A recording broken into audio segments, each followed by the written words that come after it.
Buddha.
Ice up, son.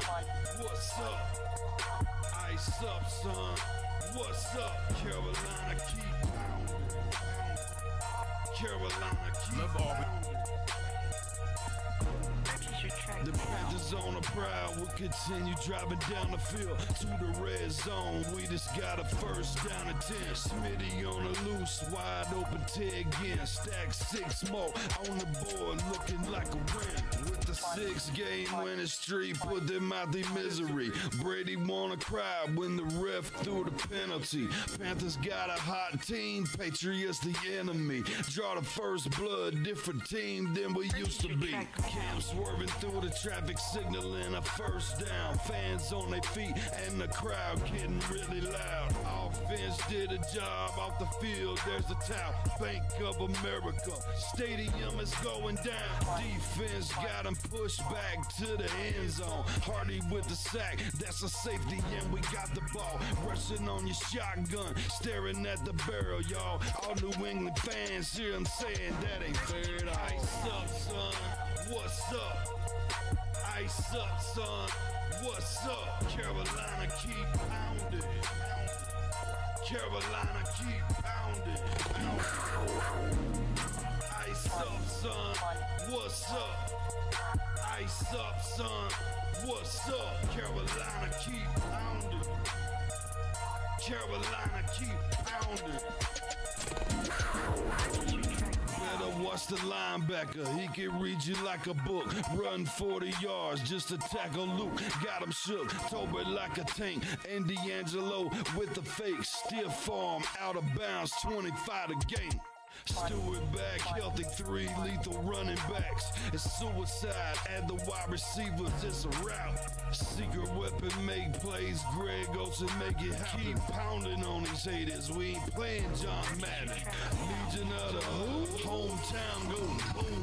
Force and fumbles, Panthers making sure the ball is loose. Jack move, Charles Johnson, yeah, he will come attack you. State of mind, mentally and physically, we pass you. Godfrey in the nickel back, and he making sure we're safe. Panthers on the prowl, we gon' come and elevate the state. Hard fought thriller, only 59 seconds left. Panther fans on the feet, heart beating out the chest. Ice up, son, what's up? Ice up, son, what's up? Carolina keep pounding. Carolina keep pounding. Ice up, son, what's up? Ice up, son, what's up? Carolina keep pounding. Carolina keep pounding. Ice up, son, what's up? Ice up, son, what's up? Carolina keep pounding. Carolina keep pounding. Ice up, son, what's up? Ice up, son. Carolina keep pounding.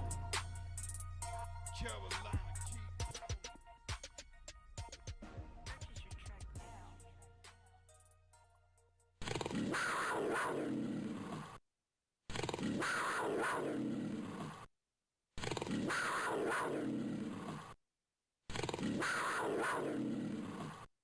What's up? What's up? It is game day versus the Pittsburgh Steelers in preseason game number 3. How you doing, guys? Hit that like button, hit that sub button, hit that bell, select all, leave a comment down below if you feel like doing so, and don't forget to check out the Facebook group page. Keep pounding in all caps for in-game post polls, opinions, and reactions to NFL news, such as scheduling for the channel and for the Yahoo Sports app. Keep pounding Fantasy Football League. If you want to get your hands on an intro like the one you see on your screen, go check out Lindara Ty on Instagram using her last name first, Ty, T-A-I.Lindara, L-I-N-D-A-R-A. If you are a content creator and you want to up your game, panels, videos, etc., fair pricing, awesome to work with, and just awesome in general. Tell her we sent you, she'll hook you up. And special shout out to Monster Sub and Grub out in Spartanburg, South Carolina. Much love to them. If you want to get yourself a tasty sub, I am advertising them for free, so go check them out. Delicious subs, they are worth the hype. Alrighty, Steelers versus Panthers, here we go. Preseason game number 3. All the starters are not playing today. We've got a few of the wide receiver starters that may play today. So we're going to keep an eye open for that. I know Coker's playing. I know a few others are playing. There's a couple players that have injuries. We're going to go through that in just a second. What is still playing? Oh. I didn't even notice it. I didn't have my headphones on. Sorry. Yeah. Let's get this going, shall we?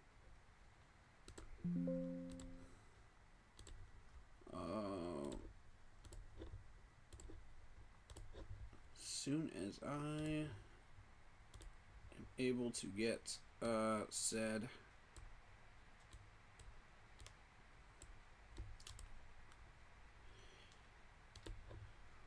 things on the screen, we will cover them. Let's see.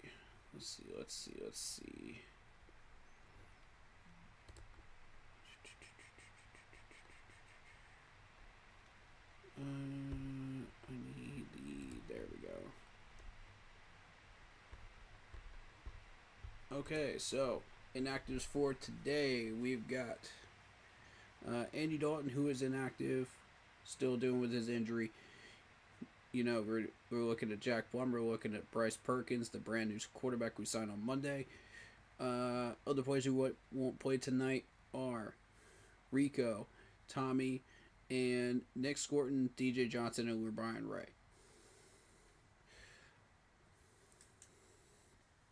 So, let's get to something real quick before this game starts. Is Adam Thielen. There was talks of trade conversations with Minnesota people. You know, but we haven't had any official offers or anything like that. So, the suggestion was for a 6th round pick, which I don't think is acceptable. That's not his value. Sorry to say that, but it's not his value. They need to back off if that's the best offer they've got.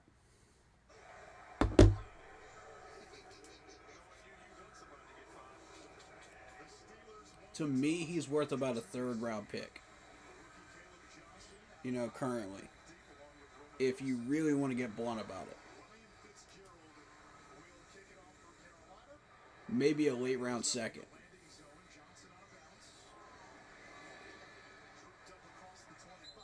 Alright, game is officially started.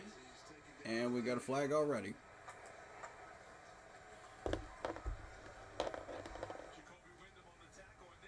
Windman on the tackle on special teams there.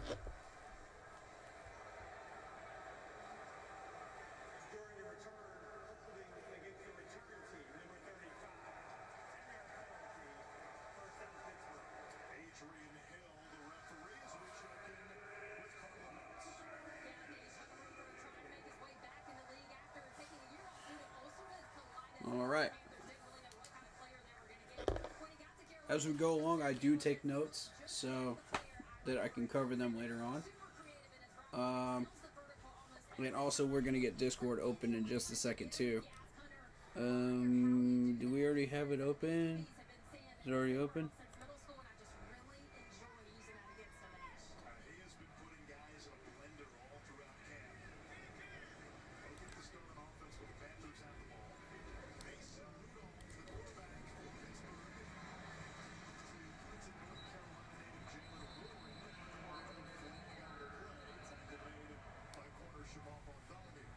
Okay, Shambar, good tackle.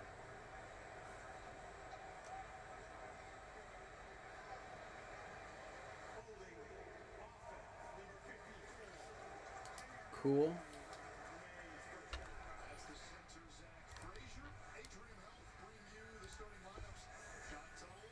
All right. Discord is open, so anybody that has our Discord link can join. Anybody from chat as well. I will post the link if you guys want me to.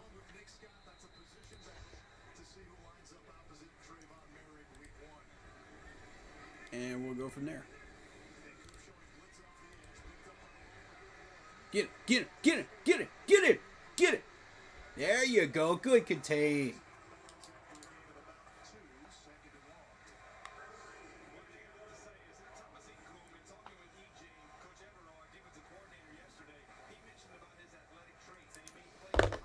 There you go. Excellent job. Good pressure. That's Princely.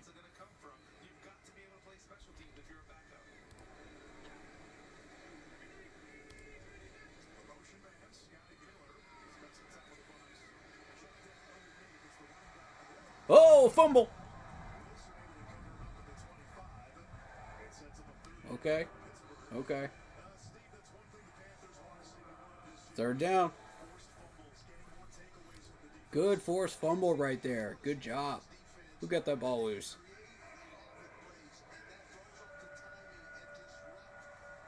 Ooh.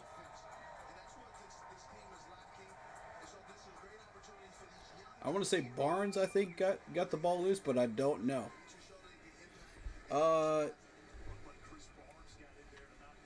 Yes.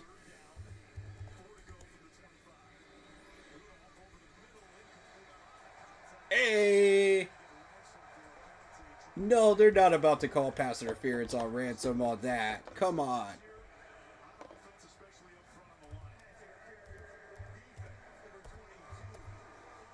Oh, come on.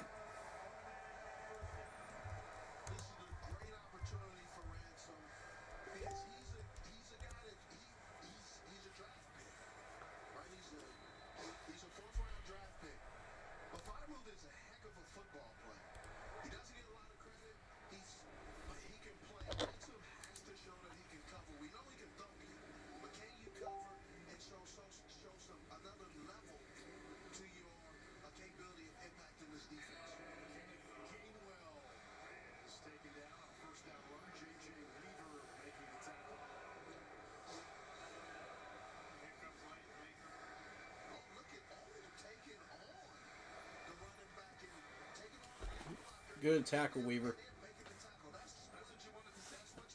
And Ransom, too. Ransom got involved in that, too.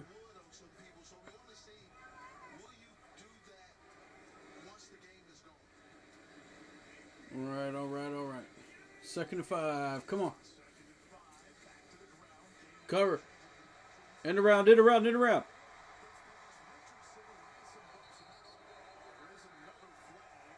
Oh, come on, Lathan.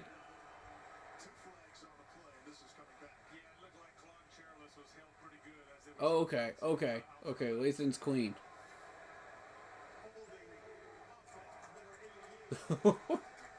Pittsburgh's not playing a clean game right now.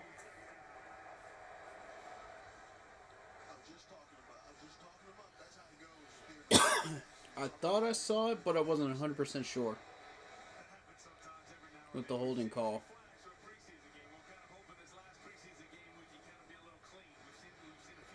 Shout out Tom Brady 12. They're outclassed. Okay.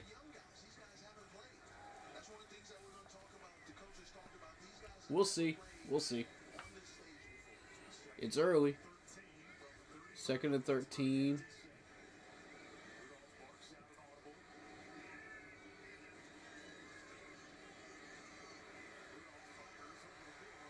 What is that coverage? Why is everybody playing 10 yards back from the wide receiver? Or the tight end? Like, Ajiro, what are you doing, bro? You can't just rely on your pass rushers to get in there. Like, okay. I'm not blaming the players on this one. I'm blaming the defensive coordinator because those guys should not be, like, 10 yards deep. 0 chance versus them? Man, shut up.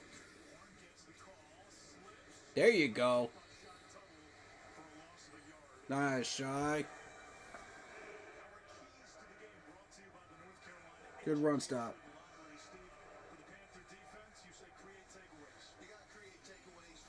Yep.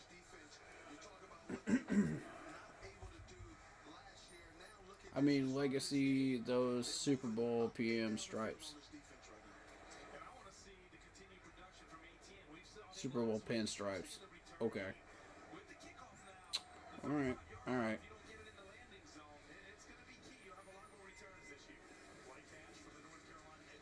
Get in there. Nice pressure. Nice tackle. Chairless, but you gotta watch that angle, bro. You gotta watch that angle. Because if that was a real game and he wasn't slipping, he would have burnt you for 20 yards, bro.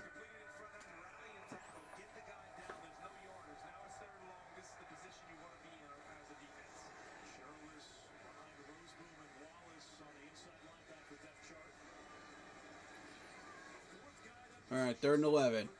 Do not put these guys 10 yards back. Look at this nickel defense, man. Look at this garbage. Dude, come up and make the...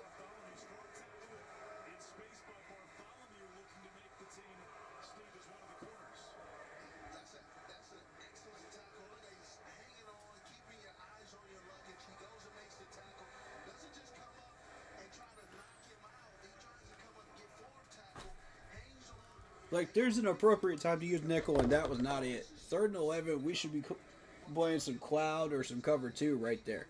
Because you don't want these guys going over the middle in a soft territory when you know we got a strong secondary back there.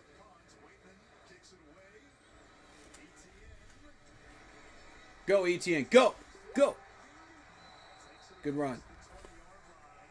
Good run. All right. Is anybody on Discord right now or no? No? Okay.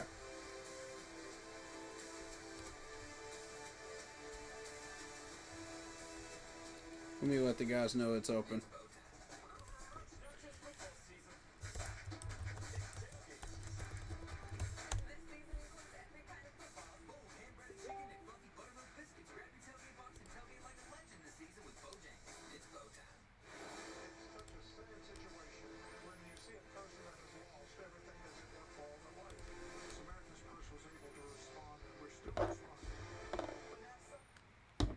Alright, so from what we were able to see so far, I mean, Ajarvo is still playing these guys back.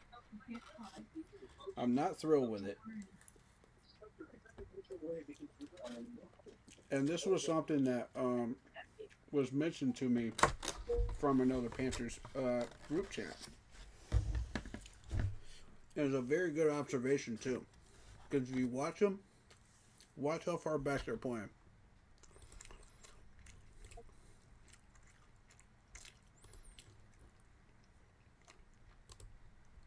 What's good? What's good? What's good? Welcome.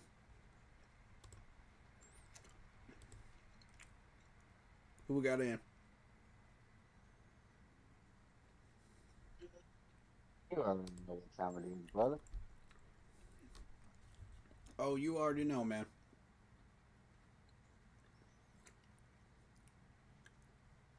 Happy to have you, man. I like the first drive by the defense so far. That was good. Yeah.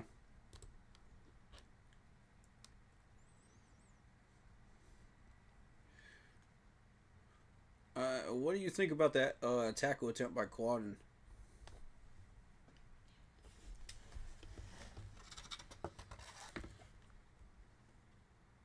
Because it looked like he just wasn't on target with it, you know. Yeah, he went over top. That's something he's gonna have to clean up. I did like the one by Bartholomew though. Mm-hmm. He actually held on to the down. And that's that closing speed Shamar has, you know what I mean? Because Shamar has that. I don't know what happened to him in that last game, but now he's showing off that closing speed he actually has. We got another flag. Pittsburgh, y'all better start playing some clean football, man.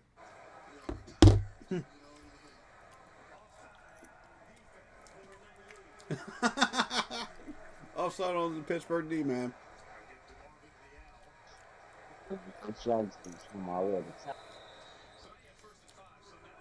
That referee's having a fun day today.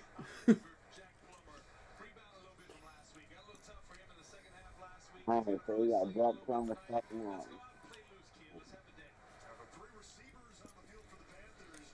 First and 5.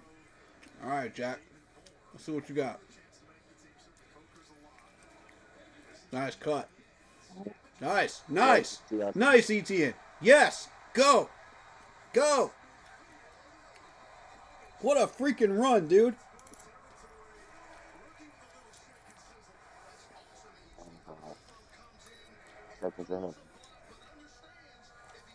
Mr. ETN, baby. Oh, yeah, good tackle. I like that. Oh. Woo. Okay. Okay, he's got some speed, man. Mm-hmm. Mm-hmm. Shout out David Screws out here, man. Come join the Discord or call us up, man. We'll get you in here. You got Discord, dog? He's a small guy, too, so he's nice screenplay. Okay.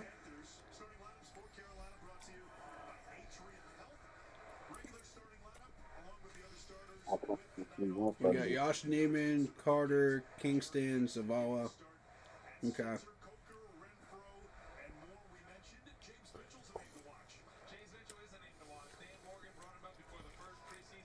James Mitchell and they're going to try to get the ball to David Moore a lot. Yeah, they got him and Hunter playing tonight, so I guess they're gonna be targeted in Now, here's the question: do you play him a lot more, or do you to up his trade value if that's what your plan is? Or do you just shut him down? And not throw him the ball because you want to hide that talent because you want to put him on practice squad. Yeah, but if you showcase some talent to other teams, I mean, what's the plan there? for how you're gonna have nothing. Good run. First down, okay. Good run, yeah. Blackshear you got that first down right. Yeah. That's that push on the defensive line I was waiting for him to get. Nice.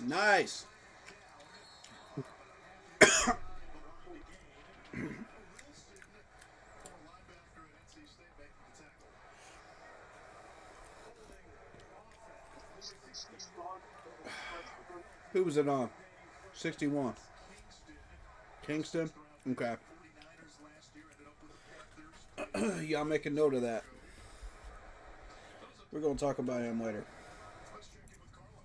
Yeah, you were talking about Mitchell Evans kind of taking that place for Tommy Trimble tonight. Well, Tommy Trimble activated today from the physically unable to perform list, so good news possibly for him for week 1. We know fans are excited to hear that, and honestly, from the back surgery that he had this offseason, no residual pain at all this offseason, so good news all the way around for Tommy Trimble. All right, cool. Uh-oh. And that's where that shiftiness shuts down right there. Whoa!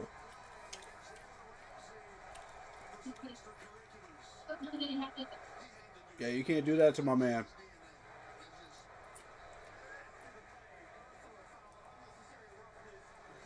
That's right. Good call.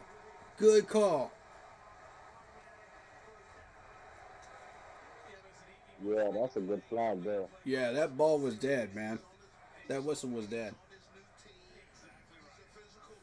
So, I don't know if you realize it or not. Pittsburgh is throwing all the starters on defense. Good discipline on not trying to fight him for that,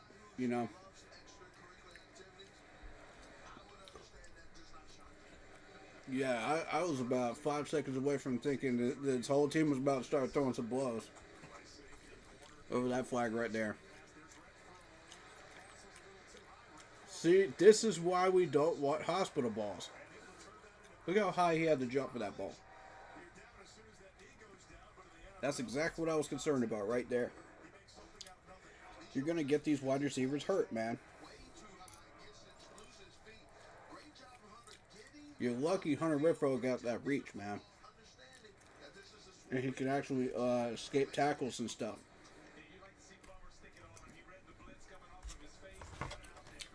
So if you have to throw it high, you don't have control. Hunter Renfrow's the guy to throw it to. Yeah, I'm definitely looking to see Come on, get open. There you go, Hunter. Nobody else will get open. Hunter always does. What's up, Blitz? Welcome.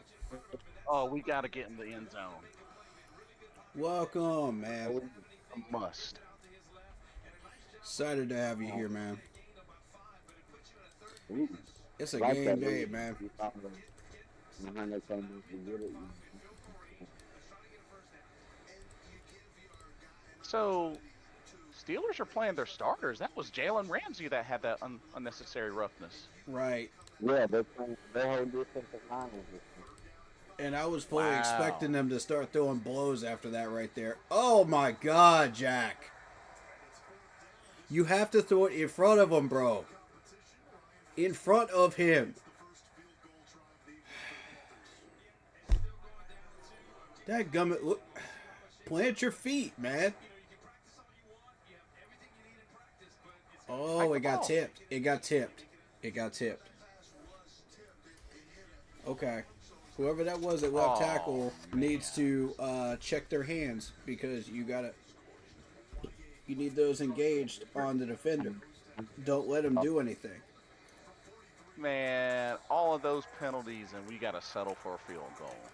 Yeah, got the field goal. Fitzgerald's good. 3-0.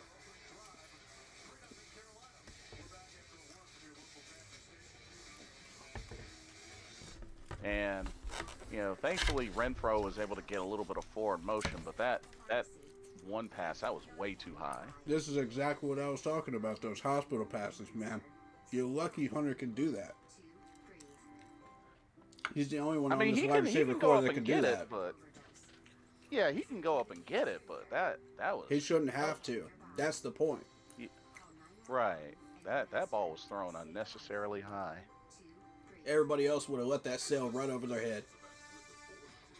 Because they know they don't have the skills to get that ball. And Hunter can also escape tackles too. So you're lucky in that range too. So Jack, he bailed you out right there, buddy. Hate to say it, but he really did. Commercial. I'm gonna fix my plate. Be right back. Yeah. What y'all munching on today? I got me some chicken fried rice from Oriental House today.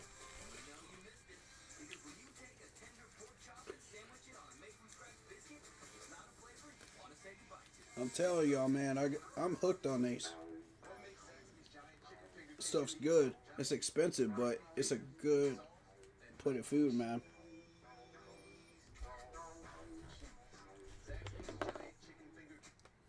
You end up paying like $16, but for the large plate, you get like 2 or 3 meals out of it. So I mean,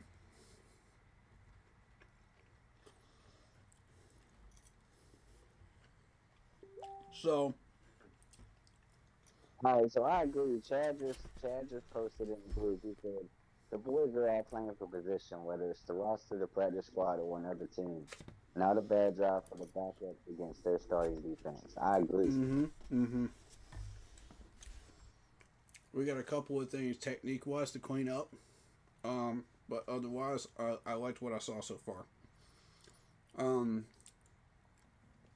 not happy with Kingston with the holding call because these guys have to get that together, and the left tackle as well, letting that hand go free and letting them do the YMCA, even with just one hand, you get a ball tipped. It's not good, man.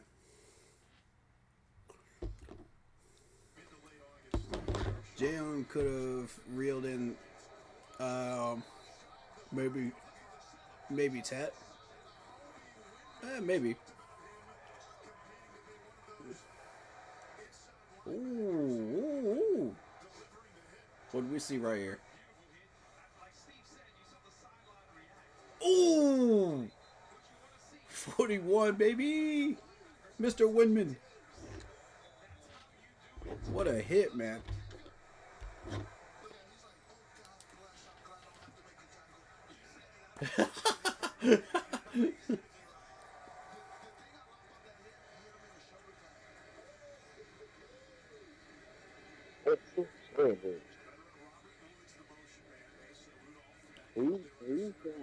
He's been on his tackles tonight.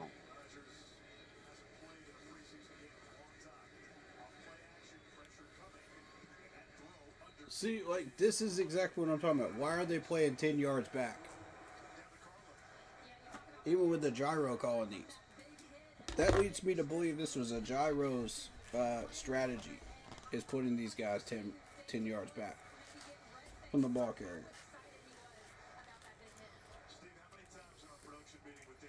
So that's a lot of nickel and dime defense. That's essentially what that is. What's up, Jared? Shout out to you, man. Do you have Discord? If you want to jump in, you can. We got Blitz and David in here. Your two favorite people. 3rd and 3. yeah, he loves you guys, man. 75. Who was 75?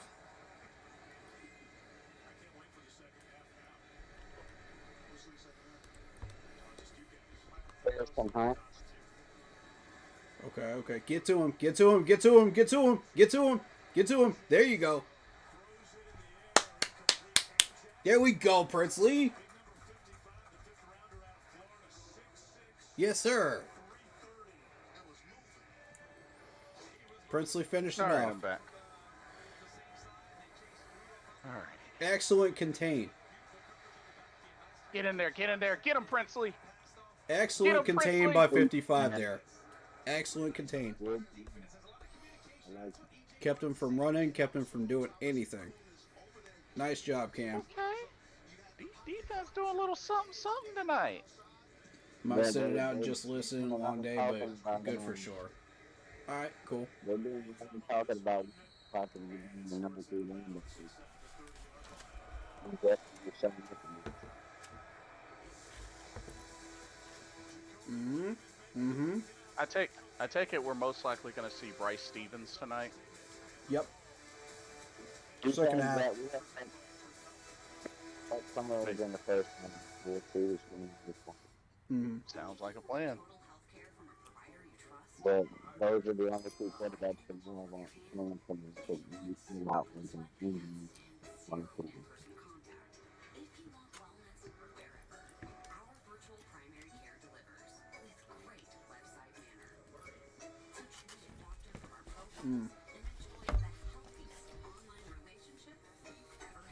Team looks good, man.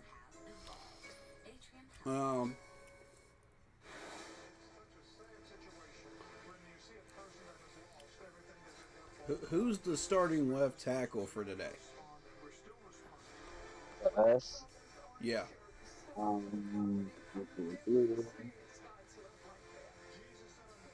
Wasn't it Josh Nijman? He's supposed to be the backup right tackle. Oh, is he on the right side? Yeah, he's on the right side. Brady?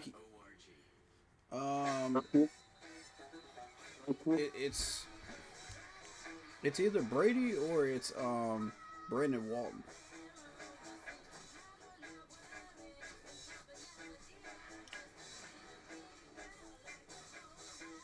Okay, Brady Christensen. All right. So, watch for a holding call from Brady Christensen today.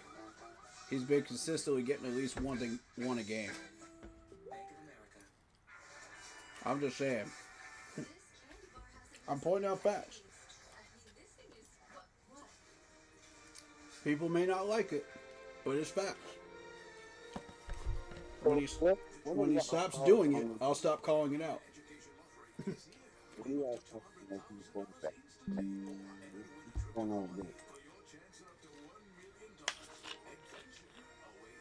Just saying.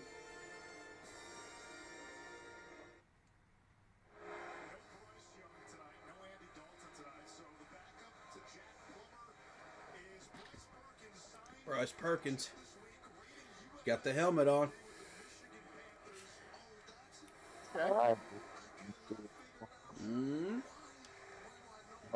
2025 UFL MVP, 1,342 passing yards, 9 touchdowns with the Michigan Panthers.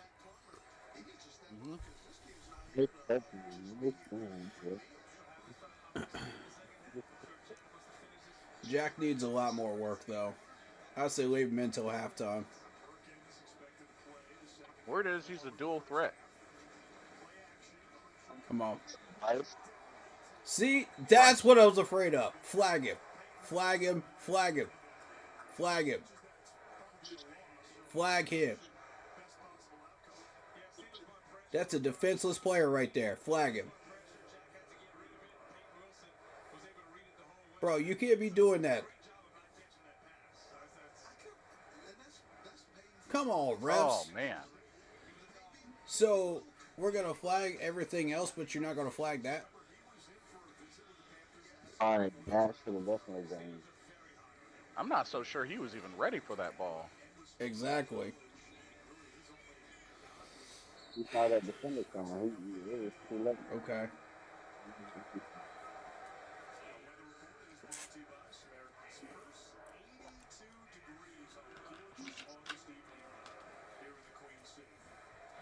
Thank you. These are decent play calls. These are decent play calls, Dave. You know, we're not looking like raw meat out here today. Everybody in the box. Everybody in the box. Look for 3 of them to drop back. There they go. There they go. Who was...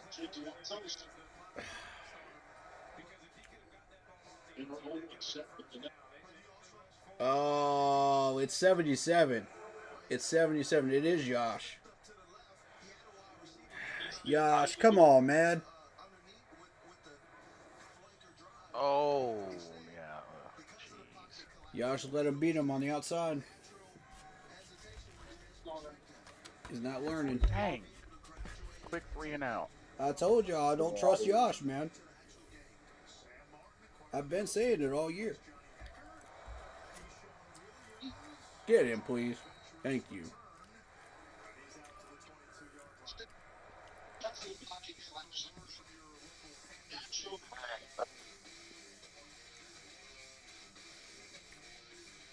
Get another like last I time. do not trust Josh. I do not trust Zavala. Ooh. Yeah, he's from the East. And we don't know anything about Brandon Walton yet. So jury's still out on him. But I know Josh and Zavala though.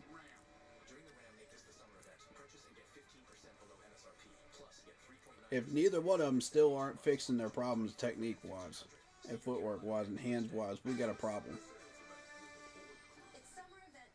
Because we got to try to run this back the entire year. We're going to put Josh Neiman over at left tackle. Nah, put Brady back there, man. Brady's second string for a reason. But preseason-wise, I don't have a problem with Josh moving over there because we need to see what he can do, whether he's progressed or changed. So I don't have an issue with that.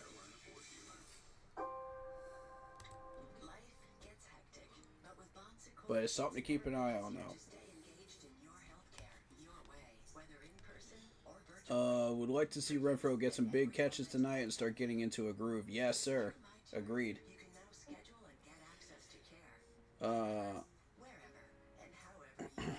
Plummer needs tons of work. Yep. Agreed. Yep. Yep. Play calling was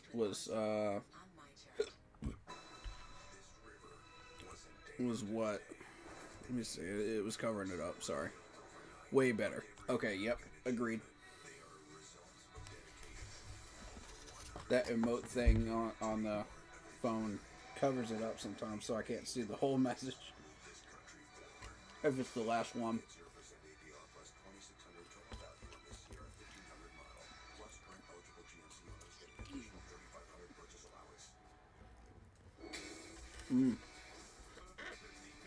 Look at that chicken fried rice, man.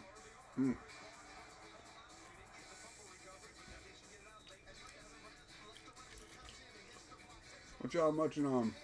What y'all got? I have brisket and ribs. There you go, man.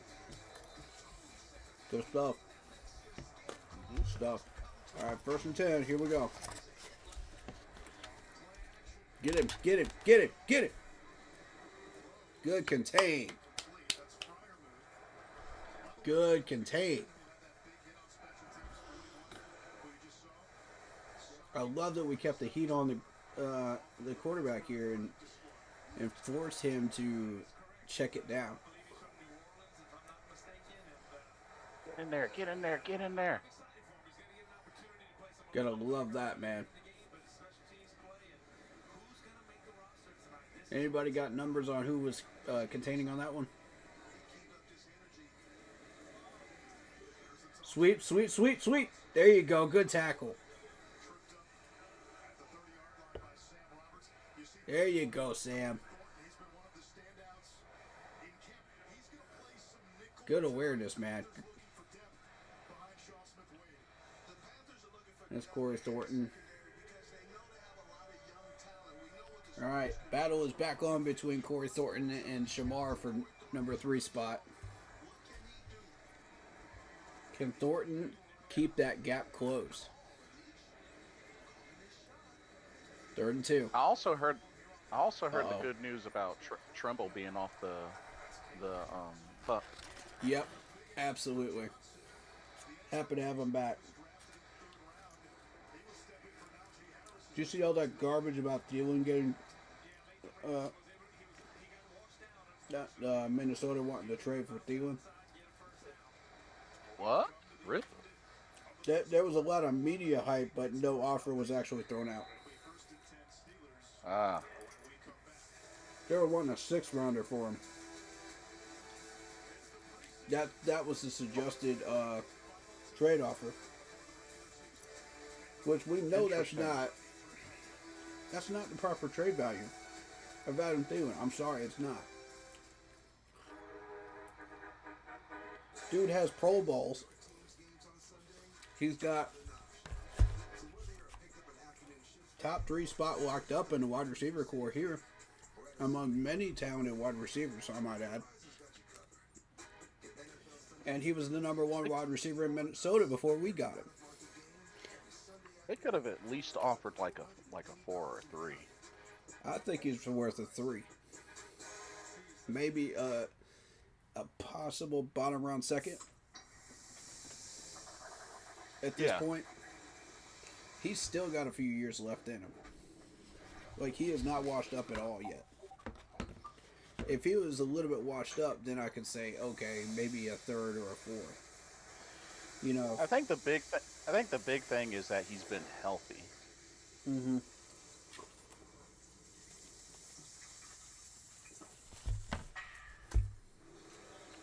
Yeah. I do not see a 6th round at all for him. No.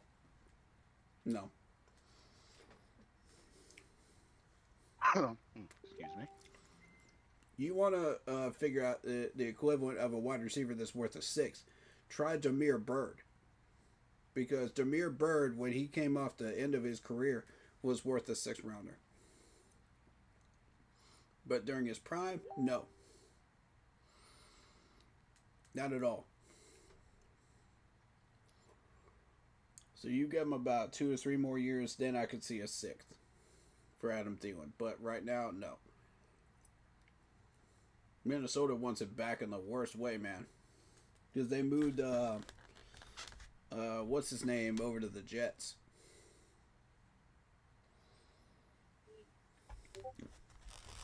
And I know y'all saw that trade. Okay, so 31 rushing yards, 12 passing yards, 3 first downs. 0 for 2 on 3rd down in the first quarter. Again, this is starting to look like a pattern, y'all. Oh, and how about that hit from the first downs? Yeah, where are they? We need them badly. Just come on, be able to come convert. Get him on 3rds. Pick! Let's go! Let's go! Hey! Okay, nice. 2-2. That's Ransom. Mr. Ransom. Okay. With the pick. Beautiful.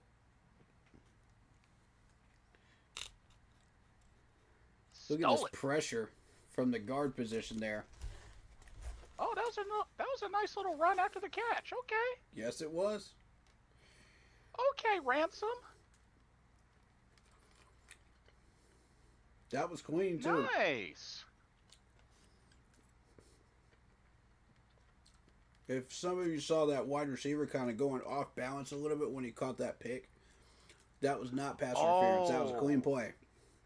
That was actually really good. He realized at the right time to shift back over, and surely enough, read the quarterback's eyes. Nah, that was good. That was really good. Excellent read. If he would have shifted late, he probably wouldn't have gotten there in time. Oh, no.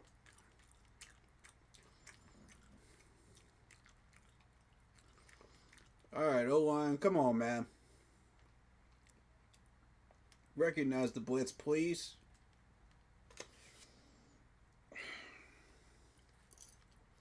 That's a tackle for loss right there. Ah, dang it. Bro, I read that blitz before the snap even occurred. Okay, good. Good. Good. Good 5. What's up, T-Mac?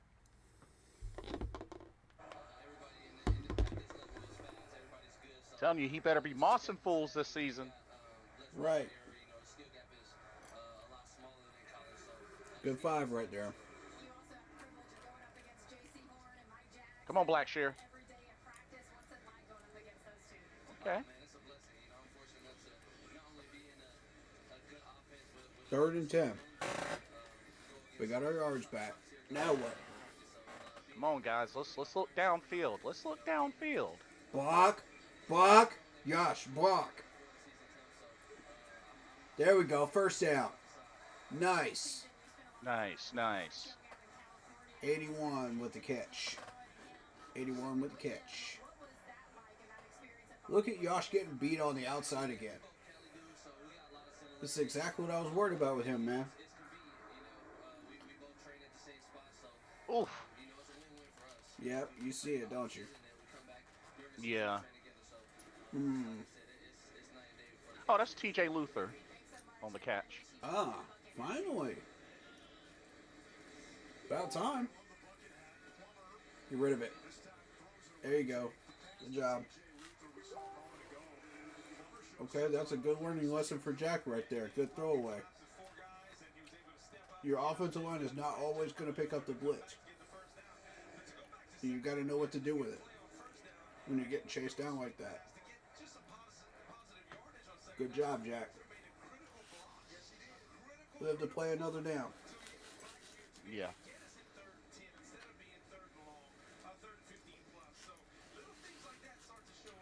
Okay, so now you got a 2nd and 10. That's not bad. But you got to get some positive yards here.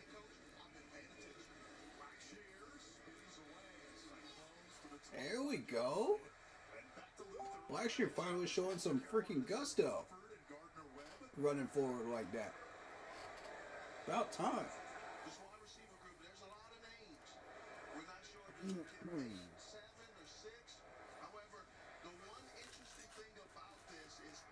I know NFL Network covering this too, so they may have some reporters out there too.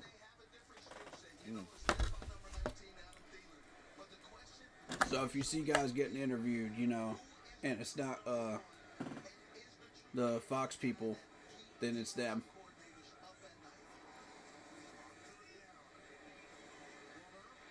Hold him. Hold him. There you go. Good blocks. Okay.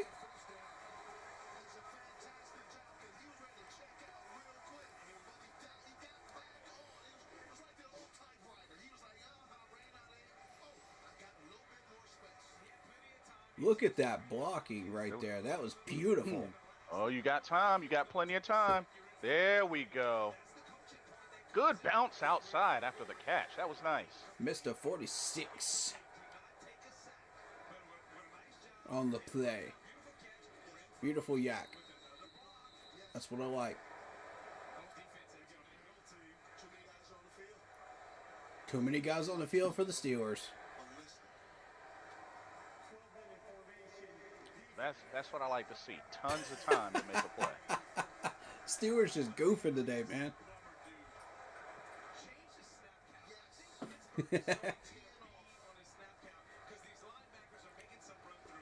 Oh, man. Pittsburgh, don't make me get the dang clown horn sound out, man. Every time y'all get a penalty. Don't make me do it, man. I think that's like 7 or 8 penalties for them right now. God, that's an entire game's worth of penalties right there. And we didn't even hit halftime yet. Because they racked up a bunch in that first quarter. Oh. Nah, it's not there. 2nd and 5. Good throwaway. Okay, yeah, they have 6 so far. That's still almost an entire game's worth of penalties. Mike Tomlin is not going to be happy on Monday when he sees that in the film room.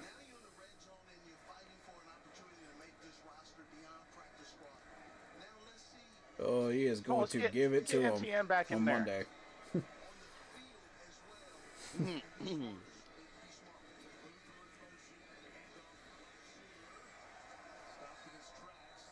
I like that Blackshear had the guts to actually try to run that up the middle instead of just trying to bounce out to the outside. Because that shows me that Blackshear wants to work on that, you know? He wants to push that pile. He says, look what I've developed myself into this offseason that I normally haven't been doing. You know, he got a yard out of it, but, you know, he showed me earlier this drive that he could do it. So now I'm like, okay, now I'm looking for it. Yosh, I swear, dude. Come on, man. You gotta be kidding me. Dang, that's from that same side. Oh, my God.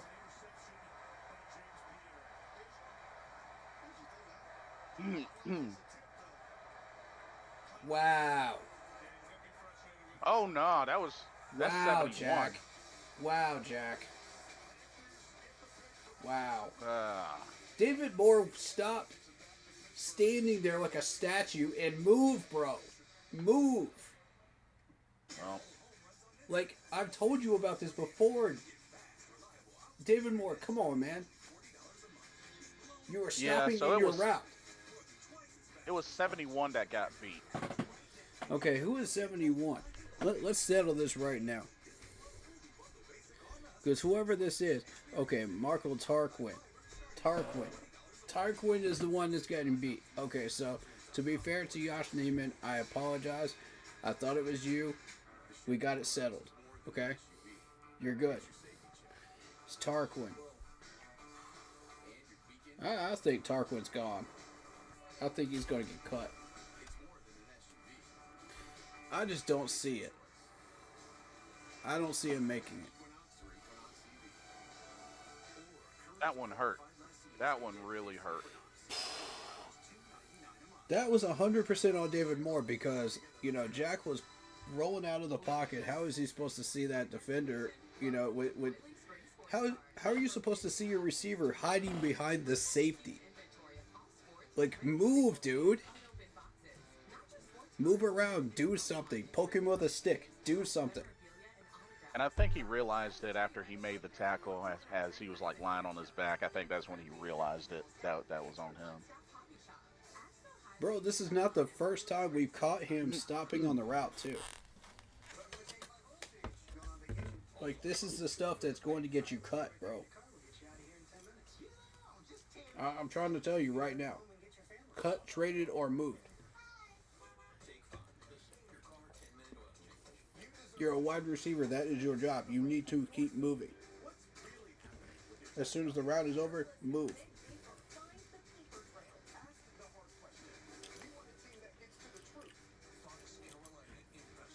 When it comes to wide receivers, that gets on my ever-loving nerves.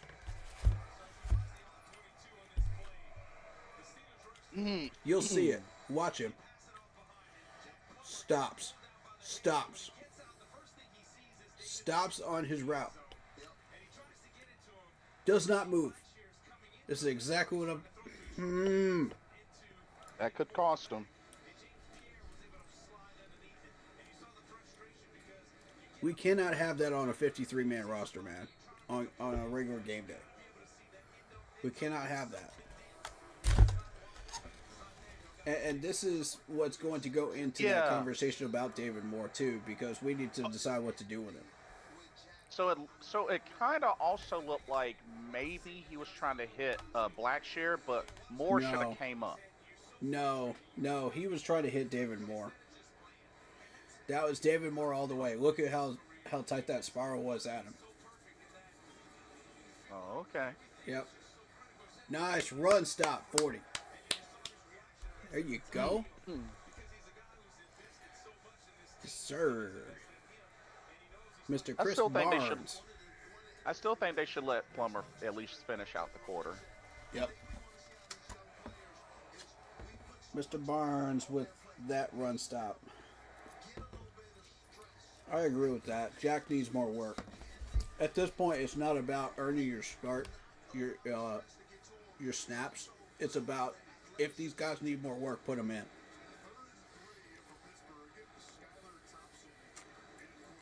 Then They again, already know what they can do. Get him. if this Bryce Stevens comes in and does a little How do you something, have he might. 5 white jerseys sitting there in the backfield on Williams and none of them step up and try to knock that ball down? 5 of them. Wide open zone gap. If you need to In there, move get in and there. you see that ball is going to a zone player, go to that area. Don't just sit in zone. Move to the ball. Make a play. There you go. There we go. That's better. He still caught it, but better. All right.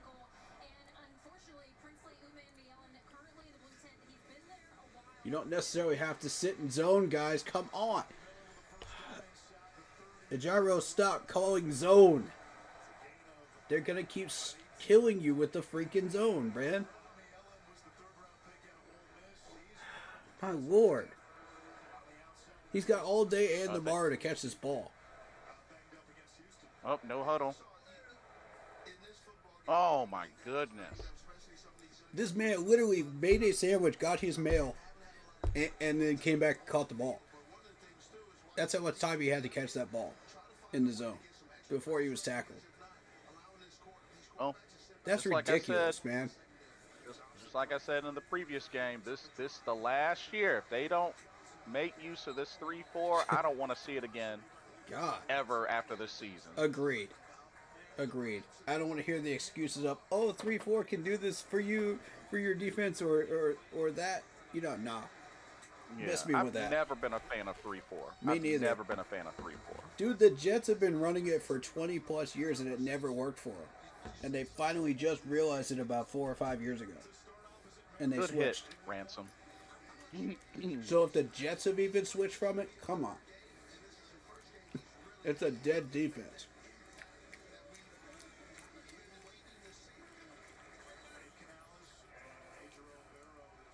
Because they refuse to get the right players for the 3-4.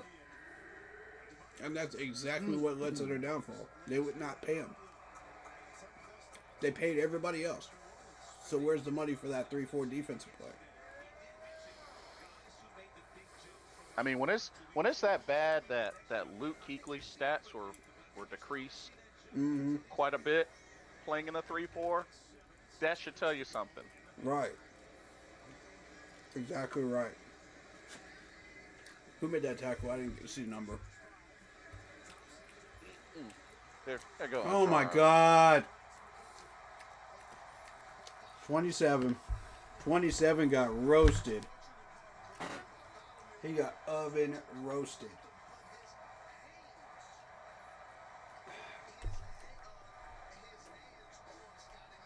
Oh my God. Get in there, get in. Oh jeez. Oh, that was too easy. That was too easy. Shamar, man, Shamar. Dang. That was too These are easy. the types of plays, Shamar. This is what puts you down at 4 instead of 3 in that depth chart. This is exactly what's doing it. Dang. Oh, that was too easy. Yep. That was just a simple double move. You fell for that? Come on, man. Just fell for the We double know you're move. better than that, bro. We know you're better than that.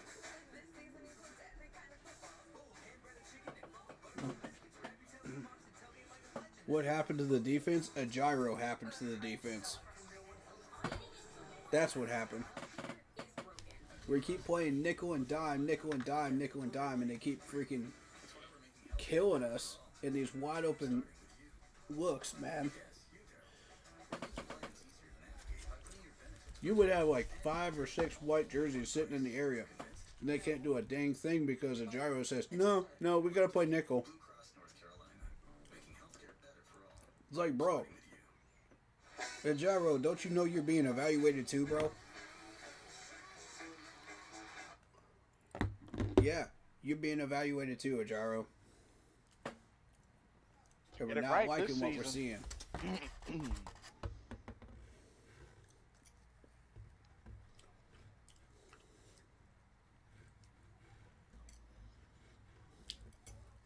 This ain't it, man.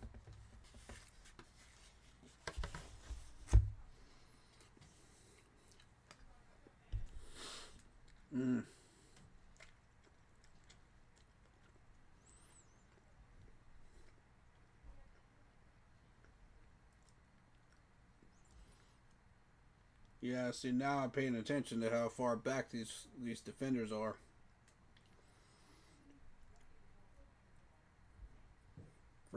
Great observation, man.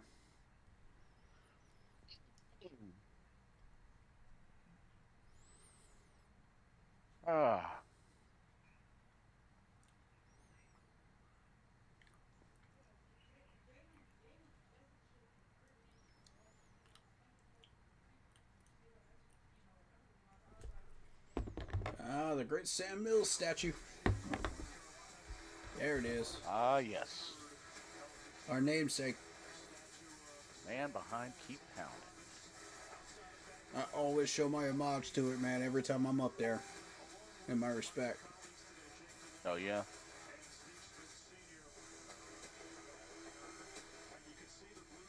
Okay, how is that not... How is that not David Moore's fault when he's standing literally behind the safety and blocking the quarterback's view of seeing him? Standing there and not making a move after he stopped in his route. That's what I want to know. Smitty and the Raging Cajun.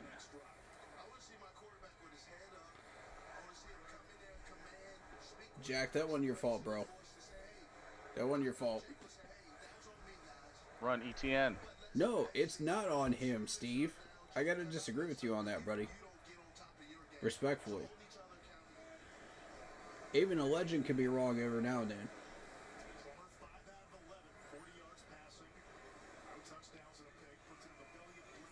But that's his opinion.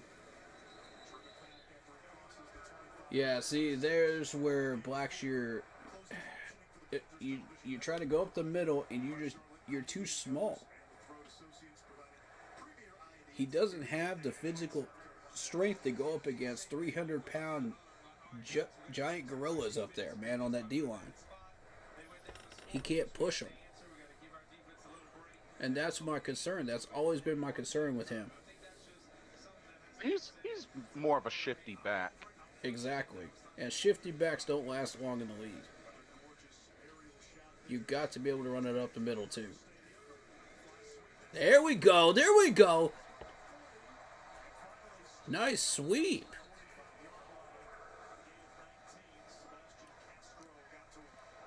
David Moore on the sweep. Okay.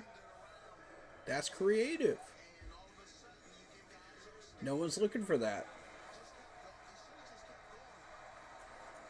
I like it. When Steve Smith says you should just keep going, when Steve Smith says that, come on. He should have just kept going. Yeah. Out of the goat's mouth himself. I mean, after all, his first touchdown in the NFL was on a kickoff return. Further proving my point. Like, don't stop, bro.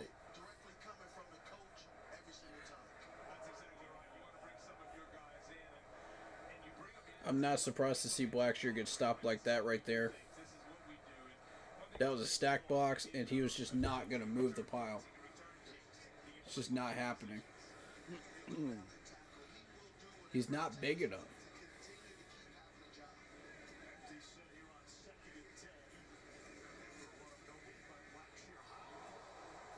God! Are you trying to kill my wide receiver? Jack.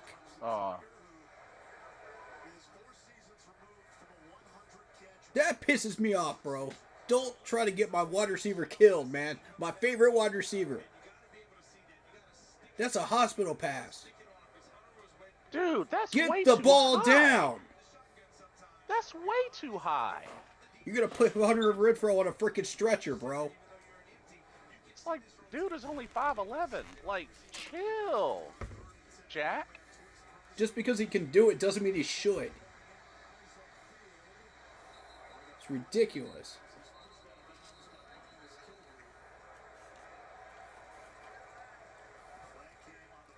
Too high, Jack. Too high.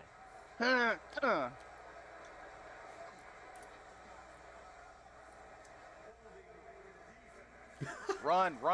That's another penalty on the Steelers. Oh my God, we got gifted one. Yeah, we got gifted that. Wow. Man, don't be promoting Joel Jingles right now.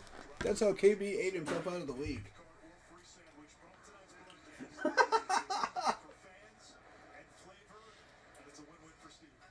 Bro, We'll take that first now. Oh my God. Go.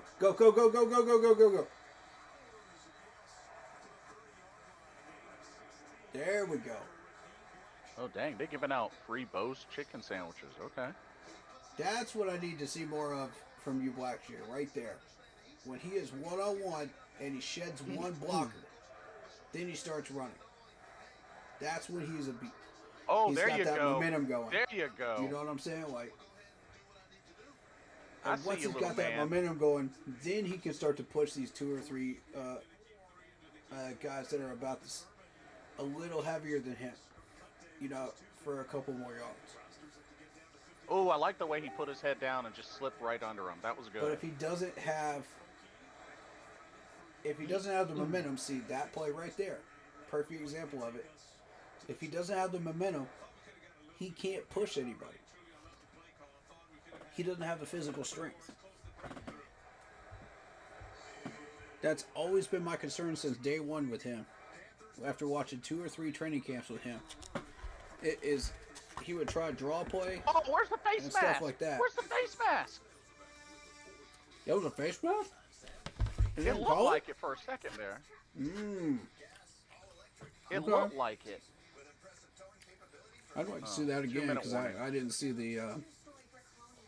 I didn't see it. Must have missed that one. All right, better see a good 2-minute drill. Now we find out how good this offense really is. Oh, yeah.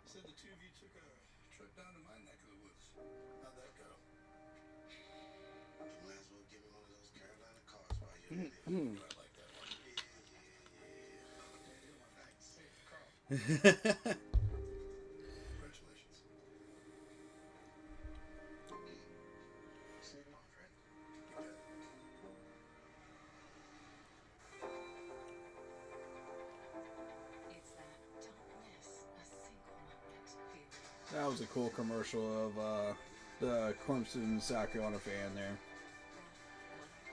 See, at the end of the day, it's football until you start talking about parenthood, man. And then they're both on the same page, man. That's what's up. They put aside that rivalry and all that football talk, and it's just family, man. You know? That's what's So up. I got to ask you, which do you like better? Renfro no goatee or with goatee? Oh, man. I like him either way, man. I like him either way. He's at the end of the day, he's still Hunter Renfrow, man. You know, he's still gonna be him. And I love that whole conversation you had with Dabo too. Oh, which led to him. Yeah. Oh, there's Ron Rivera in the commercial. Excuse me. Because I think you said he was contemplating retiring, right? Yeah. Excuse me. Mm-hmm. Dabo actually visited the camp too. Ah. Yeah, for one day, and was mini coaching him a little bit. Yeah, it's old habits die hard, you know. And Whoa. Riverboat Ron lost some weight. yeah, he did. Yeah, cancer treatments will do that to you. Yeah. But hey, he beat it. Mm-hmm. Praise God. Mm-hmm. He beat it. Praise God. Indeed.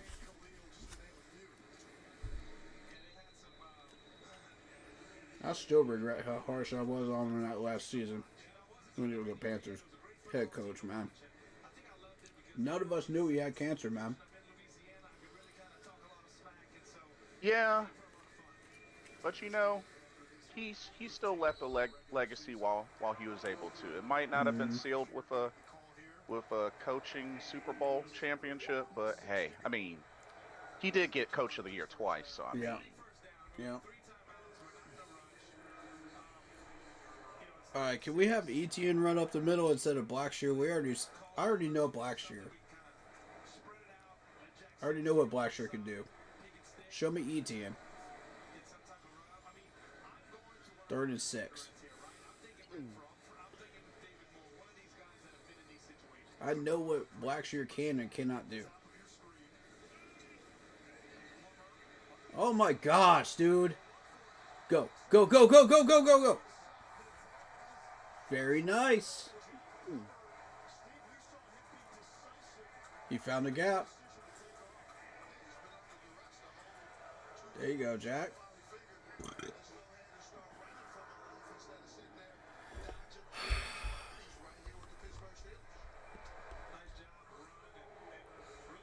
Out of bounds. Brandon Walton let his guy go around the outside of him. That's what led to that. Otherwise, he would have had plenty of time to throw that ball. Right. Oh, that's a face mask. Flag that. There you go. There you go. Oh, good flag. There's that face mask ball. Yup. You asked for it earlier.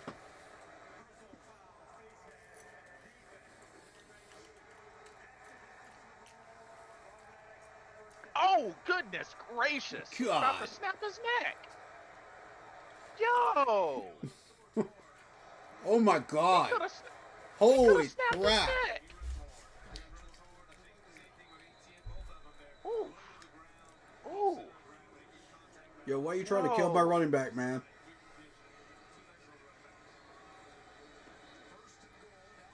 Oh, my goodness. Nah, dog. That's holding. Oh, yeah, he got his fingers all up in there. Whoa, whoa, whoa, whoa, whoa. Hey. Y'all better check your players, Steelers.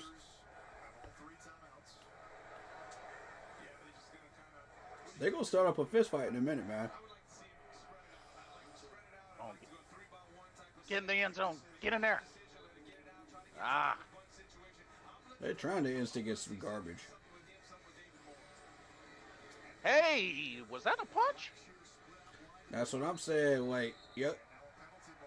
Pittsburgh better check their players, man. Oh, my God. False start. Who?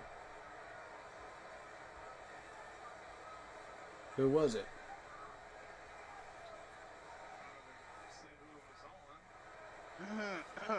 Who's the false start on? Oh, it was on Josh. He flinched. Why is he doing the delay of game motion? That's the delay of game motion.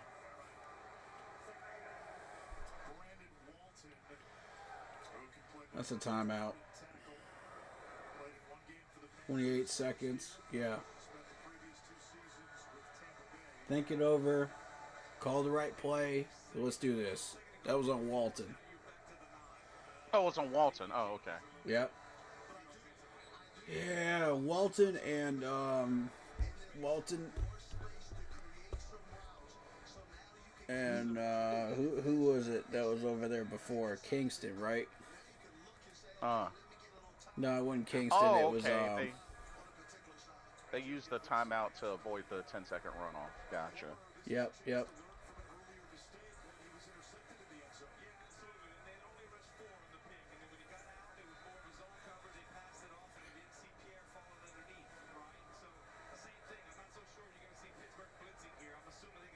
Walton's not going to make it either. I don't see him making the 53.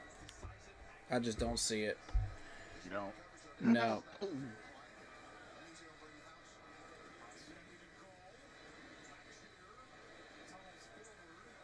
Blackshear, you need to cut right there. You got 22 seconds on the clock, man. Cut. You're within 10 yards of the freaking goal line. Cut. This ain't about This ain't about your egotistical, show them that I can actually rah-rah up the middle in this situation. I need you to cut to the right, bro. There was a we gap don't there. settle for no field goal. We don't settle for no field goal. When there's plenty of time on the clock, and we're driving down the field, that's fine. If you want to run it up the middle. But in this certain situation, we're second and goal, within 5 to 7 yards, and there's a gap to the right. I need you to cut, man. We're trying to score.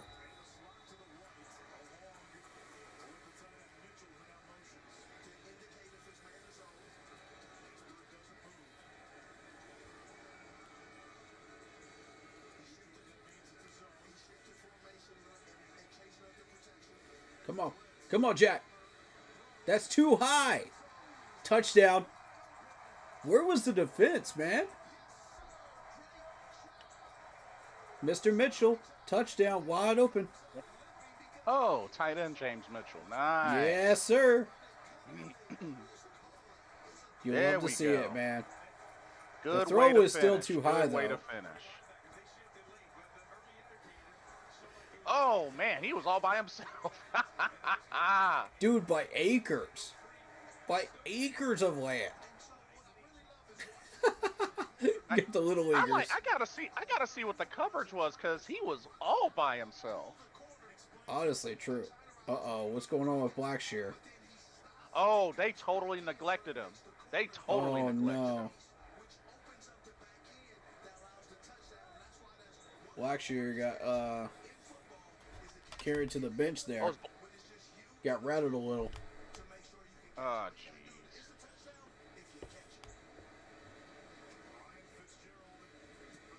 Oh, Get that's in. not Get in. Yes. 10-7. 10-7, ladies and gents. 10-7.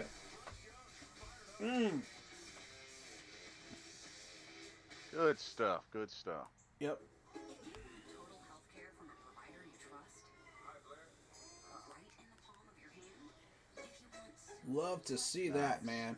zero in-person contact. If you want wellness wherever. Our virtual primary care delivers. Look at Bryce getting pumped. I see you, Bryce. Yep. Mm-hmm. And enjoy the healthiest online relationship you've ever had. Jared's trying to work Discord, but it's giving him issues earlier today. Okay. Fair enough. So he's just gonna chill today in chat and listen to us. That's cool. Oh. The Jurassic Park scratch-off from the North Carolina Education Lottery is here. Win up to $200,000 instantly, or enter to win a trip to Hawaii for your chance at up to $1 million. Adventure awaits. All right. Had to take care of something real quick. We got it.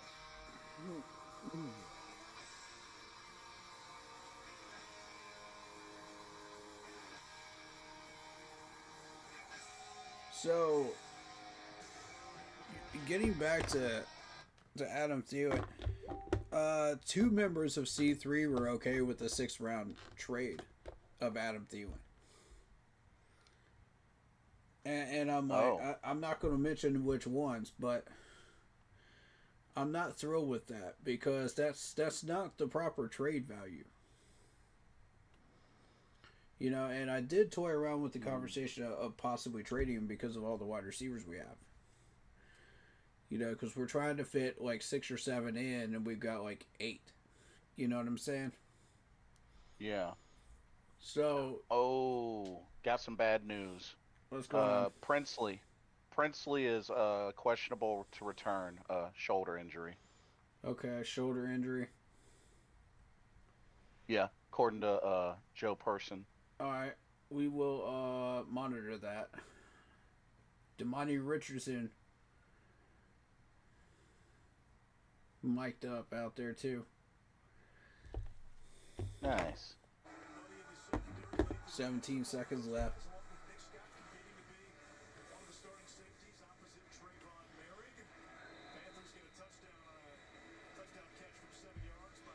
I'm expecting him to take it up a notch as well.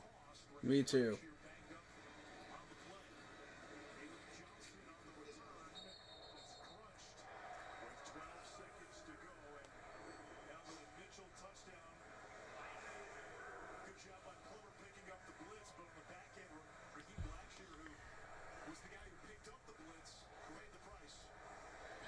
Yeah, because he's not. These guys are 300 pounds, and they're going up against a 260-pound running back. Of course he's going to get run over. He doesn't have the physical strength, and they know it. They're using it fully against him. Oh, look like he Where's the got hit coverage? Oh my God.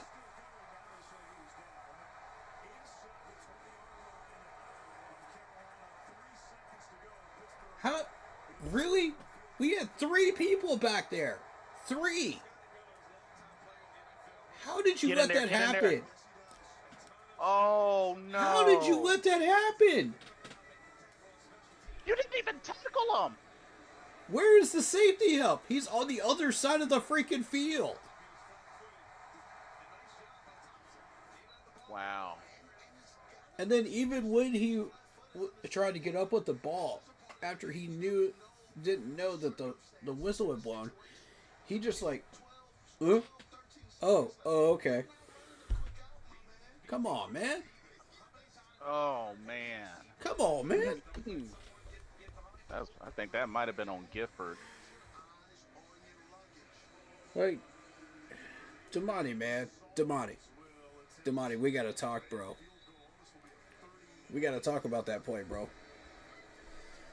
You can't be late to the party on a deep throw like that. And tie game. You just cost us a tie game, Damani. By lazily running and jogging your way across the field from the other side of the field, when you know full well this dude is not being covered by 2 people that were expecting safety help.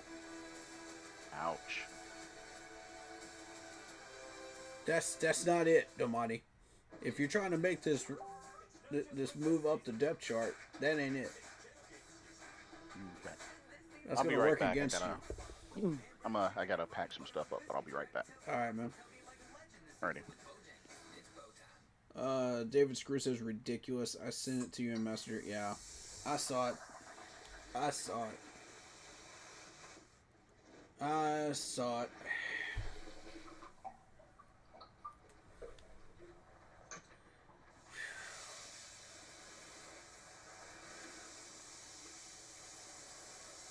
Steel City Guy 84 says, I'm done with this game. If you don't think the refs and Panthers are working together, maybe you should watch this game closer. They are 0-2 and have to pay the refs off to win the game. Keep pounding. Hashtag keep pounding. Hashtag here we go. They have to cheat to win. Congratulations, Panthers and NFL officiating. That's garbage, man. We don't cheat, bro. When has this team ever cheated during games? We don't cheat. Why do you think we suck every year? I mean, come on, man. Y'all on some nonsense today. Y'all on some straight nonsense today.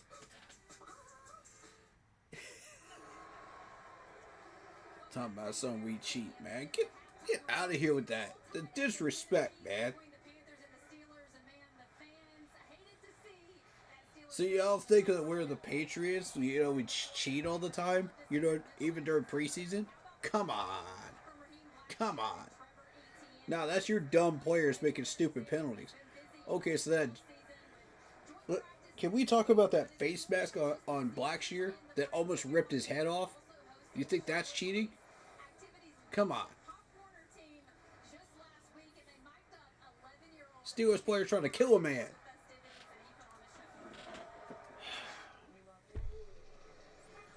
Lordy, man.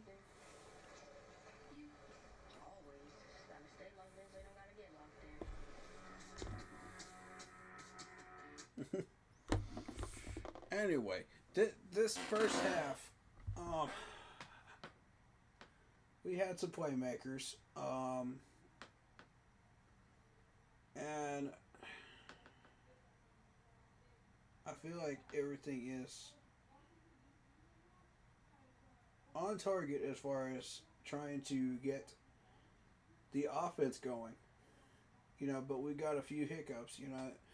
David Moore being David Moore, just stopping in his route, you know, and then, you know, if you're expecting Blackshear to be anything more than just the guy he is, you know, for the size he is, you know, I don't know what to tell you.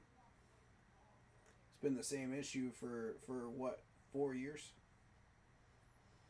So, that's not new. But I think we did pretty good defensively, pressure wise. You know, getting into the quarterback. We had some good contain there.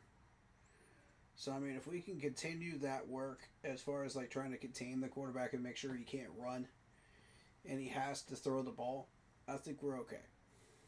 You know, in that area.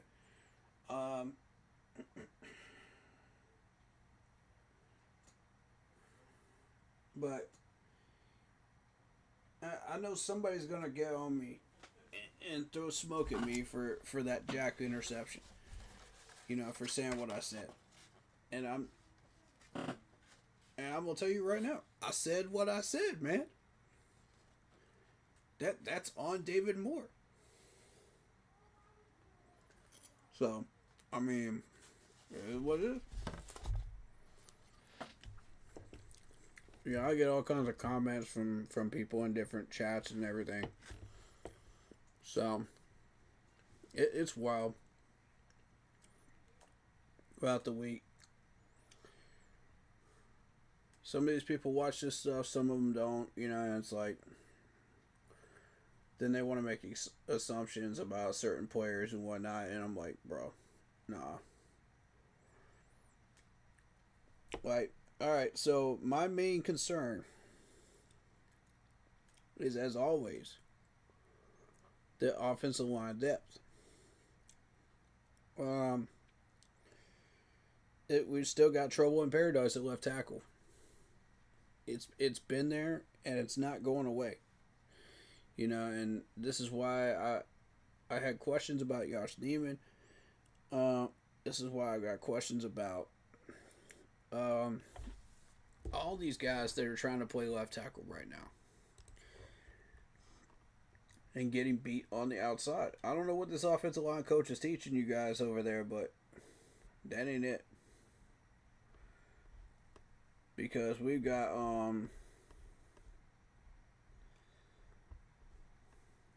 what is it? It's we had Tarquin over there, we had Brandon Walton over there. Alright, so neither one of these two gentlemen I don't think are gonna make the 53. I'm absolutely convinced of that. unless there's an emergency situation. I could maybe see Walton making the practice squad, but I don't see him making the 53. That's where we're at right now. Let me see the depth chart real quick.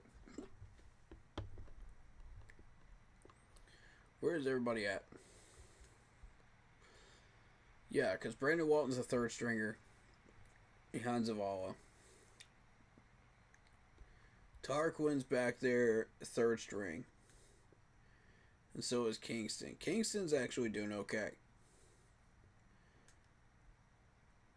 He did have that one hiccup penalty right there, but other than that, I like Jared Kingston so far. We still got to vet him a little bit more, see what he can do, what he can't do, but yeah, at the moment,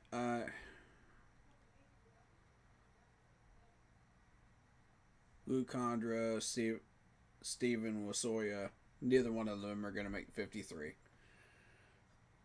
I mean, that's where we're at.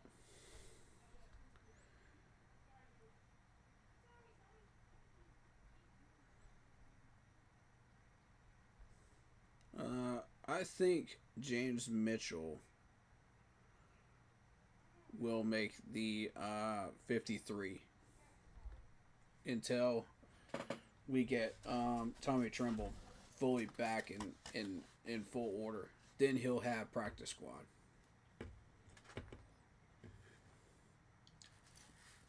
That's where I feel like we're at right now with that.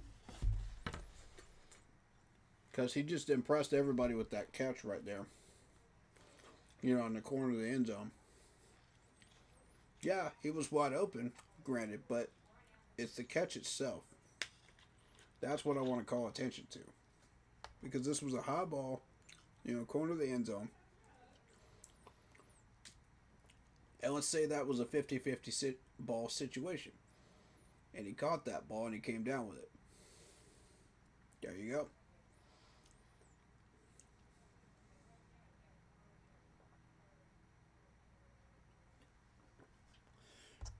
Another player I'm very happy with right now is Winman. Because Winman actually started out the game really strong. So I'm pleased with that. Also, JT Luther got himself a catch today.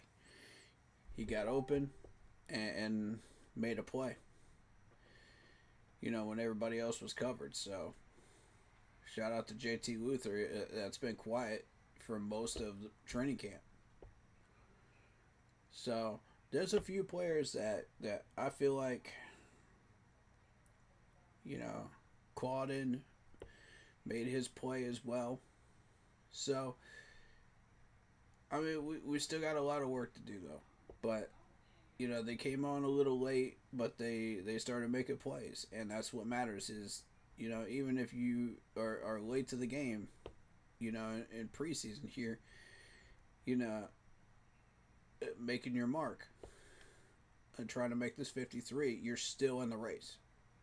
None of these players were truly out of it, until that Tuesday next week when they make the cuts. Then you're officially in or you're out. So.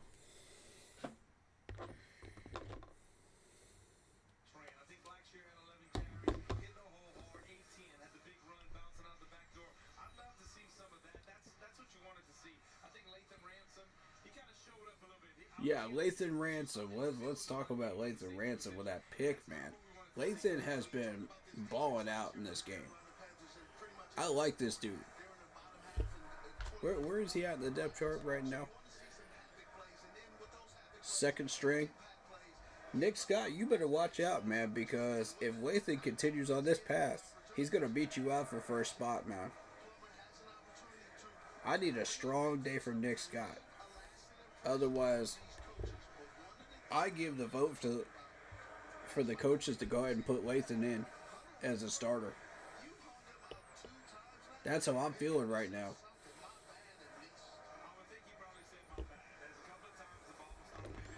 Okay, UFL quarterback. UFL quarterback. Coming in hot. Mr. Bryce Perkins. Let's see what we got on him. 6'3", 215 from Virginia. Panthers with 102 rushing yards off of 31 total plays, 48 passing yards, 11 first downs, 4 for 8. Much better than last week. And 10 points on the board, most importantly. Much better first half. We still got some stuff to iron out, but I'm very pleased with how that defense played. They held him to about 160 passing yards, 37 rushing yards in 24 plays. You know, they did convert on those third downs, but, you know, defense definitely took a step up. The offense took a step up, too. But it's not quite enough. You know what I'm saying? It's not quite enough. We need to push a little bit more, in my opinion. So let's see what happens in this second half.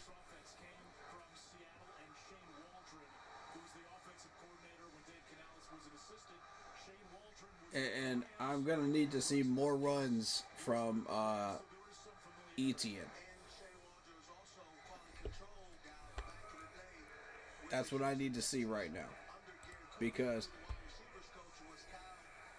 we were trying to push Blackshear too much, and we already know who Blackshear is. You know, so I want to see some from Amani Bailey. I want to see some from Lynch Adams in the fourth quarter. Let's see who these guys are, you know. And then they'll be auditioning for another team, most likely. Let's get it going. Second half. Nice hurdle.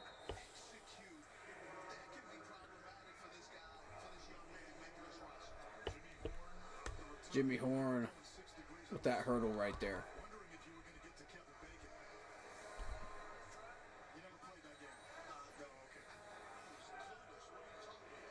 Here we go. Bryce Perkins. First look at the man. All right. Let's go. What do you got for us, Bryce? Mr. Perkins. 1st and 10. Rushing play, shut down.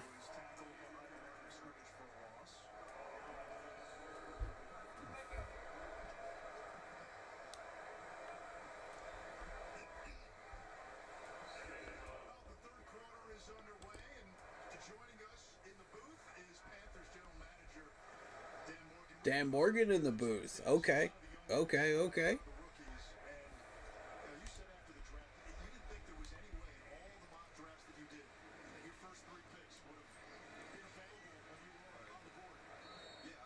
Nice.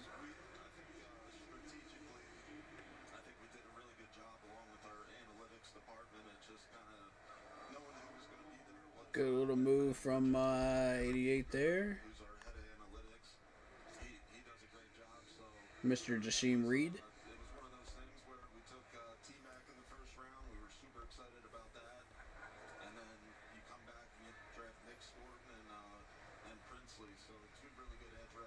Reminded Bailey on that first play. All right, 3rd and 6. There you go. There you go. Nice. First down. 46.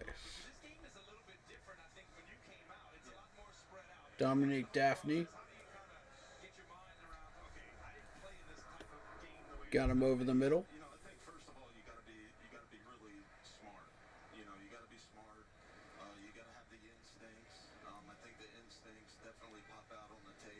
First and 10.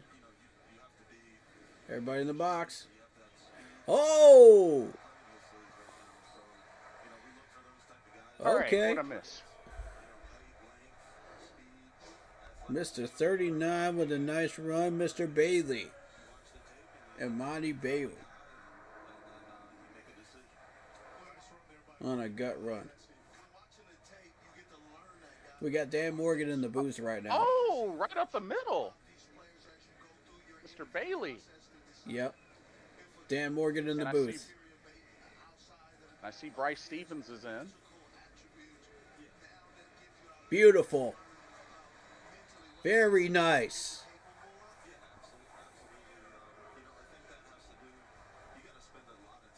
Uh-oh, Jack. Uh-oh, Jack. You got some competition, buddy. Bryce Pierre on that beautiful looking play right there on the sideline. Okay. Good throw.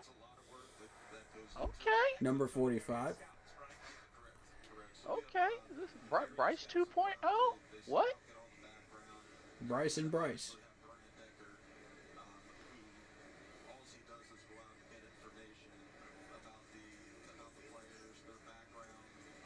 More importantly, this O-line, nice blocking. Excellent job. Kingston's in there. I've been pretty solid on Kingston so far this game. He's looking good, man. The rest of these guys need some work. But Kingston has been solid. Push, push, push. Ah. They were loading up the box. 2nd and 9. Block. Block. Oh, shoot. Just when I was praising you, Kingston. Come on, man.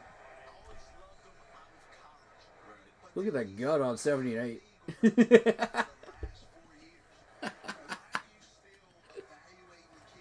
That's a big dude right there.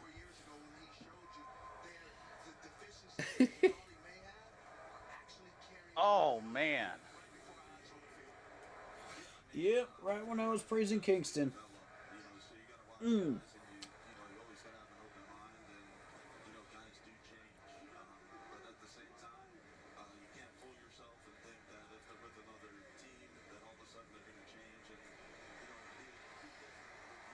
Come on, 73. No fumble.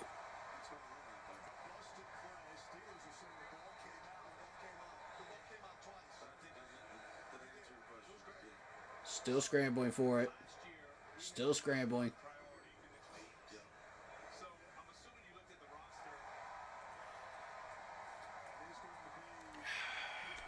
Oh, jeez.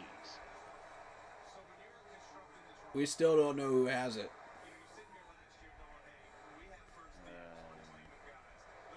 Well, You're behind me and they still don't know who has it. Pittsburgh got it. Dang it. dang, well, that was short-lived. Yeah. Brandon Walton, man. Brandon Walton is not making this 53. He is gone. Bro, you allowed a quarterback fumble, bro. You allowed a quarterback fumble in a sack. You've been struggling all day today. Walton's gone. I'm going to go ahead and say it. I'm done with Walton. I've seen enough. Put the next guy in. I've seen Walton.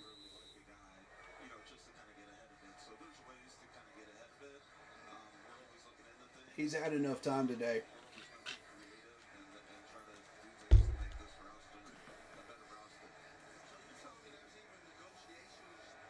Get him, get him, get him.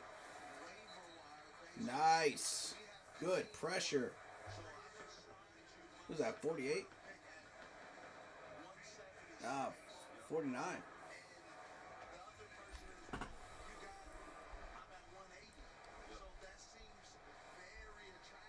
Radigan. Thomas Nkum or Radigan? Which one was that? I think that was right again. Yep. 49. Why are y'all 5 yards deep in nickel coverage when you know they're hitting you with those plays? Time after time after time again. Like, a gyro, what are you doing, bro?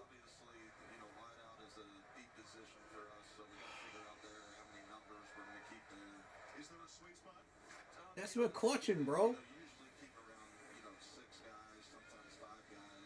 McCutcheon is absolutely dominating you today. Radigan with another good tackle. There we go. Radigan coming in late. Radigan has joined the battle at linebacker now.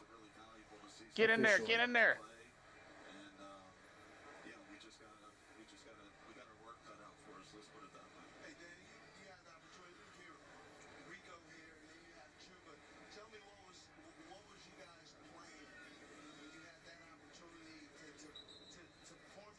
Good run stop. It's a long season, so you need 2 running backs, especially. You need 3 running backs, actually, but you need 2 running backs, especially. Correct. You need 3 running backs, really. We want to be a physical offense, run downhill. He is correct about that. But you need 2 at least that are 1,000-yard rushers.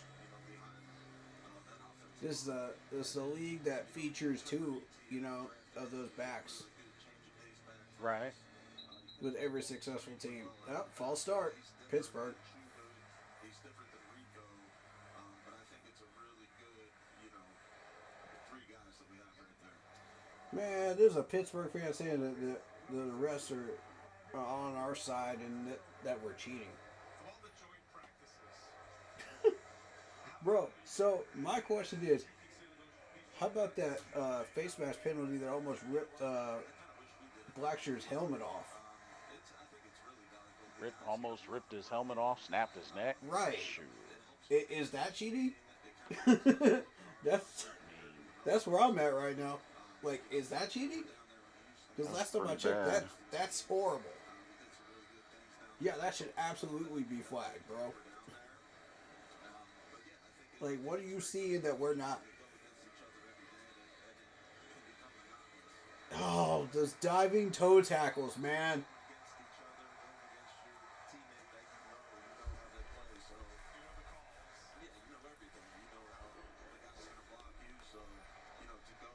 Okay, Radigan, what did you learn from that? Lathan. Get in there, get in there. Ah. Lathan, what did you learn from that toe tackle, bro? What did you learn? It does not work, right? Don't do that no more. Corner, corner, corner, corner, corner. Oh my God, stiff arm. Jeez.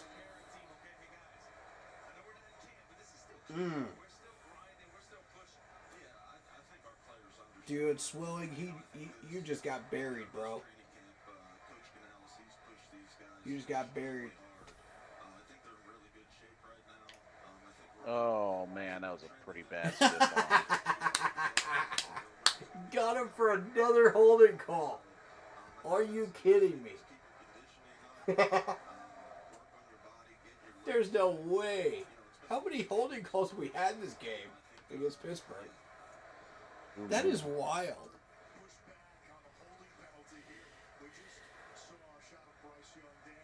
Oh, look at Mike Tomlin. He is pissed. As he should be. As he should be. Oh, man. These players are in for it on Monday morning, I'm telling you. That is insane. Get them on back there. 1st and 20. Get them all back there. Oh. Get him. Get him. Wide open and overthrown. Good pressure. That's what good pressure does right there.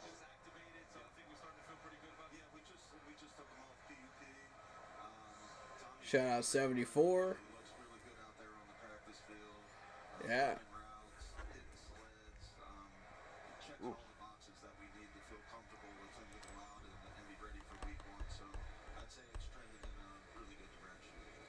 Mr. Sam Roberts getting in there, man.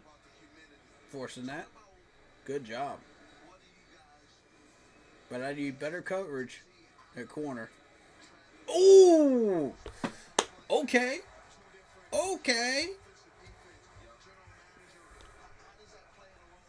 Woo! Gifford with the hit, boy. He said, I came in like a wrecking ball. Hey. Look at him. Good. That was really good. Woo!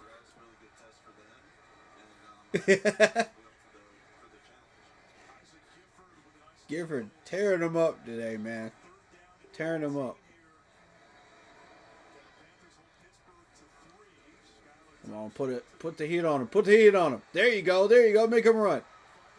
Spy him. Good job. Look at Trevion Thomas, man. Shut that down. He says, you're not going anywhere. Get out of here. All right, defense. Be smart. Be smart.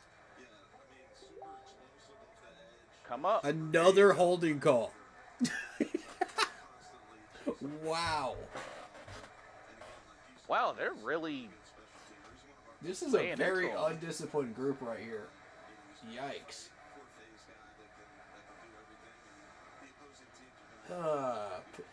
Mike Tomlin better lay the hammer on him on Monday, man. Oh, my God. The Steelers now have 11 penalties for 90 yards. 11 penalties for 90 yards. God. Carolina only has 3 for 28.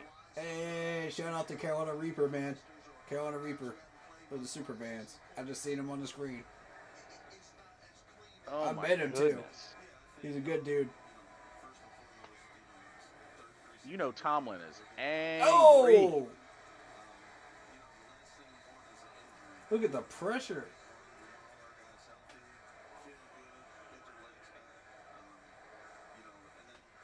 Nice tackle. Did you get numbers on that one?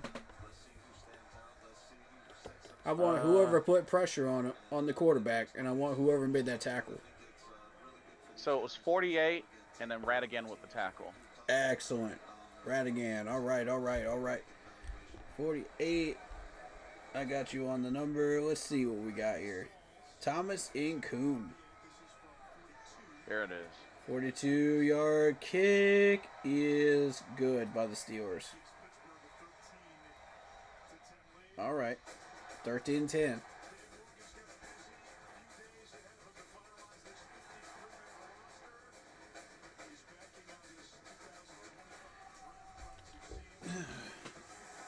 I'm not taking notes right now. I'm going to roll back through the VOD and get all these names and numbers. That's why I'm throwing them in the VOD right now. Fair enough. Yeah.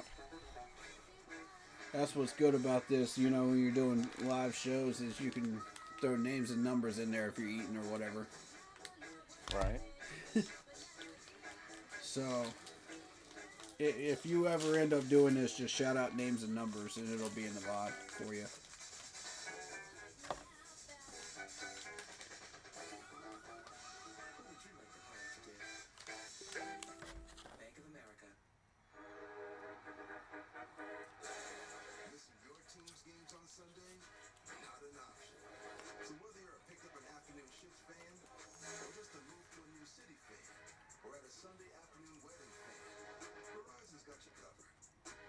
Radigan coming in strong on that defensive set right there.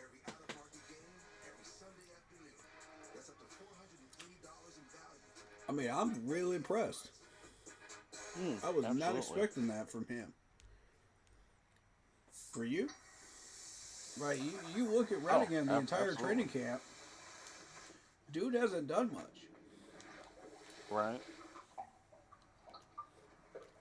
He had a simple 2 tackles during the Texans game, you know, but beyond that, he's been quiet. Right on. So to Mr. Radigan, I'll say, welcome to the battle. We missed you.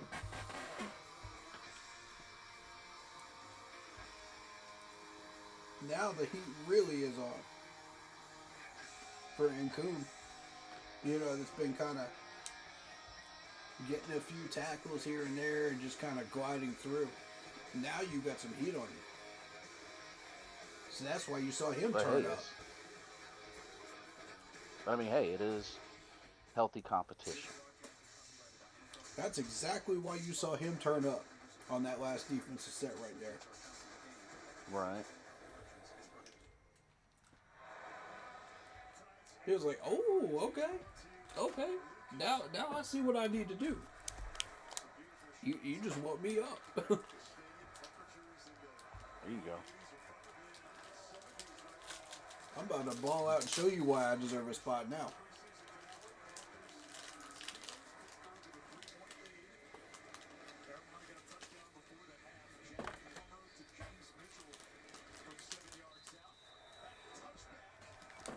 Yeah, touchback's about all you can do with that. They put Jimmy Horn back there on the opening kickoff. He hurdled a guy, but, I mean, it wasn't that impressive, to be honest. But I definitely think he makes the roster, though.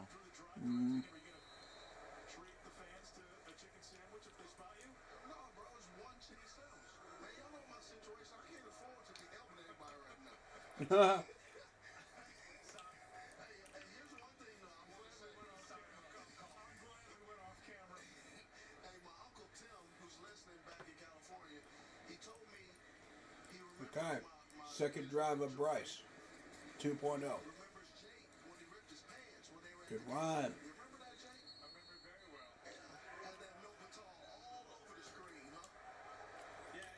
Okay. Lynch Adams showing he can run up the middle now. I like that. Moderate gain.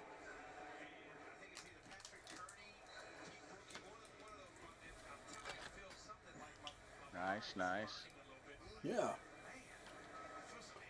We've never had a problem with run blocking. It's pass blocking we get an issue with. Right.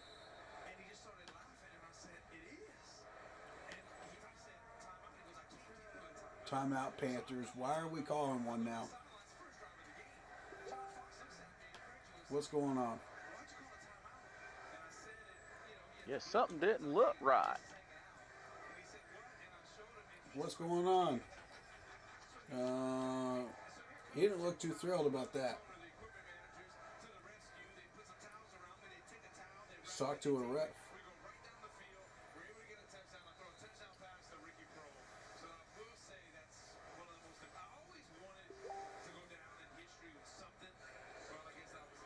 Yeah, are we dialing up one of the plays that would use in regular season right here? Is Dave Canella saying maybe this isn't good enough? No. Nah, he just needed a breather. That's what it was. Lynch Adams needed a breather. So did a couple of people on the offensive line. That's what it was. Oh. Yeah.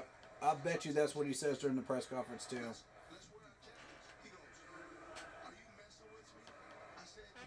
Oh, push. Ah. Bum, bum, bum, bum. All right, 3rd and 5. Let's go. We are 5 for 10 on 3rd down conversions. It's better than Beautiful. What we normally Yes. First down, baby. Well, make that 6 for 11. Yes, sir. Jimmy Horn Jr. Beautiful throw. Look at this. Just stood there with confidence. That's what we need. I love that plant foot right there. Very nice. That's what you're looking for. Oh, it's forcing people up into the box. Look at this. That's what these nice draw spiral. plays are doing.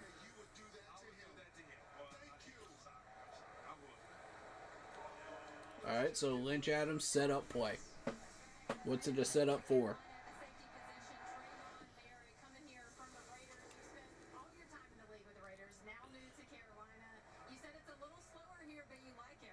Oh, too much dancing.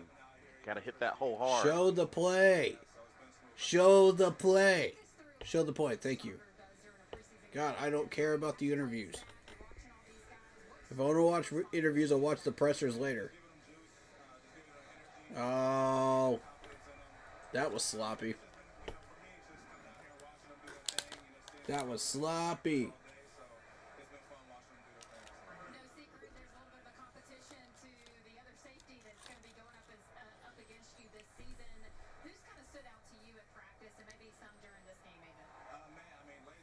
Oh.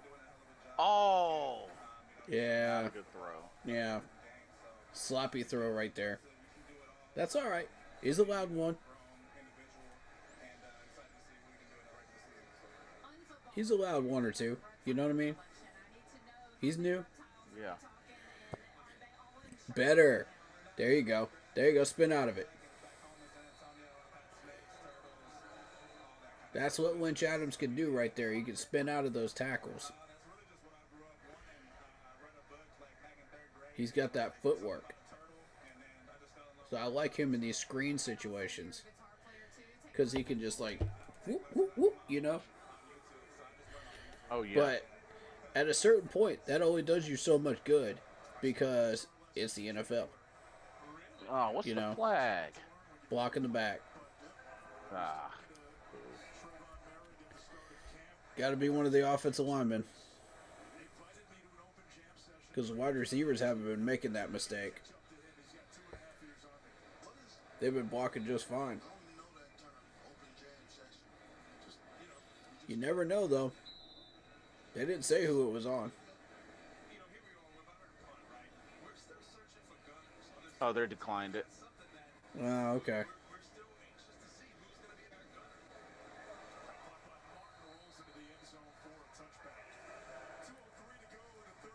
Touchback on the punt.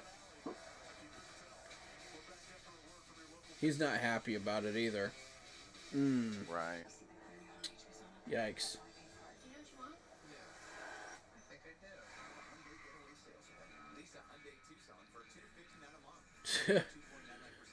I'll say this, Mike Tomlin better be lighting his team up on Monday with all these penalties, man. Yeah, no kidding. That is some undisciplined nonsense, man. Oh, boy. I would make these guys run gassers, man, if I was coaching. I saw that. Just no. I would be looking at, like, what cost each one of these and say, okay, we need to do this, this, this, and this to fix this. But first of all, you're all undisciplined. You're all running laps. Everybody that caused a penalty. The rest of y'all are good. There you go. You know, go run me 5 gassers.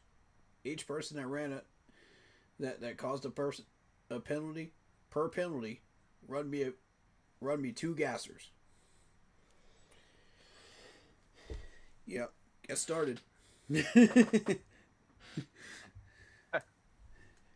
Go ahead, get started, because yeah, don't stand here staring at me. Yeah, I'm the head coach. Do it. Shoot, man. But what impressed me is the fact that, since we're talking about that, Chuba Hubbard, man, the voluntary gassers. Oh, yes. What do you think about that? I think that's unique, but very good. Yep. I love it, man. And then after they started arguing again after the practice, he was just like, whoa, whoa, whoa, whoa, we're a family. You know, let's chill. Right. I like that because that's leadership Same right team. there, man. Gotta remind them, same team. Right. That's showing leadership right there. You know, Right. and taking command of this offense along with Bryce. And I like that. That's what earns you a captain status. Right there. When you're already putting in the work and then you do stuff like that, captain status. Give it to him. He earned it. You think about where Chuba started out. Fumbling issues, catching issues, and now this dude is doing that. Yeah, and got a Oh, big ol' boy. extended- Oh, boy. Don't tell me they went deep again. Where's the coverage on the right side? Where is it?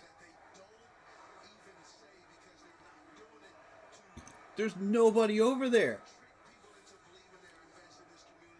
Oh my Oh. God. 39, right? 36, 39. Or 39. Nope, that was Damani. Again. Late to the party as usual. Come on, man.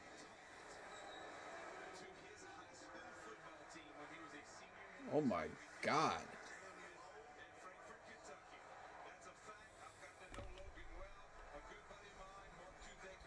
Isaac Gifford just got ran over. Jesus. He got absolutely trucked into the ground. Dang.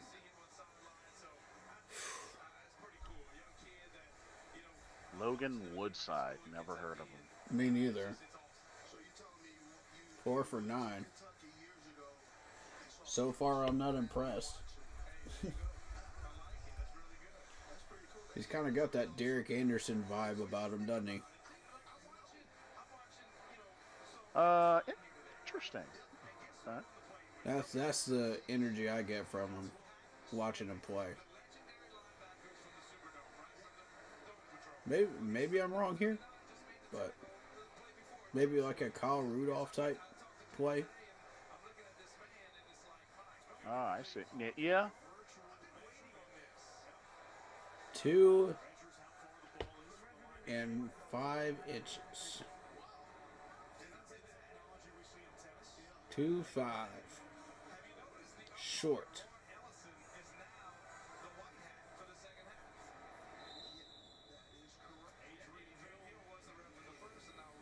Oh, yeah, that's right. I forgot they switched to virtual measurements now. Yeah, I like it.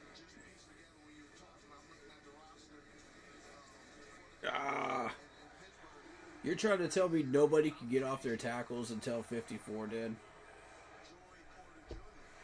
Come on, guys.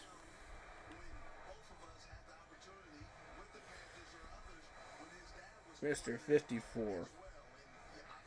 We're talking about Boogie. The Boogie. Oh, Boogie Basham. Mm-hmm.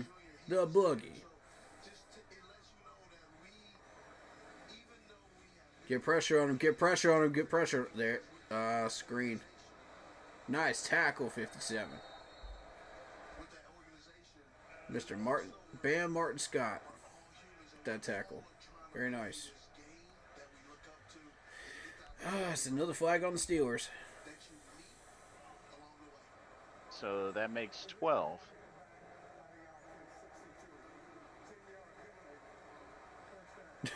I'm starting to think that referee doesn't like Pittsburgh. It's the same one calling these penalties. Must not. Because, I mean, we're not doing anything wrong. We're very disciplined out there, and I like that. I haven't seen any missed penalties. Otherwise, I would have called them out. You know what I mean? Like, I'm a fair man.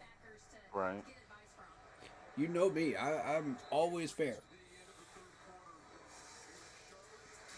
If I see it, I'll call it out and I'll say, yeah, that was a missed opportunity. You should have flagged it. But nope.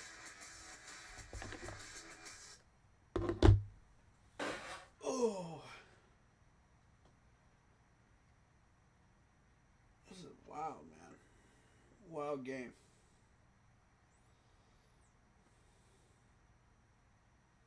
All right, one more quarter. One more quarter. How are we feeling about this game so far? I definitely think it's definitely the better of the three. Um, Agreed. I just really want them to finish on a high note Mm-hmm. and just build off of what was successful and really just get the rest of the kinks out of there. Mm-hmm.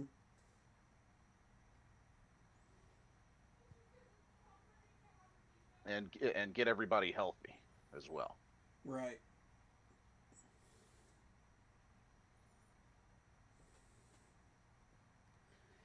Yeah. One thing I've noticed about these preseason games is everybody's been staying healthy, which is excellent. That's the number And that's one my goal. main thing. Mm-hmm. That's the number one Because goal. I'm like, Always. if we were getting like significant injuries or serious injuries, like multiple players, okay, that I can understand the idea of panicking. But Right. you know, other than that, there's really no reason to.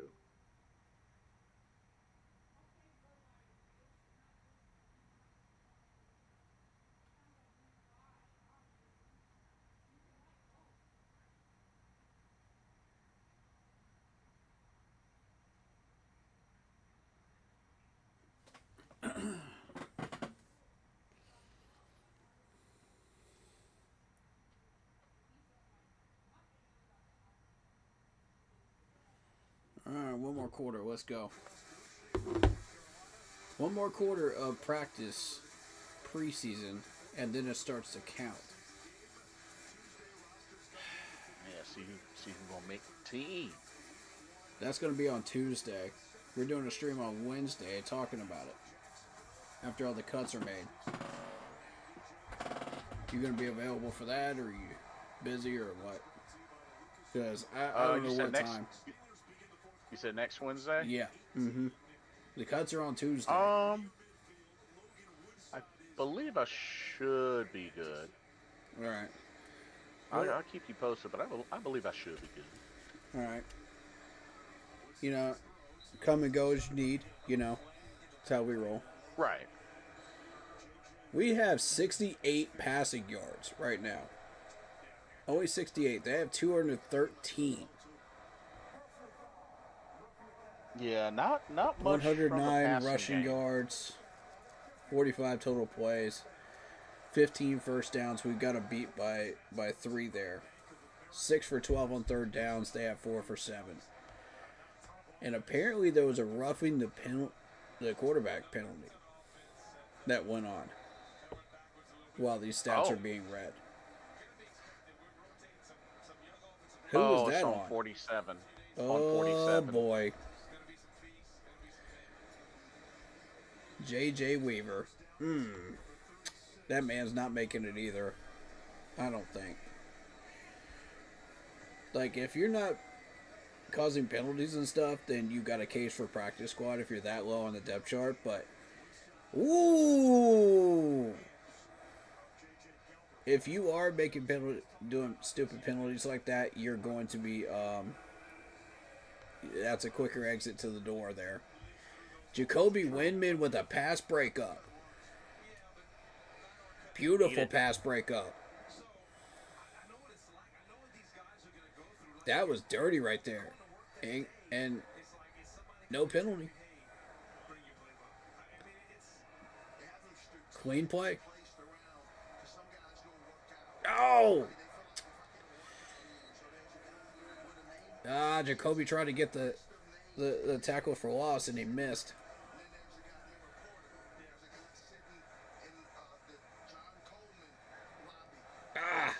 Look at that swat at the ball, trying to get the ball loose back in the backfield there. Oh, man. Someone took a block low. Dang. Yep.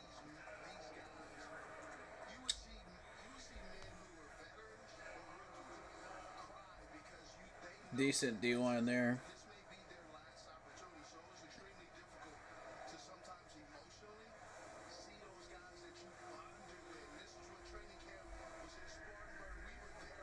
Get him! Oh, he might be well, he He's might have short. gotten it. He's short. Fourth and He's inches. short? Okay. Yeah, they're going Another for it. penalty. They're totally going for it. And it's on Pittsburgh again. There's that same ref again. Bro, come on, man. Get off of him, bro. Like, how many penalties is this now? So that's 13 Jeez. penalties for 105 yards now. What? Yeah. That's insane. Oh, man. Oh, my God. Oh, man. The Pittsburgh podcasters are going to be going ape over this. Yeah, for real.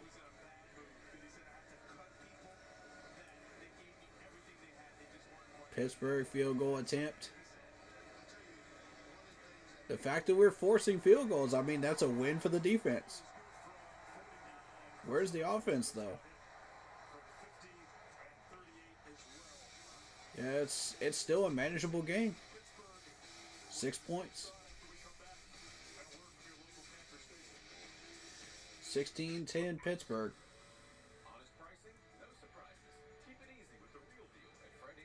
Yeah, but we got to get this offense going in this quarter. How to reverse an opioid overdose. Yeah, so we did the blueprint reaction yesterday. Wasn't that exciting. Players got mic'd up. Same old typical hoopla. But, you know, I didn't really see anything too interesting there. It was like a 30-minute blueprint video. Mm-hmm. I didn't really learn anything new to be honest, except for hearing the offensive line coach speak. And a few things from Dave Canales, of course. But, you know, these guys had fun, you know, they enjoyed camp, you know, and that's what's important. Right.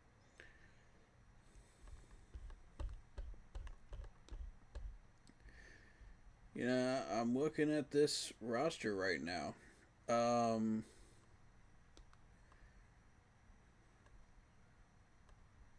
And I kind of wish they had given Nick Scott a little bit more time today after that awful Texans game. Trey Swilling is now in the race for a spot. You know what I mean? Right. There's a few of these guys that got into the race during the Texans game, you know, that weren't previously there for me.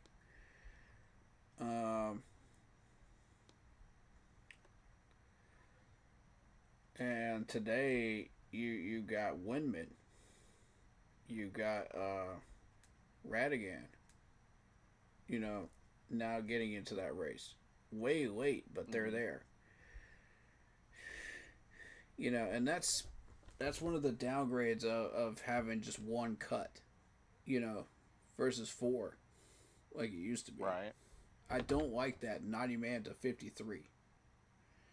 It sends a message to these players. Oh yeah, we could be lazy for the first 2 weeks because the cuts aren't going to get made.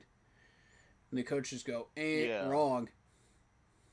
You know, every day gets evaluated.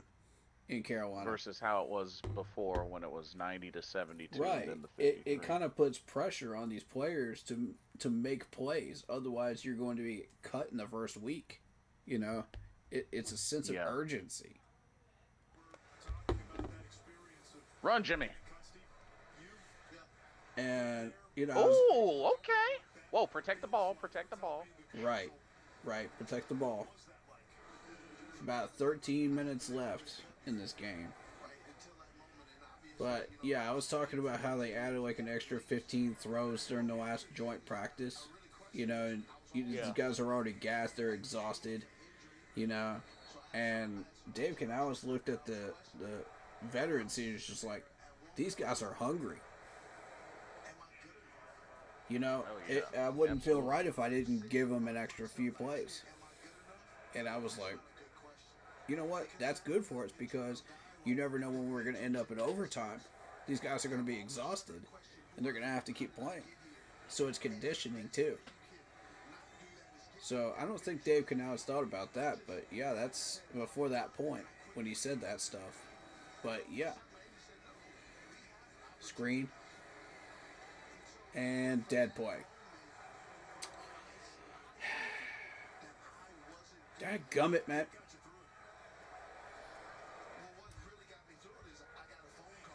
Where is the aggressiveness of this play calling? You're looking like raw meat again. Come on. Can we not look downfield, y'all? Come on now. 0 downfield plays. 0. Let's get something going downfield. I saw 0 downfield plays. All preseason. Block. Ooh, Perkins. Look at him sweat that double team. Oh my God. This man's athletic. Look at this. Protect that ball. There you go. Uh-oh. Run, Oh. run. He caught his own fumble. Oh, okay, Perkins. He caught his own fumble there. Watch for the fumble on the replay. But he got his own fumble.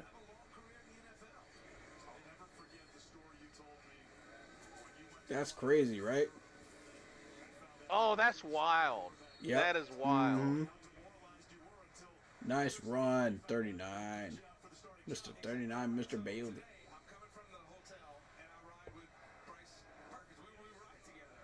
Yeah, dude is definitely athletic. I'll give him that. Mm-hmm. Mm-hmm. He reminds me of a young Cam in that athleticism-wise. Because Cam was throwing those types of passes, you know, when he was younger, first year. Yeah. Right. And it took him a while to get fully integrated into the league. But once he did, he was a terror. Come on, let's get the lead this drive. Let's go. And he'll get that one, those types of passes like that one screenplay, you know, ironed out that he overthrew, you know. Come on, guys. But I think Perkins is going to be a solid dude, man. I like this. He plays our system too.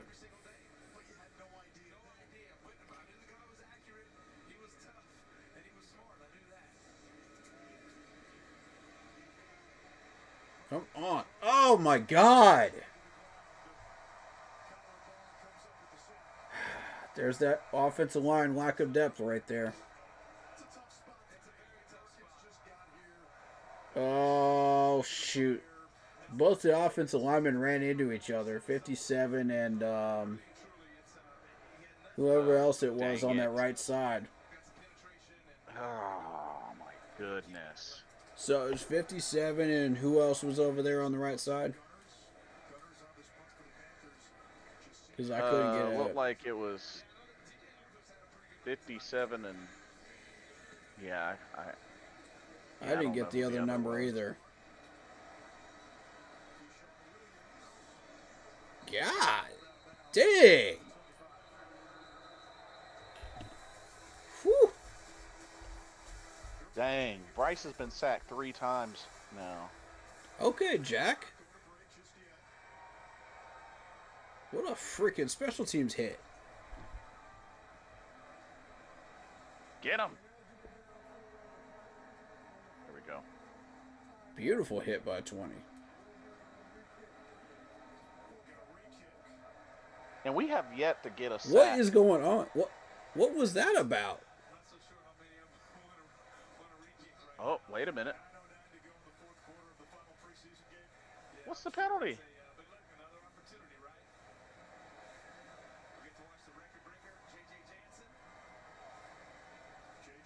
Oh, it's on us. It's on us. They're redoing it though. What do we do? Ineligible man downfield, I guess. Oof. You never want to see that. Panthers record 260 regular season games from J.J. Jensen. That's incredible. Indeed. JJ's how old now? My God. He's probably in his maybe mid-40s. 39 years old. Maybe. Thank you. Ooh! Oh, 39. God! Oh, okay. I don't know why I was thinking mid-40s. Bam Martin Scott with the special teams whack. Oh my God. Watch this tackle. Ooh. Oh, that's how you hit. That's it right there, man. That's how you That's hit. it. That should be clean, too. 4. That's what I'm saying. What's the flag for? Oh, it's on the Steelers. No way. There's no way.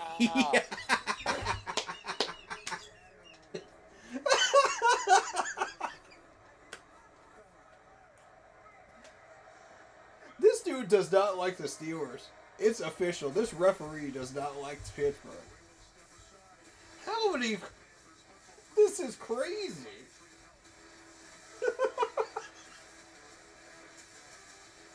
Yo.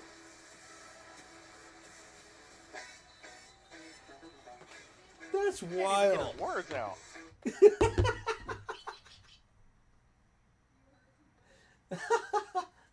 He couldn't even get his words out. How many penalties is this now? So that's now 13 penalties, 104 yards. Oh my God. Carolina has 5 48 yards. Right. Like y'all are over here, Pittsburgh fans, y'all over here saying, "Oh, the we're cheating with the referees." Come on, man. Y'all are just undisciplined. Just own it. Yeah, we have penalties too. We have 5. Yeah, Own but your, you know, own your undisciplinedness. Mike Tomlin's gonna really rip into him. Oh my God, yeah. Monday morning is gonna be rough for these players.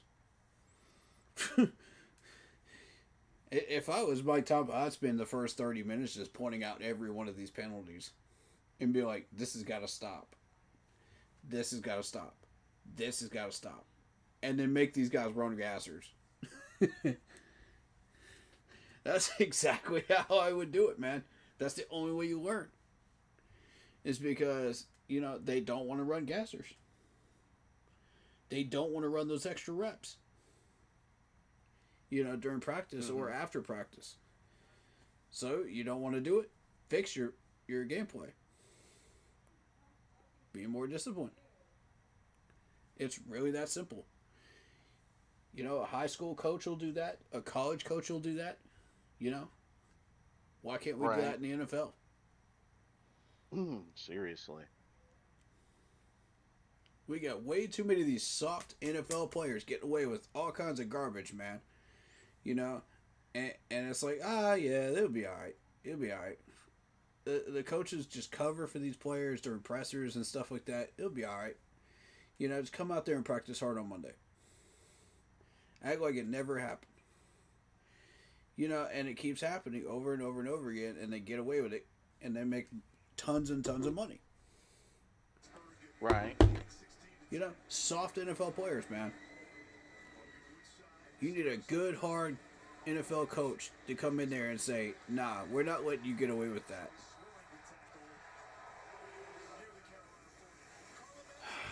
Who was on coverage on that play?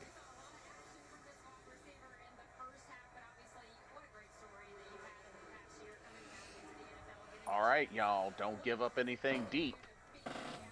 Who was on coverage on that first play right there? Oh, shoot. Looked like this swilling again. Oh, boy, Trey. Come on, man. And that's what's going to land you on practice squad, Trey. Like, you made so many good plays during that Houston game. See, there's that cut. There's that cut to the left that I was talking about. That's what I wanted to see Blackshear do, you know, when we got inside the 10. And he never did.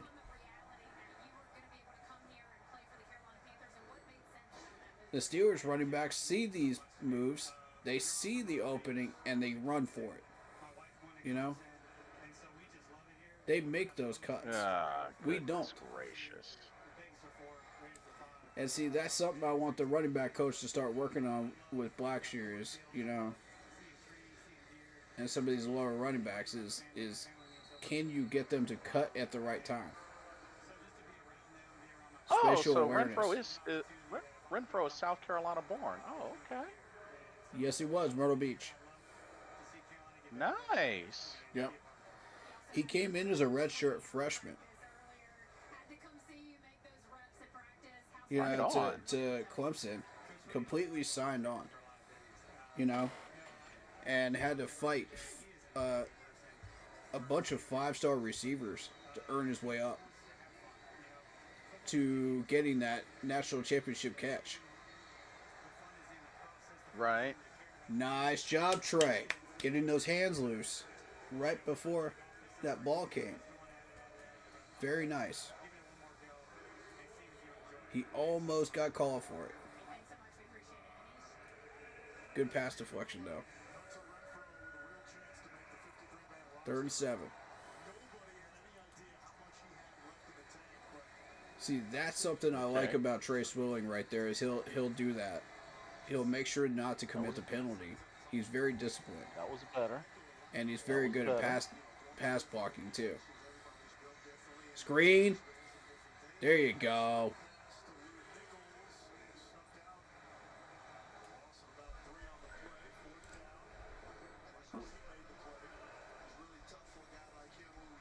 Nice job, Weaver. Staying at home, making sure he doesn't get anything. And Reed coming up as well. Very good, Reed. That's exactly what you want. Forced another three ball kick. That's a win for the defense. We did not let him in the end zone. 3 straight drives, we did not let these guys in the end zone. Very, very nice defense.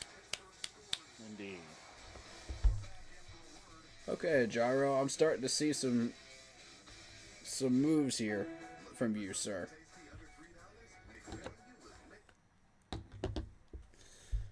I think he's finally starting to understand he's being evaluated too. He was like, okay, I'm going to start pushing these guys up. I'm going to start making these guys make some moves here. Right. Instead of putting them 10 yards back and nickel and dime. Nickel and dime, nickel and dime, nickel and dime. Because they kept killing us with the nickel and dime. And I was like, okay, Gyro, what are you doing? Like, this is not how you evaluate your defensive players, bro. So, suddenly, that message somehow resonated with him. To where I'm he's going to just say like, that it definitely had to. Yeah. Definitely had to have gotten to him. It needed to, that's for sure. Yeah, definitely.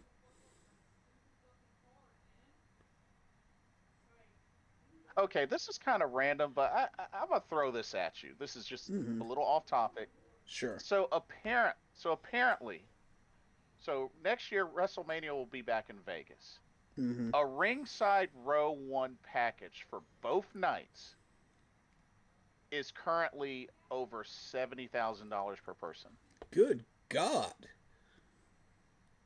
Rows 2 and 3 are between 35,000 and 50,000 plus. What? And you wonder why I don't make an effort to try to go to WrestleMania. I'm sorry, but when you gotta wonder which couple of months you're not gonna pay the mortgage just to go to WrestleMania, you have a problem. Right. But yeah, sorry to get off topic, but I came across that and I had to get your reaction. Nah, you're fine.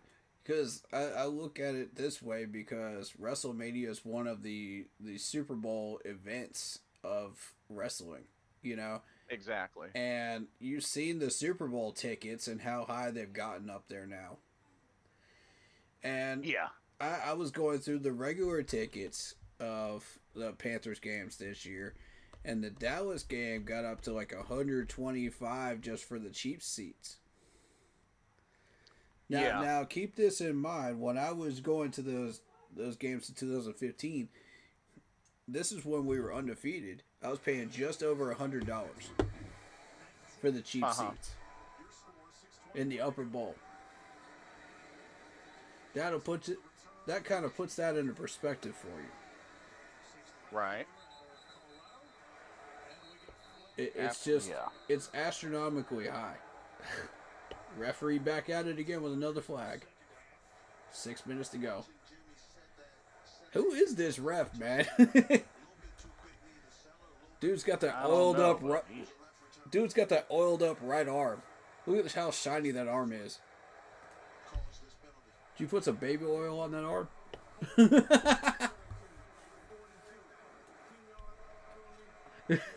Oh, this is a holding call on us. Okay. All right.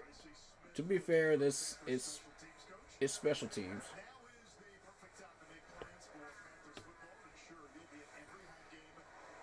Okay. PSL pricing $15 per month. They were actually giving away Tet McMillan jerseys earlier on. Oh, really? Yeah, at the beginning of camp with PSL.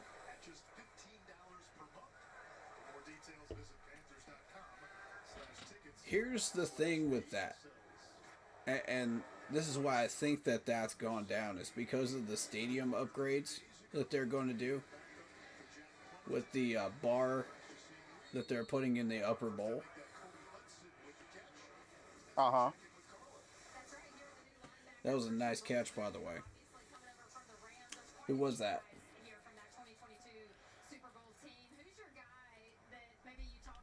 Oh. Yeah, I didn't get a number on that one. I didn't either. Yeah. I was so distracted with my conversation there. Nice. Oh, they shut down the run. Yikes. And see, they figured out Rich Adams already. This dude has foot tapping and he can move around, but once you get trapped, that's it for you. They figured him out now. It only took them, a few series to figure this dude out. Imagine trying to make a career out of that, knowing they've already got the book on you in preseason. Yikes. Yeah. You got to develop your game. You got to take that next step up. Otherwise, you are cooked. You're going to have a short career. Nice catch. Speaking of which,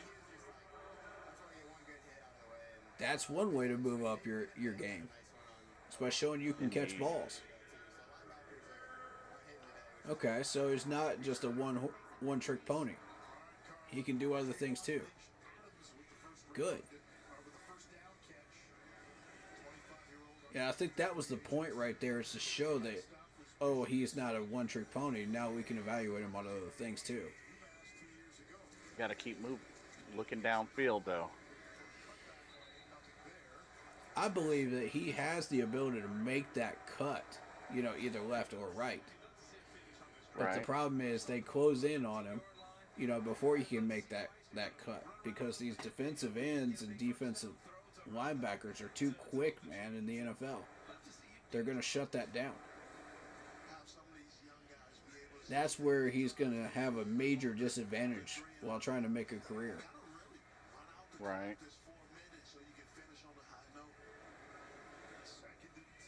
Yeah. And the game hasn't slowed down for him yet in that way.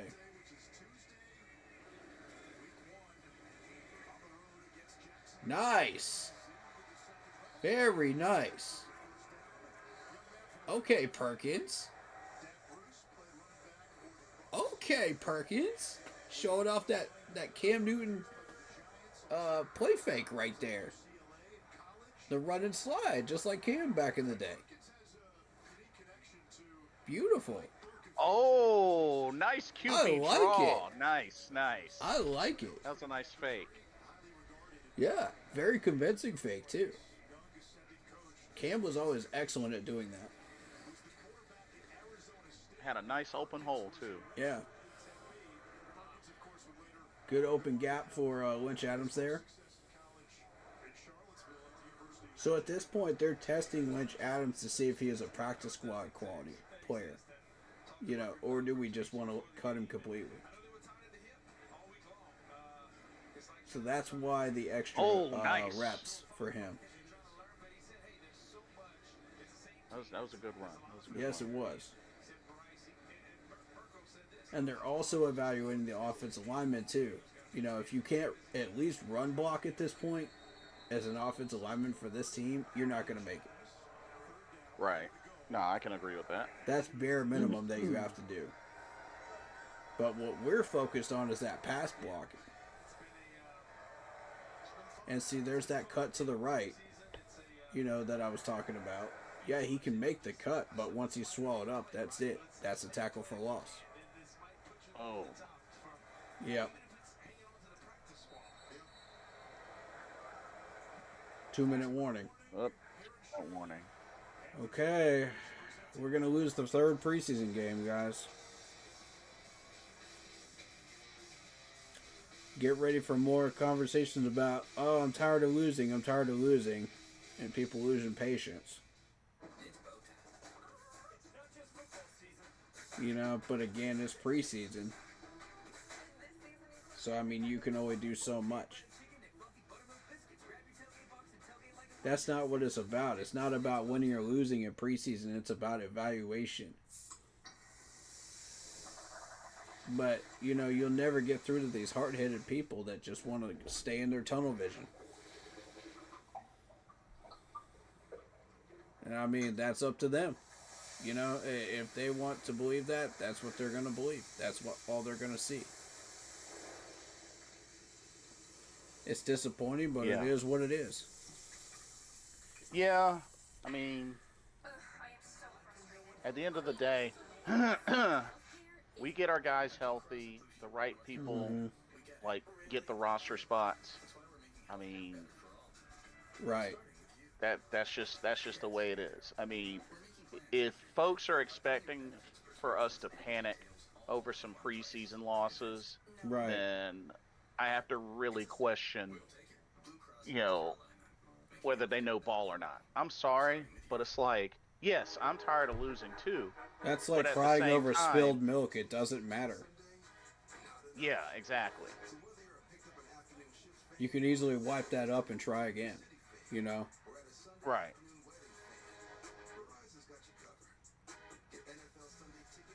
But once it starts counting, then you got a problem. Have we seen number 29 of Caleb Evans at all today? I have not heard that number called.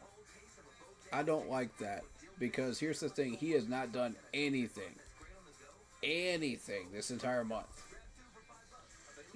He made a couple of plays during that Houston game, but that was it.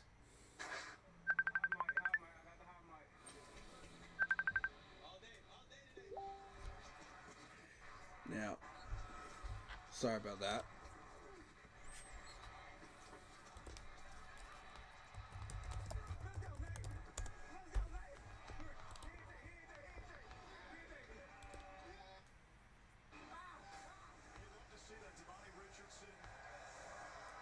I love the energy from Damani Richardson, but I don't like the execution today. He got a little lazy today with coverage, and that's what's frustrating me. Is like because I know he can do better. You know, it reminds me of Trey Boston. You don't know what you're gonna get, which one you're gonna get. And there's my man Matt Cata and the Reaper being shown on the TV right now. Hey, I've met both gentlemen. Love them both. Awesome people. And if you ever can't find the super fans at a game, just go check out the Sam Mills statue after the game. They'll be there for about 30 to 45 minutes after the game. Oh, nice catch.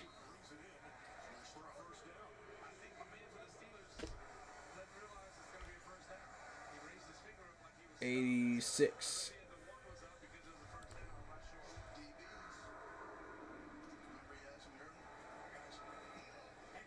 Kobe Hudson, I think, right?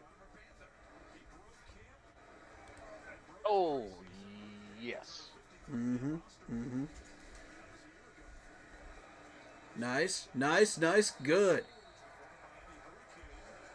1-on-1. Found George on the outside. Number 80.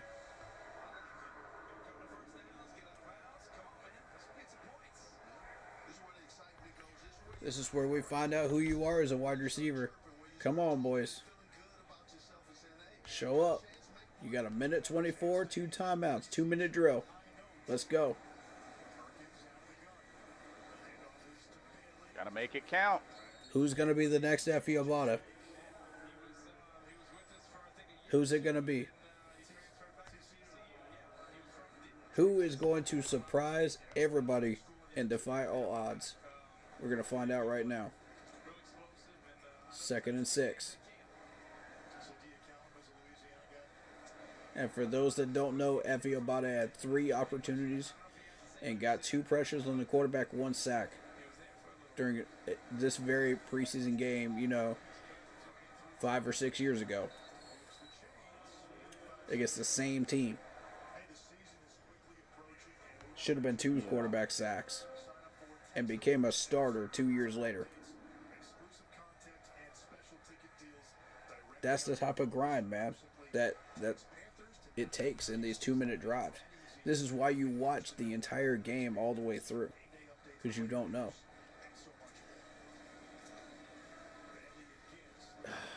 It's not there. 15 seconds left. Timeout. Dave Canales, timeout. I want to see a touchdown. Dave Canales. I don't care that it's preseason. We have only scored 13 points in 2 games before this. Now we've only scored 10. This is unacceptable. Dang. We got in field goal range. We didn't even try to kick a field goal. When we have an open field goal competition, you got nothing on that drive? We had a minute 30 with 2 timeouts. A minute 30 with 2 timeouts. You're telling me you're not even going to try to put up points? Embarrassing. Well, that is ridiculous. That's it for the preseason. No, I'm pissed. That's not how you end preseason. That's sending a message that we do not care about this offense right now. and that we do not care whether we try to put up any type of points in situations like this. That sends a negative message, and I'm not pleased with it. Oof. Oof. If Dang. Y'all listen to me when I say this, man. When you have that opportunity with a minute 30, fourth quarter, perfect opportunity to test out a 2-minute drive and find out who these wide receivers really are. You know, or your kicker, to find out which one of these two kickers is going to win that kicking competition. This is your opportunity to make a move. Yeah. Don't run the clock out. Why would you do that? You know who these running backs are now. You know that Lynch Adams is not going to be able to make that cut and move up the field. He's too small. Put points on the board at bare minimum. When you know that we've only put up 13 points in 2 games before this. Yep. I will take a field goal out of that. I don't care. I want something. That's just... That's poor coaching Especially considering the struggles that the 2s and the 3s on offense have had. Because, listen, you're going to end up in these situations during game time, during regular season, and you're going to tell me you're going to pull a Matt Rule and just not care? Because that's what Matt Rule and Frank Wright did. They didn't care. We were down by 9. It doesn't matter what that scoreboard says. We need to keep fighting until that clock hits triple zeros. I want our best football left on that field. Period. Period. I don't care if it's preseason, regular season, playoffs, Super Bowl. I don't care. I want our best football to be put on that field. That way these players can leave this field and say, we did the very best we possibly could. Before a roster cut. Before, we get eliminated. Or before something else happens. Mm-hmm. Whatever happens from that is whatever happens from that. You get out of it what you put in. If you put in a lazy effort, you're going to get a lazy answer. And a lazy response. Right. To that effort. If you're going to come out there and put everything you have into that game and you still come up short, people will respect you. Look at the KC game. Look at the Eagles game last year. Perfect example of that. We might have come up 7 points short in both of those games, but I'll tell you what, people respected us. They didn't have a choice.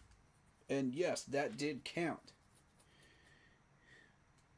No, we didn't beat both of these teams, but we put our best foot forward and we showed that we are making serious progress. And people saw it and they said, whoa, hold up now. This team put the fear of God into both of these Super Bowl teams. That's something right there. That's moving in the right direction. That's right. So when I see an opportunity like that, even in preseason, you have to take advantage of it. You can't leave those points on the freaking field, man. That's not good. That's not acceptable. Right.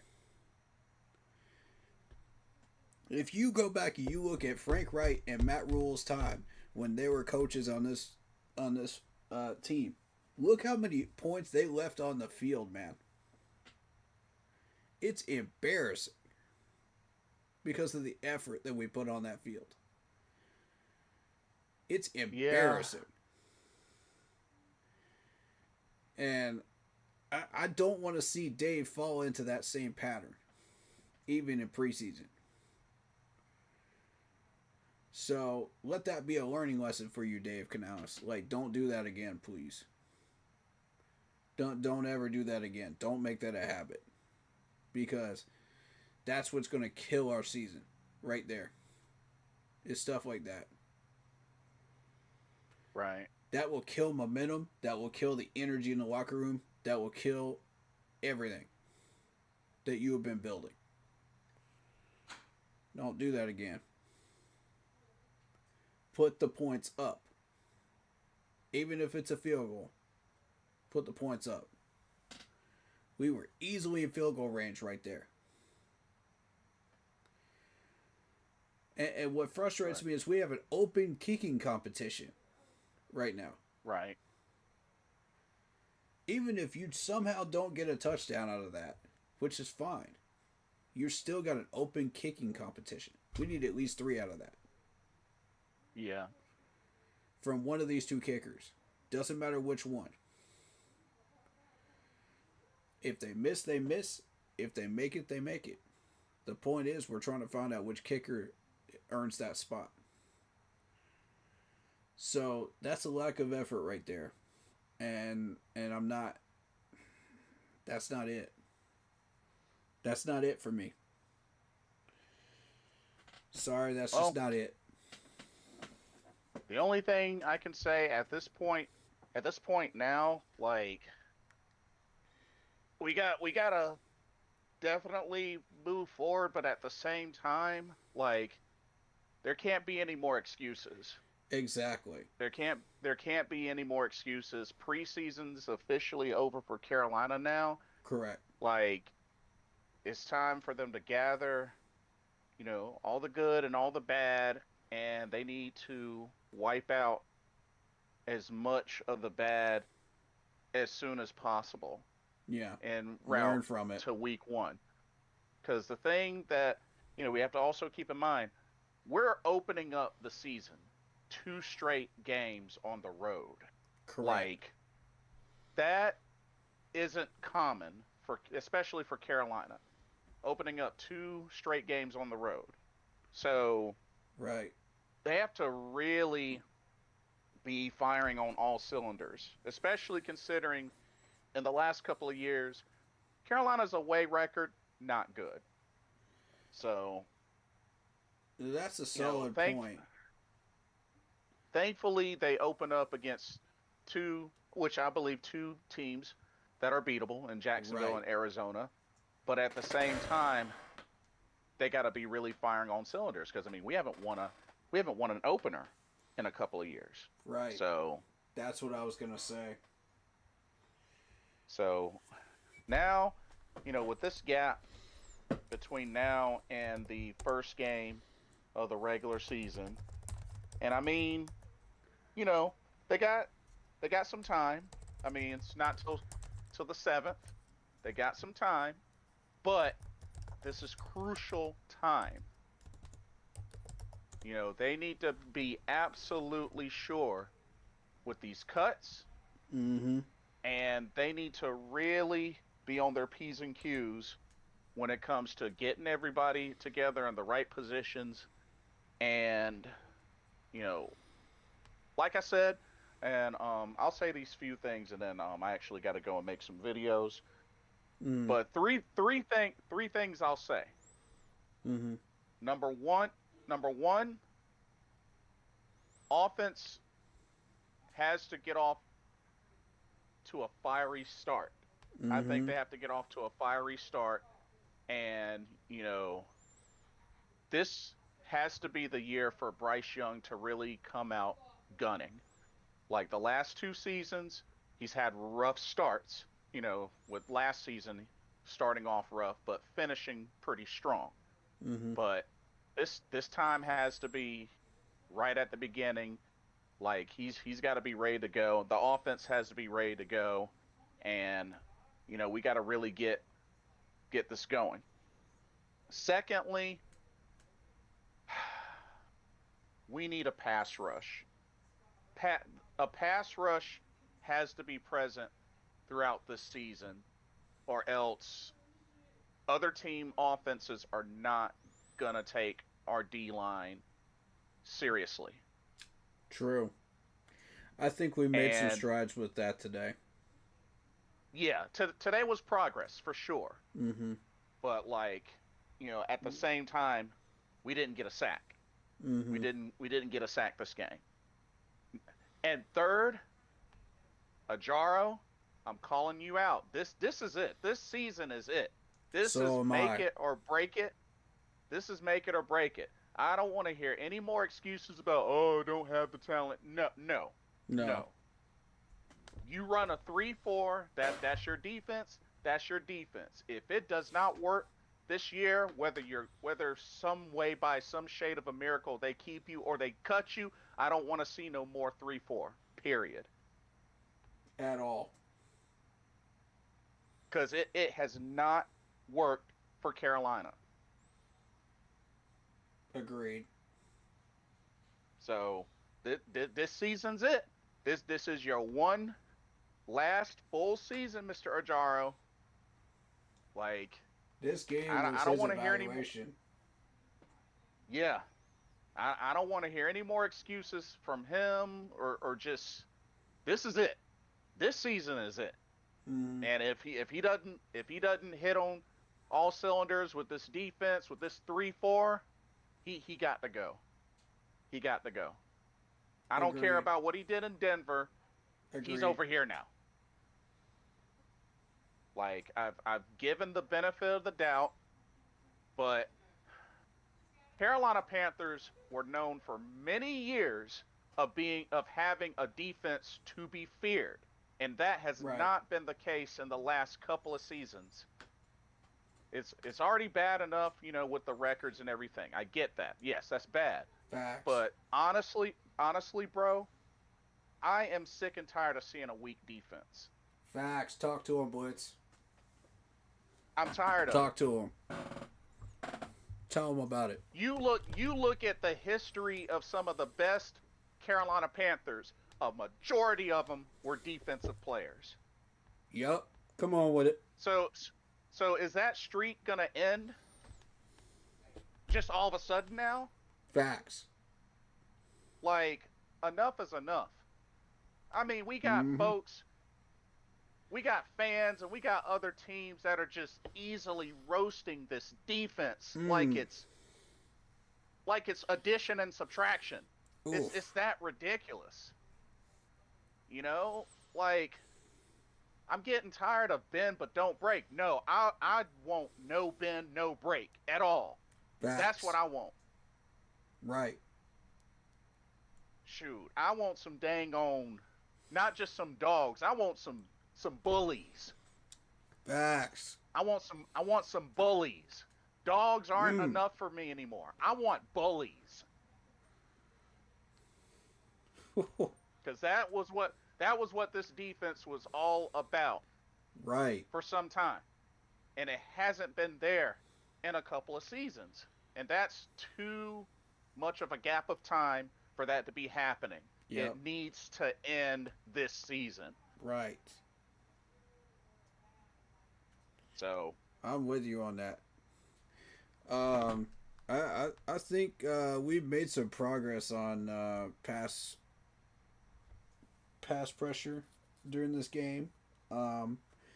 It was starting to come alive last game, but we made some progress. I wanted to mention the fact that we are 22-36 all time against the Falcons. We are 14-15 at home and 8-22 on the road. This is before they factored in last year's numbers. And 0-4 in overtime against Atlanta. This is before the 2024 season now. That's disgusting numbers. So right. it would be 9-23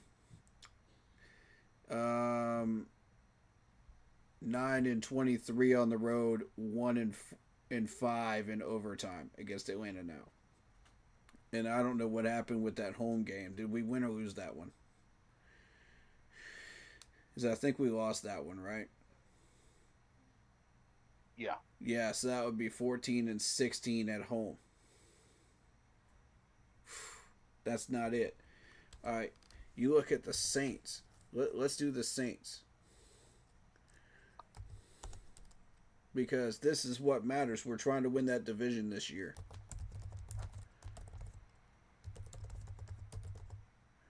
Against the Saints, okay? What do we got here? We've got. But yeah, I actually I gotta bounce though. But yeah, Yeah. I will be in touch. But yeah, next Wednesday, I'll keep you posted. But that should be good for me. All right, sounds good, man. I'll Alrighty. let you know when we go live or when I plan to. Sounds like a plan. Yeah. I'll catch you later. All right, buddy. That was Blitzball Champ, ladies and gentlemen. Go sub to him. Go give him some love after you get done watching me. He works with our channel a lot, and he's been a lot of fun to work with. I love him. You know, he makes some excellent points that I think people need to pay attention to. In particular, records, you know. And that's why we're going through this right now, because I'm seeing that we are 28-32 all time against the Saints. 14-15 at home, 14-17 on the road, and 1-0 in overtime against New Orleans. This is before, again, they factored in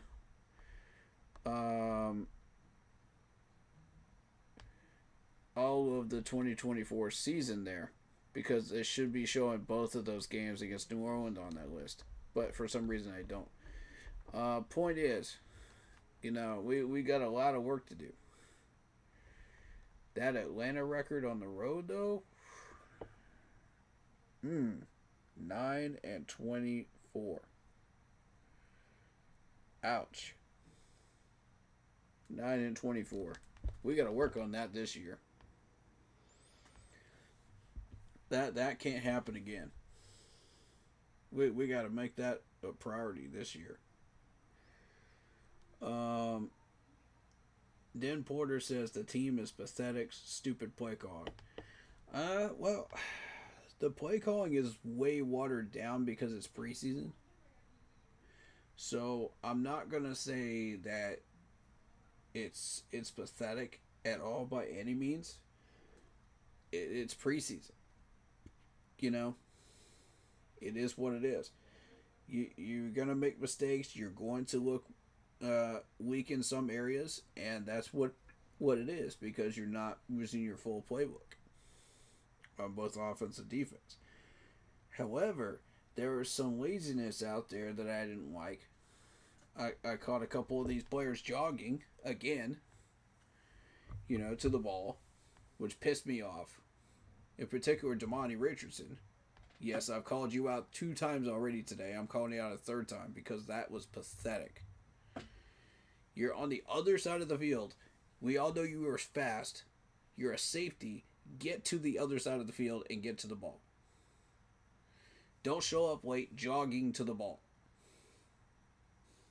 That's not it. So, shout out to Radigan, who actually stepped up his game today. You know, on the other side of it. Because I was calling that dude out a lot during that Texans game, and he showed up, and he was like, nah, I'm not doing this no more. You know, which in turn motivated Thomas and Coombe to start making some plays. Because he and Coombe are trying to fight for a spot right now. So I said, all right, that's what we want to see right there. That's encouraging. Because when one guy steps it up, the next guy on the ladder has to step it up. And then the next guy. And then the next guy. Because they're like, okay, now that you have pushed your limits, now I'm going to try to push mine. So I'm looking at all these players today, and I said, some of these guys did push their limits, some of them didn't. And that's okay. You know, some of them just didn't have the talent to do so. You know, and we know which ones are probably going to get cut. At this point, it's plainly obvious which ones. Now, the next question is, which ones of these guys that don't make this 53 are going to end up on practice squad, instead of outright just cut. So I think that once we do this this 2015 documentary stream, we're going to go down this roster and really determine who's going to get cut and who's going to stay.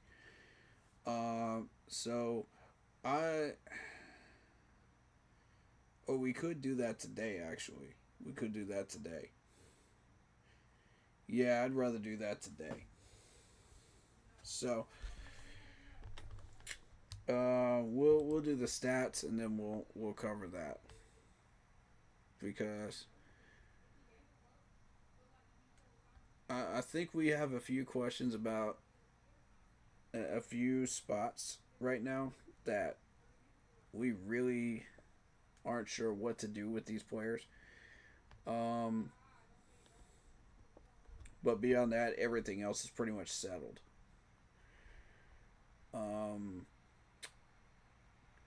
I think the main topic of discussion when it comes to that is David Moore, because that's the elephant in the room. That really is the elephant room in the room there, as far as these players are concerned.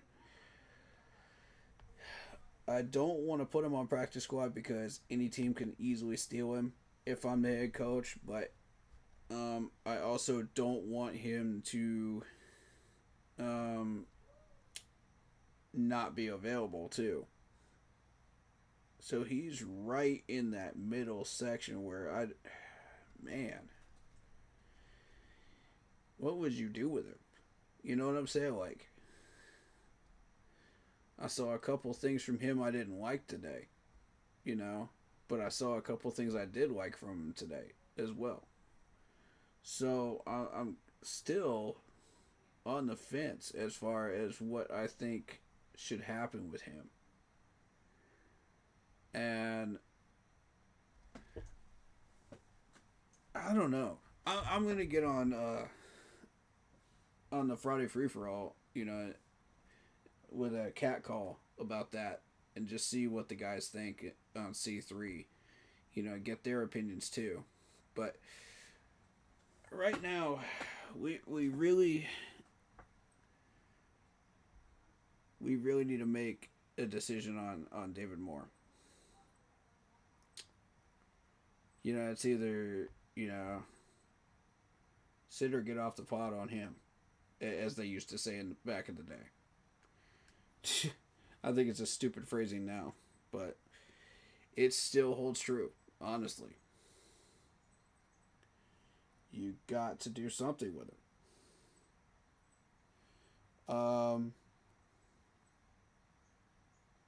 I know I probably could have made a lot better analogy than that, and I apologize. But he has too much talent to just cut. You know what I'm saying? Or put on the practice squad.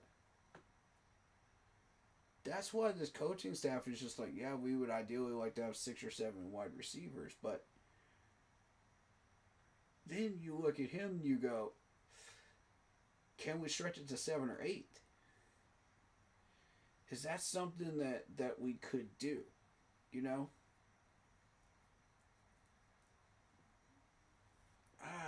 Man. I don't know, y'all.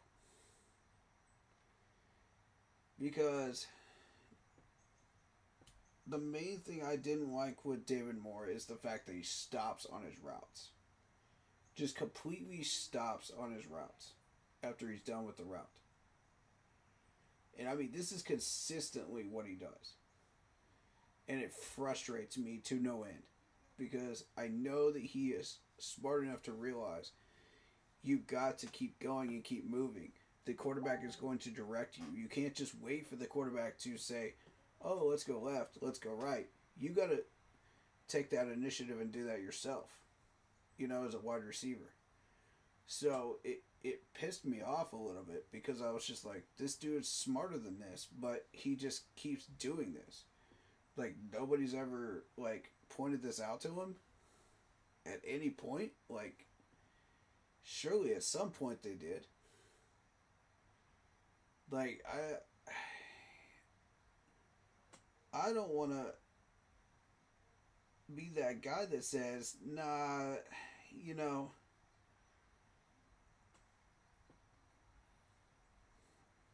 I don't want to be the bad guy here and push him too hard, because I know he's got the skills, I know he's got the talent, I know he could do a lot of various things.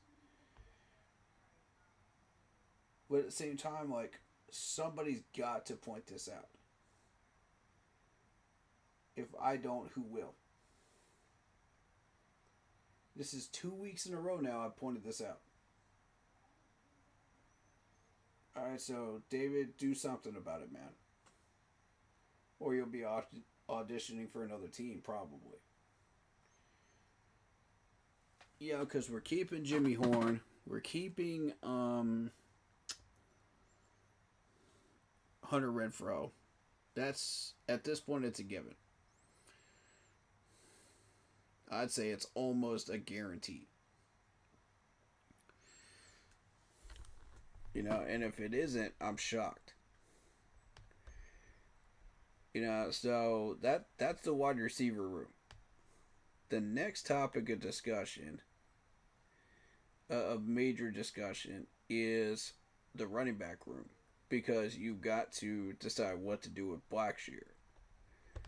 Now, if we take a look at Blackshear and his numbers, this dude was let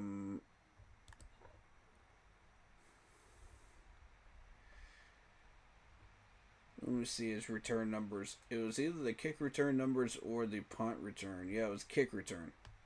Alright, so he racked up over 3 years 1,734 kick return yards. This is before they started changing the rules on the kickoffs.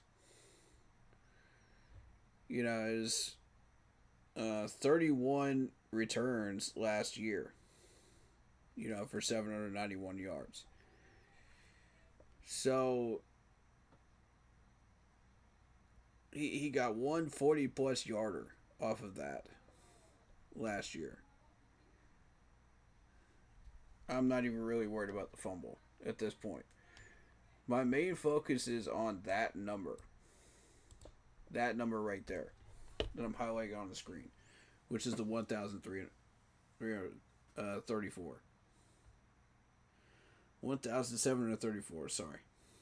Dyslexia kicking in right there. But anyway, average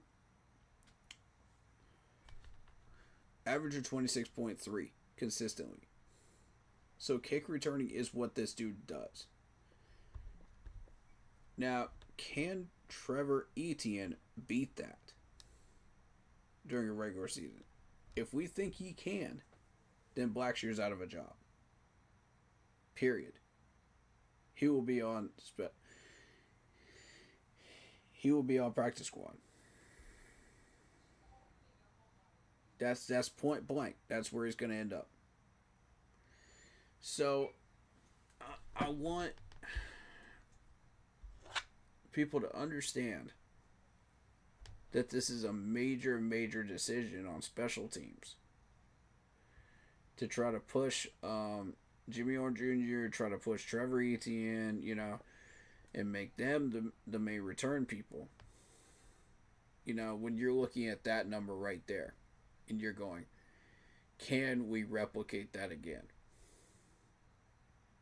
You know, can we replicate this 791 right here again with Blackshear on kick returns with the new rules? That's with the new rules in place last year. 791.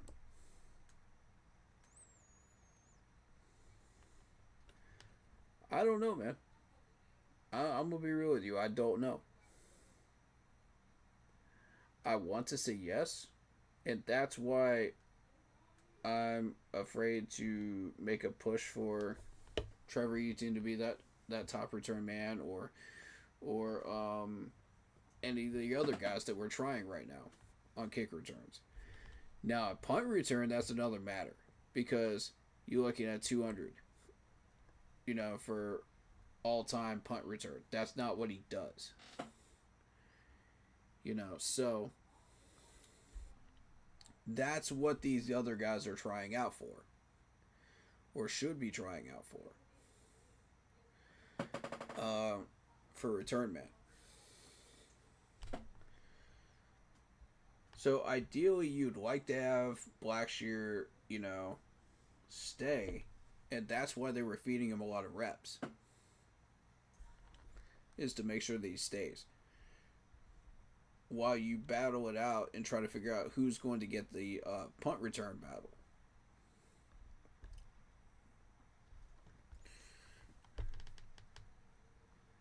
So we look through the depth chart here.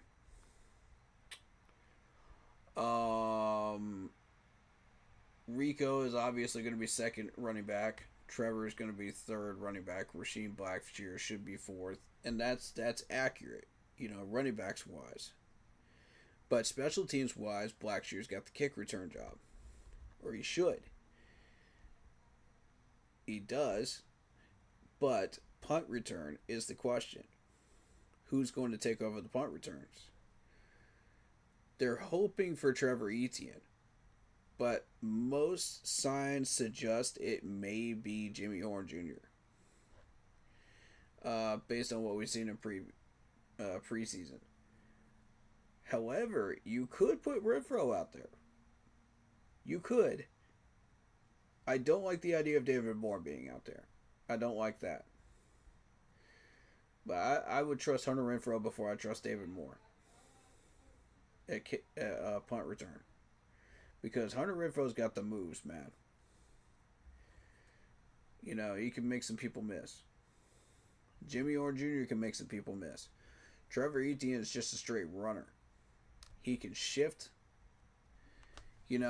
but he's better at being shifty, and avoiding tackles rather than just straight running. So that's why I do tend to favor Jimmy Horn Jr. in that situation because it is a punt return. You know what I'm saying? You're trying to make people miss. Which Blackshear has failed to do because he's just not that type of return man. That's not who he is. Hunter Renfro can do that, though. That's why he's got my vote of confidence back there. So it is possible to use him. I'd rather we didn't, but it is possible. Alright, let's take a look at the offensive line depth, because today that really became apparent. This is before we even look at the stats. This is my observations.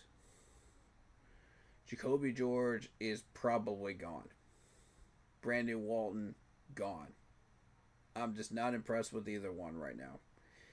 If we do keep either one of them, it's going to be for offensive line depth, for preseason and practice squad purposes before the 90-man cut turns into 53. We have not seen Luke Condra or Steven Lasoya properly acclimated. So I didn't get a good look at them. If they were in, I didn't look at them. I was, however, impressed with Jarrett Kingston. I like Jarrett Kingston. I think that he took that step forward. Yeah, he does have a penalty or two, to clean up, but it's not a major concern at this point for him. He can clean up a holding penalty with just technique,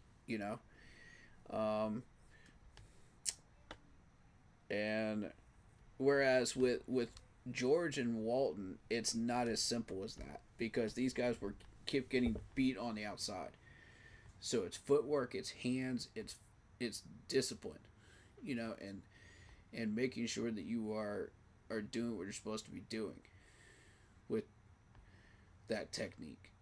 You know, it's not just technique at that point, because these guys don't have those skills that Kingston does. So my issue. Sorry, Jacoby George is a wide receiver. My bad. Tarquin was the guy I was talking about. Tarquin. All right. I went a little too fast with that, man. I went a little too fast. I'm going to slow it down. I'm going to focus in. All right, so, yeah, Tarquin and Walton are both probably practice squad or gone. I'm not impressed by either one of these two gentlemen. Not at all. We got James Mitchell in the tight end room that actually did really well with that touchdown. Because it wasn't the fact that he got the touchdown, it's how he got the touchdown for me. Because again, you know, heat of the moment, you're going to have a 50-50 ball in the corner of the end zone, you know, during a regular game, and you got to be able to make a move, you know. You got to be able to win that 50-50 ball. And Jared Kingston with a high pass to the corner of the end zone. I'm actually glad that he threw it that high, because, and not any higher than that. You know, granted, because that would be a hospital ball. But just high enough that it looks like a 50-50 ball in a regular season game. You know, so that we could test out James Mitchell's physicality, you know, and his jump to be able to catch that. So, and also his wingspan. So, I'm impressed. I like what I saw there. That was a flash in the pan for James Mitchell that I want to see more. I'm interested. I want to see more. So I think put him on the practice squad. Let's keep working with him. And I see something there. You know? Definitely.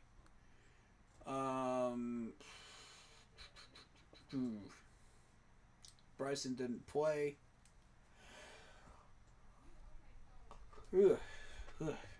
Did we see Jaseem Reed in there at all? I don't remember seeing Jaseem Reed at all. I kind of wanted to get a proper evaluation of him too.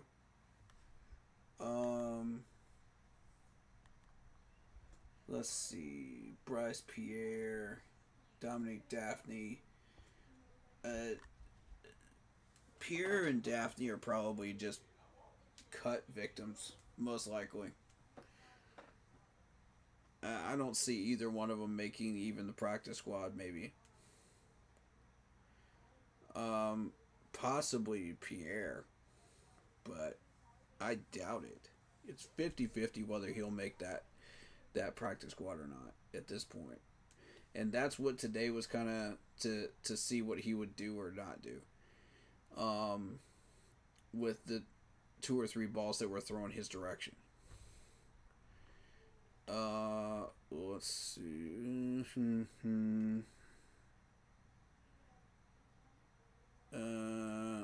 Kobe Hudson, JT Luther, trying to figure out who's best for the practice squad and who's probably going to get cut there.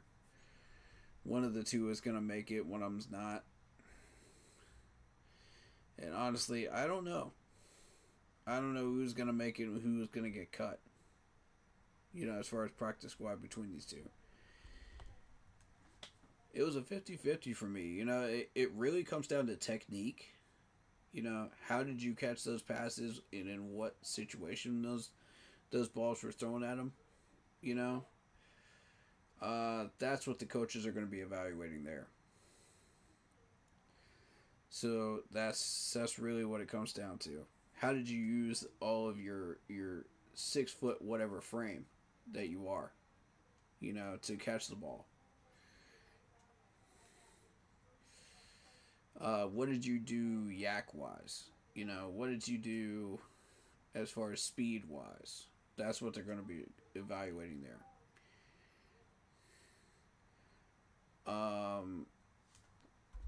When we look at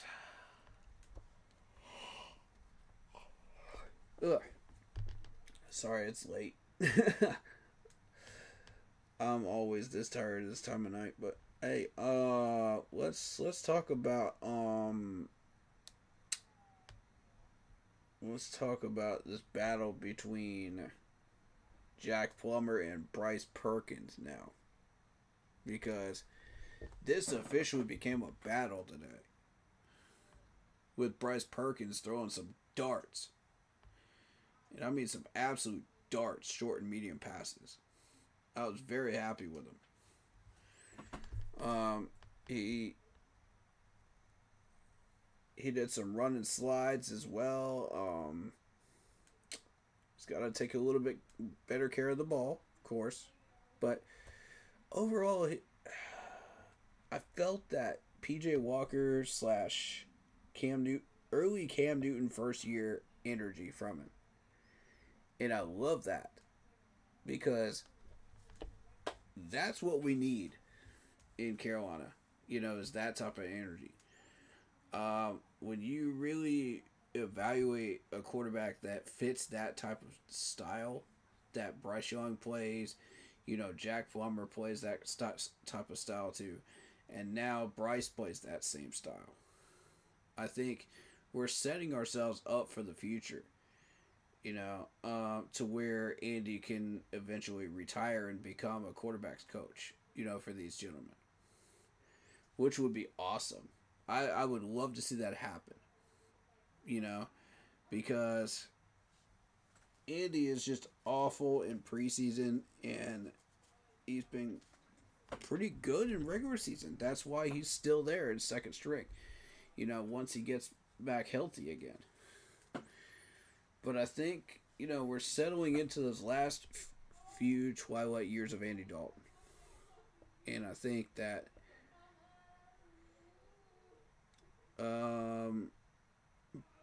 Perkins could beat out Jack Plummer, man. He could. I think he could. I'm going to go ahead and say it.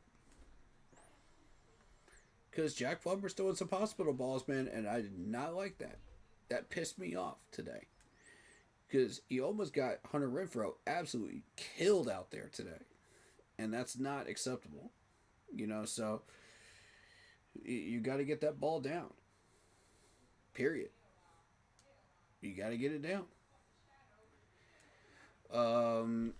So let's talk about the defense now.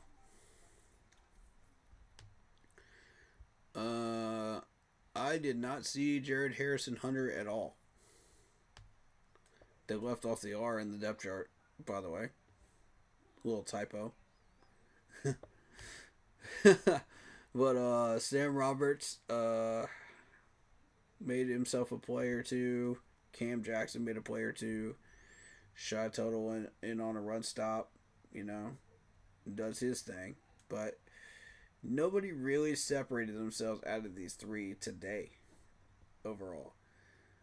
I think if I had to judge who should win that battle between these three for second string, it would be between Cam Jackson and Shy Tuttle. Just point blank. From what I've seen so far. Sam Roberts just hasn't impressed me yet. I need to see a little more. So for that reason, I would say Cam Jackson should overtake Sam Roberts. But that's just my personal opinion. Once you start looking at this stuff on tape and everything else, I trust the coach's decision, whatever they think is best there. They seem to know what they're doing, so I trust them.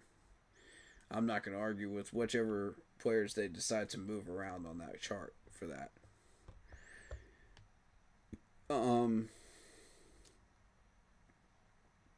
The only thing is Cam Jackson is a draft pick. You know what I'm saying? And if your draft pick is not better than the guy that you signed, you know, Sam Roberts, that's considered a bust. You know, after one whole season. So, I think it may be a good idea to put Sam Roberts on that squad and move Cam Jackson up. Just for now. If you see a reason to switch those two positions, that's up to you. As a coach, Dave Canales, I trust you. You know, again, whatever decision you make, that is your decision. This is your team. You know, this is not mine. This is not anybody else's that's watching this. You know, it's yours. So, we all trust you. We all believe that you know what you're doing. So, Brian Ray, Jaden Crumby, didn't see either one of them. Okay, so Princely was out there today. He made a few plays. Put some heat on the quarterbacks. Put him into second stringers. So, can he put that same type of heat on a starter? That's what we're trying to figure out. And again, because Windman is over here making plays, it inspired Thomas Ancoom, who's in a position battle with Boogie, you know, to make a play or two. So that's something that's encouraging. When you got these people in position battles encouraging each other, pushing each other to make plays, you like that. That's healthy. You know, you want that to continue. Bam Martin Scott doing his thing. I think that he has solidified his third string spot. Mapolo, I just haven't seen anything of Mapolo. I think that's a cut victim. I honestly think that's a cut victim. I'm going to be straight up with you. Of the 90-man roster. Yep. He's going to be cut from this roster for sure. And,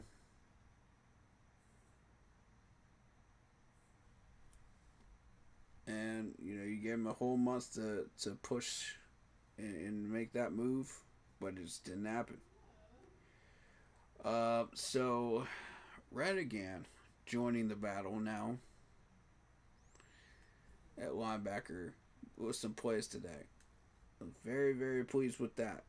Him and Windman are really battling it out for that second string spot. I think Rosebloom has got the first one, without a doubt.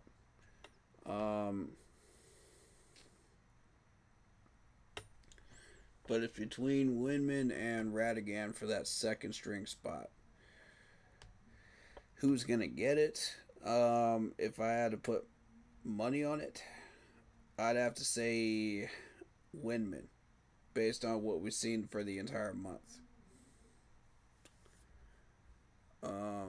But Radigan's definitely better than Chris Barnes, so I agree with this depth chart.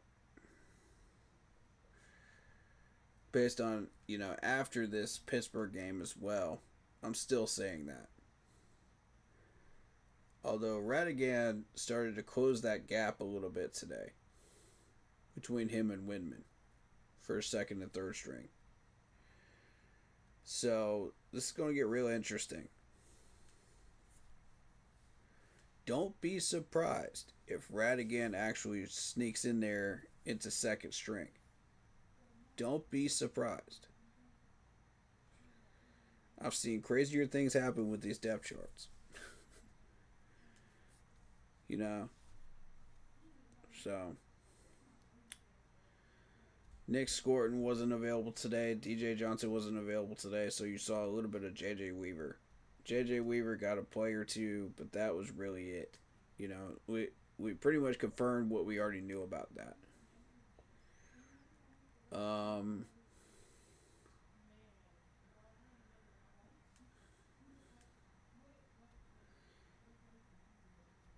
So, corners. Corners we'll get back to in a second. Let's look at safeties. Safeties, Trayvon Moehrig obviously getting a starting spot. Nick Scott still retaining his spot, even though I think he needed more work today after that Texans game. Because that was not a good game for him, and I think that if he were given a little more work, I think he would have redeemed himself and still earned that first string spot. But it would be tight between him and Lathan because Lathan is starting to make some plays. And I'm very impressed with Lathan right now. Damani Richardson started to piss me off a little bit with that lazy jogging towards the ball today on defense. Can't do that. But he's still better than Isaac Gifford. He's still better than Isaac Gifford, and he's still better than Jack Henderson. So I do agree with this depth chart still.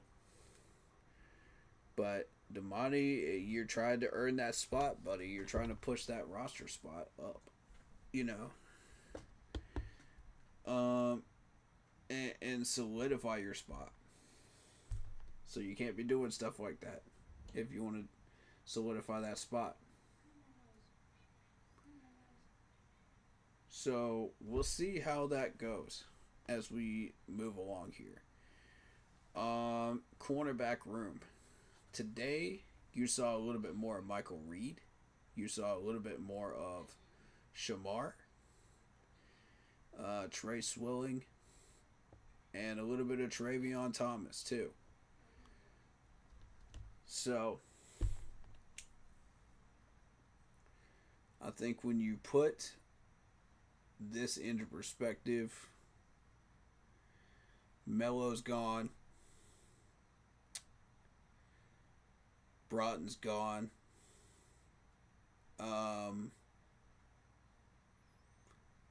And then it becomes a battle of the rest of these guys. Now, honestly, I still don't see what they see in a Caleb Evans at this point. But they spent a waiver order on him to get him. So I get that they don't want to make this look like a bust, but let's be real about this. It's starting to look like a bust of a move there, which kind of bothers me a little bit because that ruins our waiver order, and our opportunity to get somebody that we might really need through waivers. Yes, I understand we had trouble at corner, but at that point, we saw that Shamar and Corey Thornton were starting to really battle it out and do well,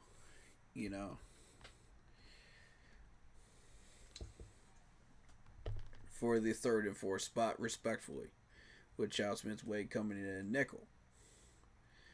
Now, beyond that, you got Trey Swilling finally getting into the race for number 4, along with Travion Thomas during that Houston Texans game.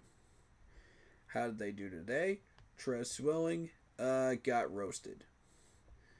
Travion Thomas made a play, but kind of was quiet today.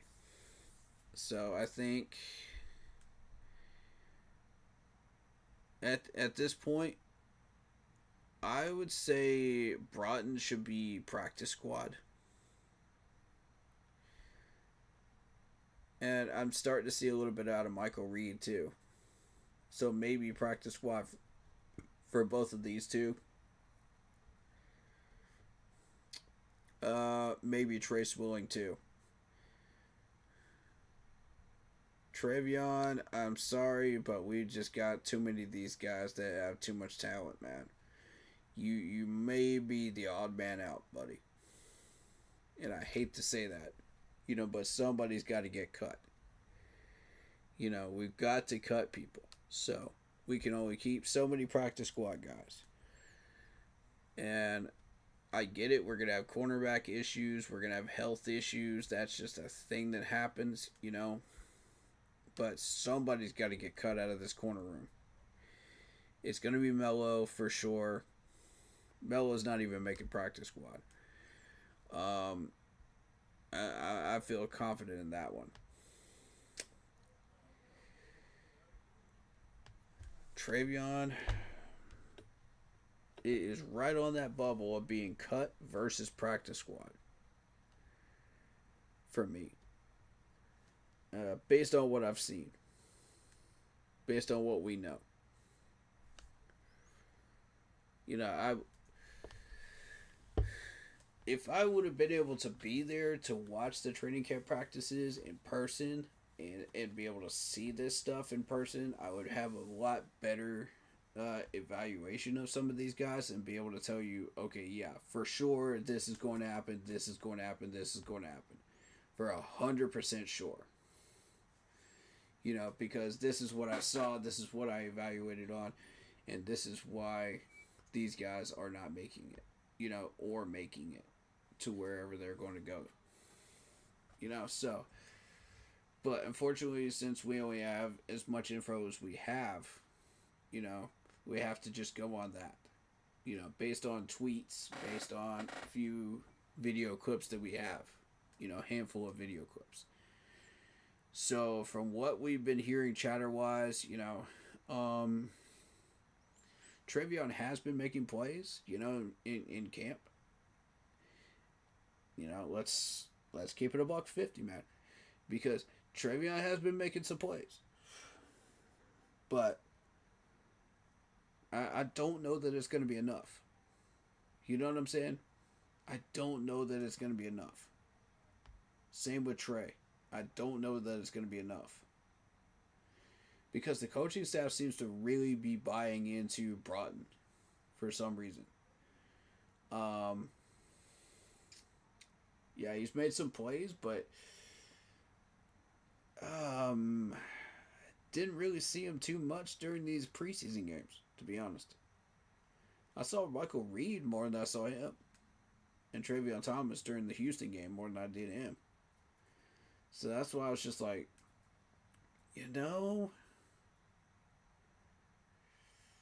what are we grading on? You know, I don't know. For corner room, but I'm gonna be honest. That's what we're looking at right there. I think 2 or 3 of these guys will be either practice squad or gone. So, special teams.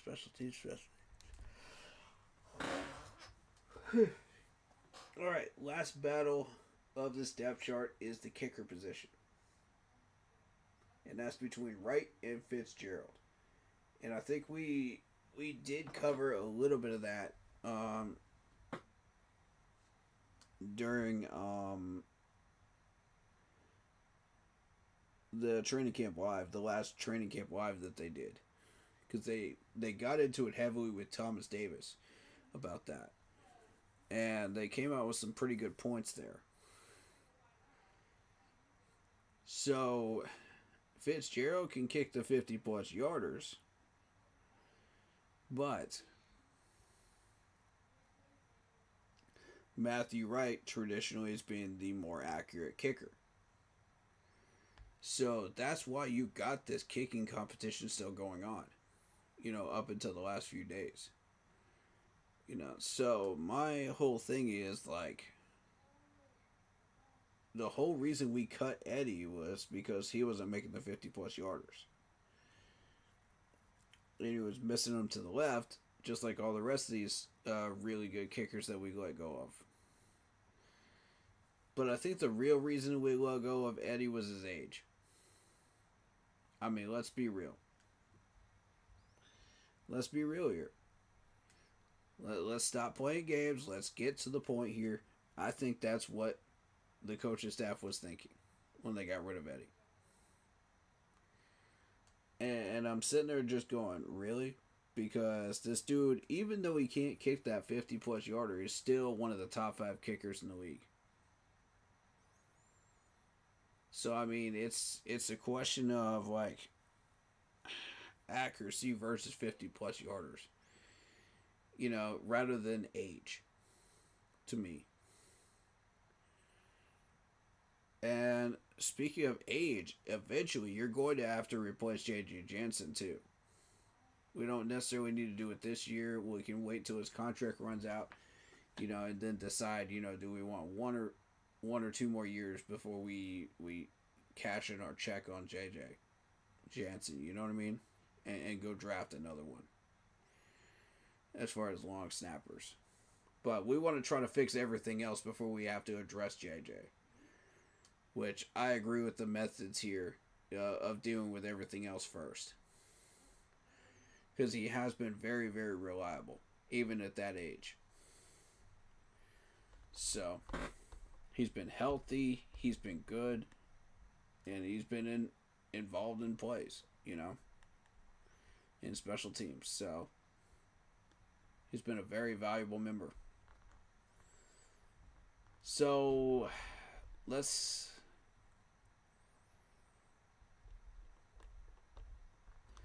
now take a look at the stats from today.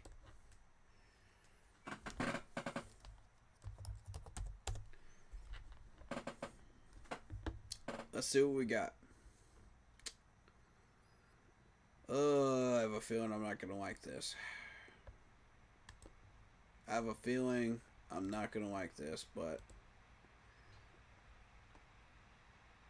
because, again, I was not pleased with how that game ended. I'm not pleased with the effort that we showed, ending that and saying, it doesn't matter that we didn't put any points up on the board. Yes, it does actually, because we've only put up 13 points in the last 2 games. Yes, I get it. It's preseason, but again, you don't want to look like raw meat in a jungle full of predators.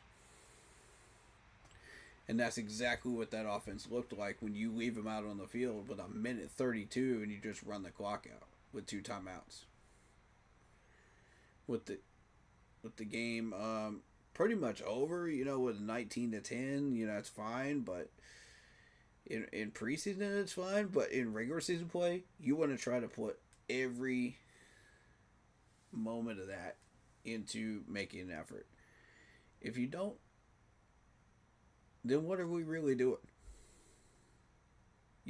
What are we really doing?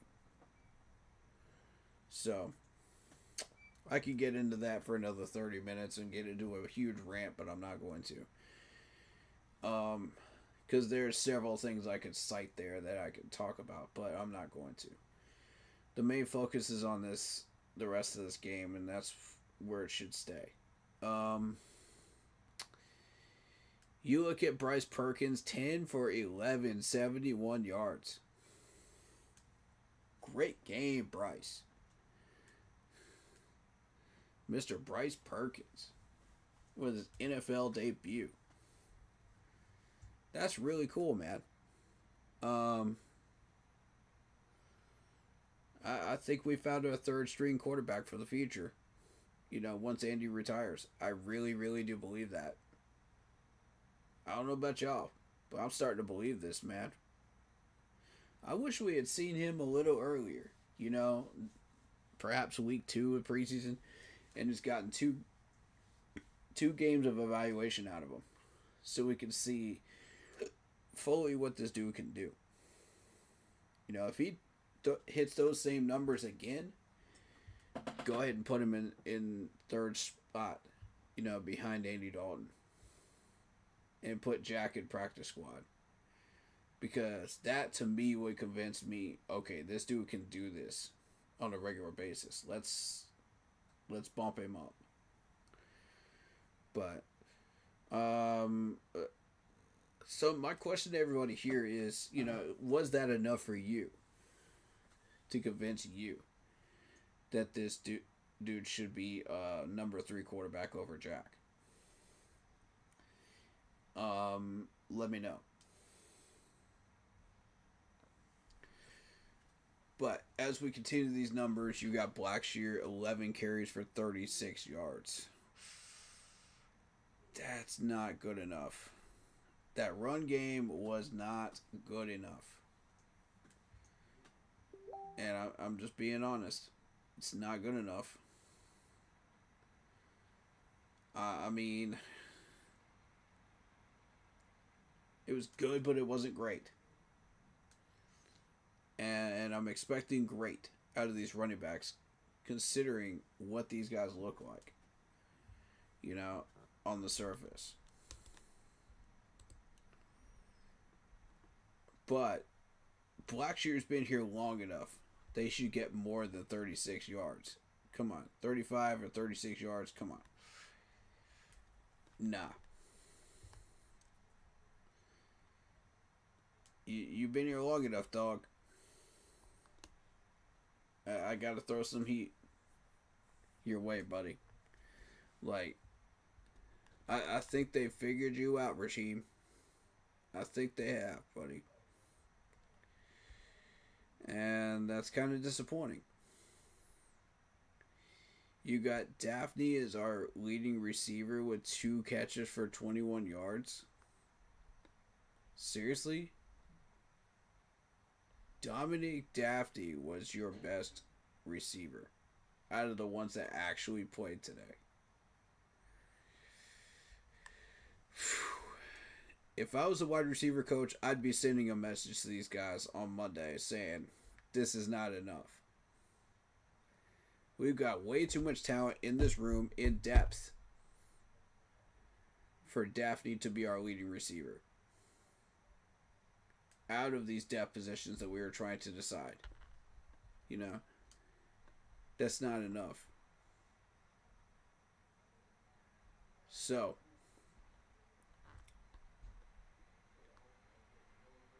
$255 total yards, 2 turnovers, 21 first downs. The first downs look good, but are you putting up points? You had the ball for 35 minutes of a 60-minute game, and you only managed 10 points. See, that's what frustrates me right there. That's what frustrates me. Jack and David Moore. Like, we gotta talk, guys, because that was not enough. As I've said before, Jack stops on his routes. At the end of his route, he just stands there like a statue. And I'm like, no.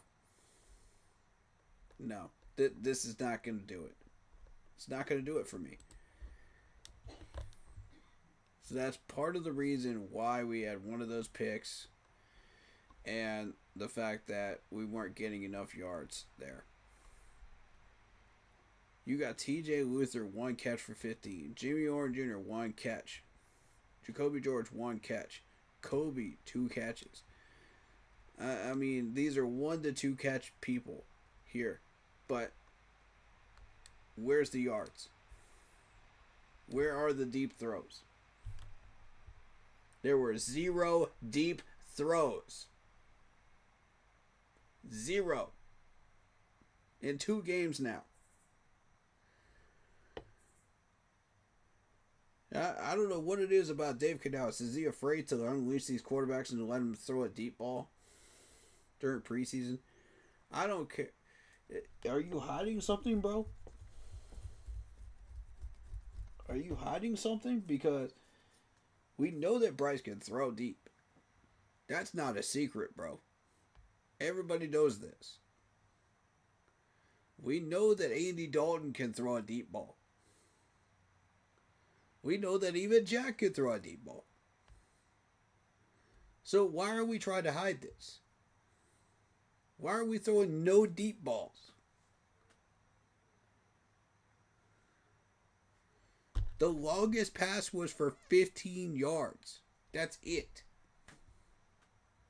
15 yards. We had literally 5 wide receivers that went double digits. What is that? Like, I understand holding the playbook back, but that's... Really? You're going to tell me we had 0 deep balls?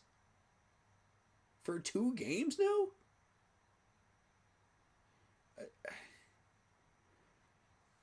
Please explain to me how this makes sense. Please explain to me how this makes sense, Dave Canals, because I'm not buying into that. That really frustrates me.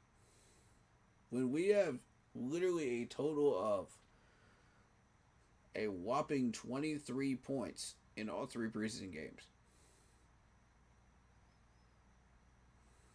And last week, the top grossing offense had a ton more. And the least grossing offense last week ended up with 25 alone against their opponent. Now, I'm not saying that it's necessary for us to completely keep up with everybody else in the league in preseason. But what I'm saying is that's a gross difference right there. It's a big difference. It's a wide gap. You're talking 13 points versus 25? Oof. With no deep passes. None. Even Joe Flacco, who has taken over in Indianapolis, has thrown some deep balls in preseason. Yes, ladies and gentlemen, Joe Flacco.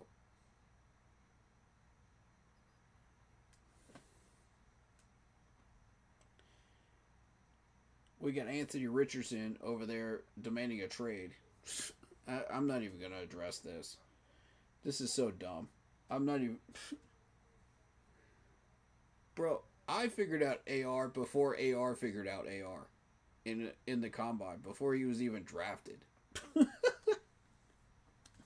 The scouts figured this dude out before anybody did. I mean, let's not pretend like we don't know who AR is at this point.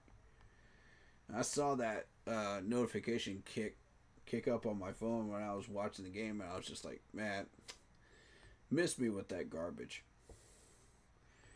You know, Aaron Rodgers isn't playing this week. All the starters are not playing this week, most of them. You know, so miss me with all that. You know, and it's just frustrating to me that we still got a third stringer that's throwing hospital balls and not throwing deep passes. You know, all these second and third string quarterbacks are throwing some absolute darts and hitting their targets. And we're sitting here with Jack, who's saying, well, I've still got some accuracy issues. I'm going to almost get one or two of my wide receivers absolutely murdered out there on the field and put on a stretcher, which frankly pisses me off.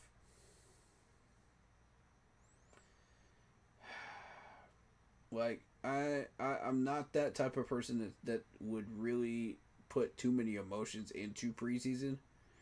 But when you put our wide receivers at risk like that, that's not good. It's not cool.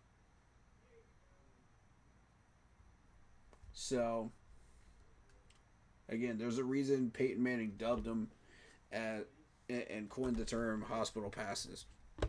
There's a reason. So, when you see some of these wide receivers, you know, like Daphne and TJ Luther getting like 1 to 2 catches, it's like, okay, cool. We're spreading the ball around, but are we doing anything with it? And frankly, the answer is no. We weren't. It was a tight end that got us a touchdown today. A tight end. The wide receivers didn't do anything as far as getting a touchdown today. Nothing.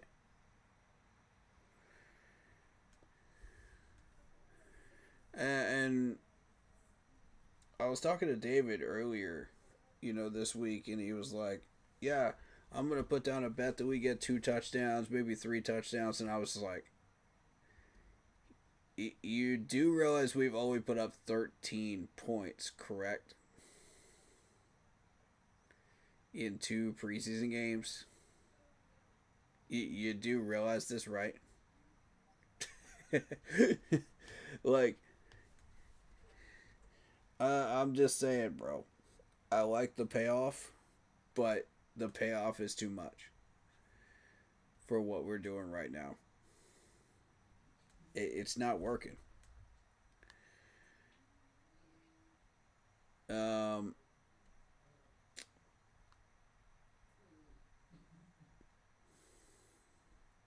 Let's see. We had a grand total of 17 catches, 119 yards, and 1 touchdown. Off of 23 targets.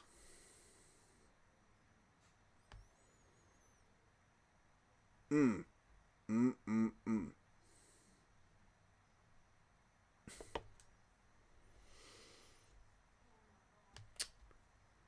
if we were doing regular season right now, 119 yards is what you would expect from a star wide receiver. Just by himself. And 1 touchdown. That's a stat line you should expect from, Adam Thielen back in the day when he was in his prime? And you're not... This is the entire wide receiver depth core combining for that total?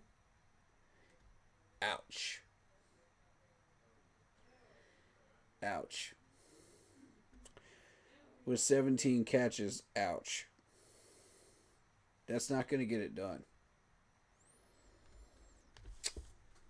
That's why we only have 10 points today, folks. That's why. The playbook was not opened up enough. We were trying to run the ball too much. Speaking of which, the rushing game. Let's take a look at it.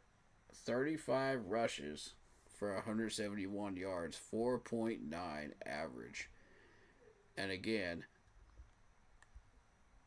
a grand total of, drumroll please, 0 touchdowns from the running backs.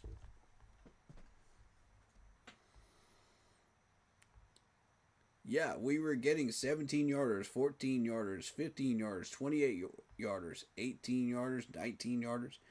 But at the end of the day, did they transfer into touchdowns?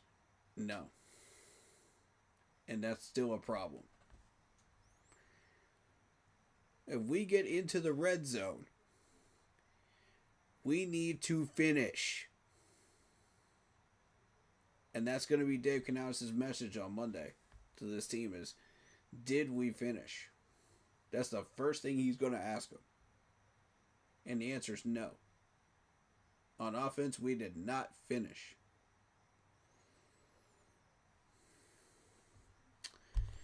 The average looks great. I love the average. I love the yardage. The carries look fine. But at the end of the day, did we finish? Did we score? No.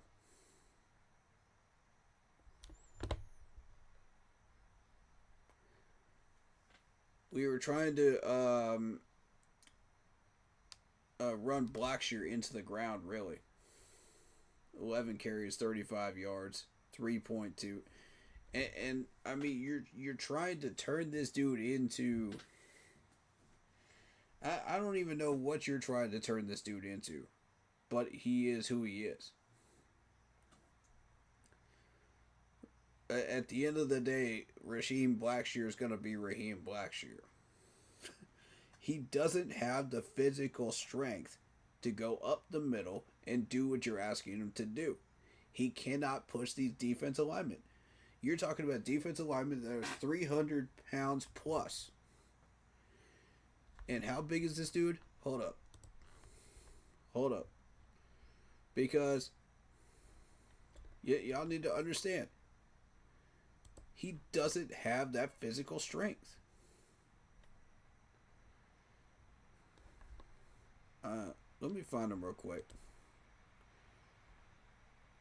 Yeah, he's 190 versus a 300-pound defensive tackle versus a 300-pound linebacker versus a 280-pound defensive end. He's not going to win physically up the middle. It's not going to happen. Like, you're asking him to do something he cannot do. You know? But yet he does it anyway because this is what he's supposed to do. He's a running back. You know, so if you're expecting him to break off and get like 7-yard runs or 8-yard runs or, you know, make some type of flashy play, that's not Blackshear. You know? I've told you guys this. That is not who Blackshear is. You're trying to make him into somebody he is not.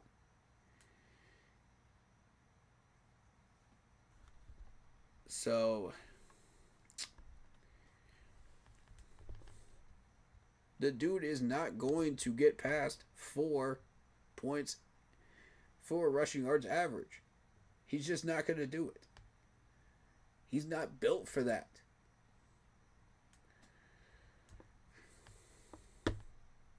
Y'all gonna learn sooner or later, man. Y'all gonna learn sooner or later. I've been watching him for training camp for 2 to 3 years now, before they went up to Charlotte. I know this dude, man. He's been hitting the weight room, and it's still not enough. Every year. And trust me, I've expressed my frustration with it too. But you're going to continue to test him on something that you know he's not going to be able to do. That's pointless. Let's see Trevor Etienne. Let's see some of these other running backs that you got in the room. Stop loading this dude up with 11 carries. That's ridiculous. You know, can we see more of Trevor? Can we see more of Lynch Adams, maybe? Up the middle?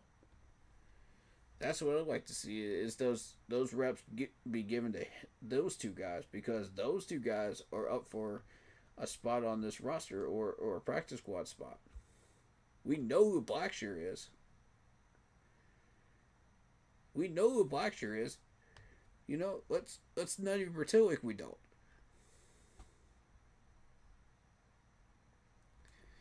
How about putting him on punt return so he can show you what he's actually good at?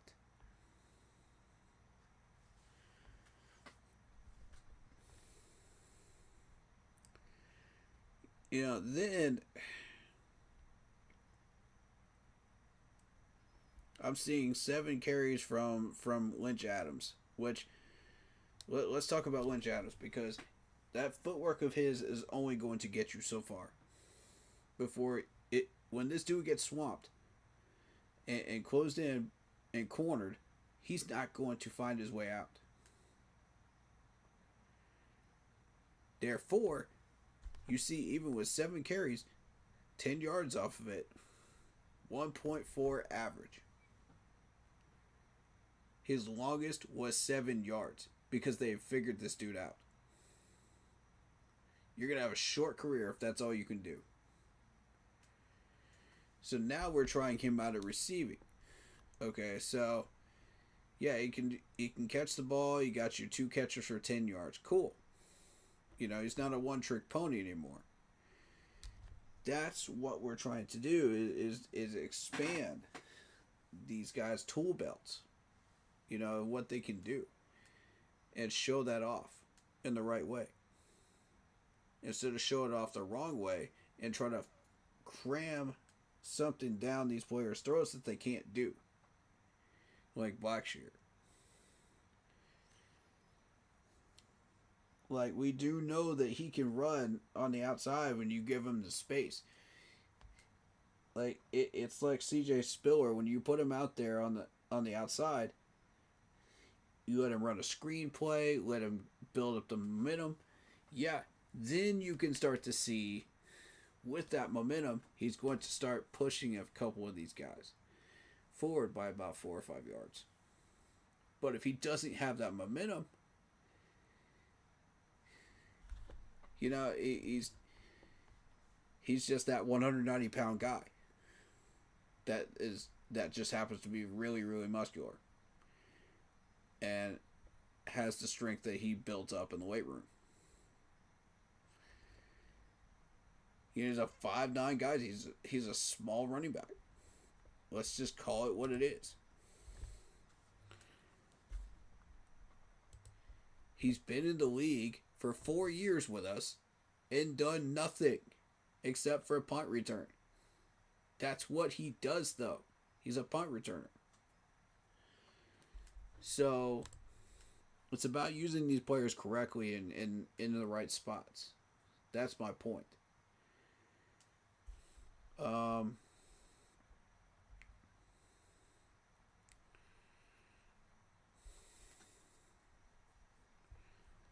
That's why, as a whole, this offense was very disappointing today. I was expecting more out of it, depth-wise, because I know that we've got talented guys on this depth chart for wide receiver and running back. I know that we do. But we weren't using them to their fullest potential. You understand what I'm saying? This is an evaluation process. And if you're not going to let your quarterbacks throw deep, you can't truly test out these wide receivers. If you're not going to allow running backs like Lynch Adams to do more than just run it up the middle, you know, or Blackshear to run it up the middle, you're shooting yourself in the foot. You know, evaluations wise. You're not going to get a full evaluation out of these guys. I said it last week and I'm saying it again. You know, that watered down, you know, ice cold offensive playbook that we're using is not enough to get proper evaluations. But you don't want to give away too much of the freaking circus of a playbook that you have. So there's got to be a medium. There's got to be a happy medium there.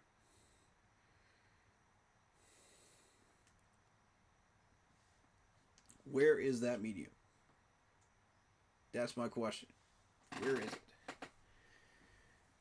Because right now, we have not found it.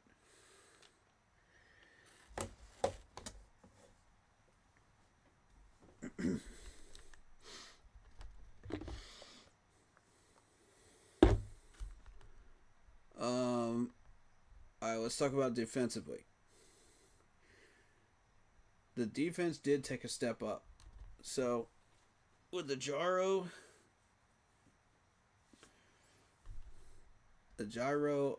being evaluated during this preseason game, how did the defense do as a whole? Well, in general, we got 51 tackles, 37 of them solo. We got 1 tackle for a loss. We got 1 pass deflection. And we got 3 quarterback hits. Still not good enough, but it is second, third, and fourth stringers. So I'm going to give this one a pass because of the fact that you still had guys that were making excellent tackles and excellent hits today at the right times. I would like to see more pass deflections, even from the depth chart perspective. You know, I'm not expecting tackles for loss at this point because our D-line is fresh. They're brand new. They're trying to gel right now through preseason. So I'm not expecting a huge amount of tackles for loss. I expect to see at least 1, though. One, more than just 1, you know. with the way we were pushing the running backs and holding the line there. So that did show some improvement today. With the pressure that we put on these guys, I expect to see more than just 3 quarterback hits. I expected a little bit more. I think we've got the depth for that, to maybe push that to 5. I'm not expecting 6 or 7 like the usual, but I'm expecting at least like 4 or 5. We fell just below that. But we were putting the heat on these guys, though. And that was encouraging. So, Radigan in particular, Princely in particular, and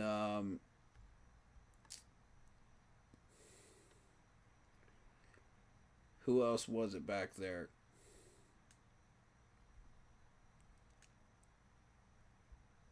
Windman, right? Windman. So we were putting some heat on these guys, and it was up to Travion Thomas to shut down these runs and make sure that he didn't get any further than that, as far as the quarterback spy is concerned.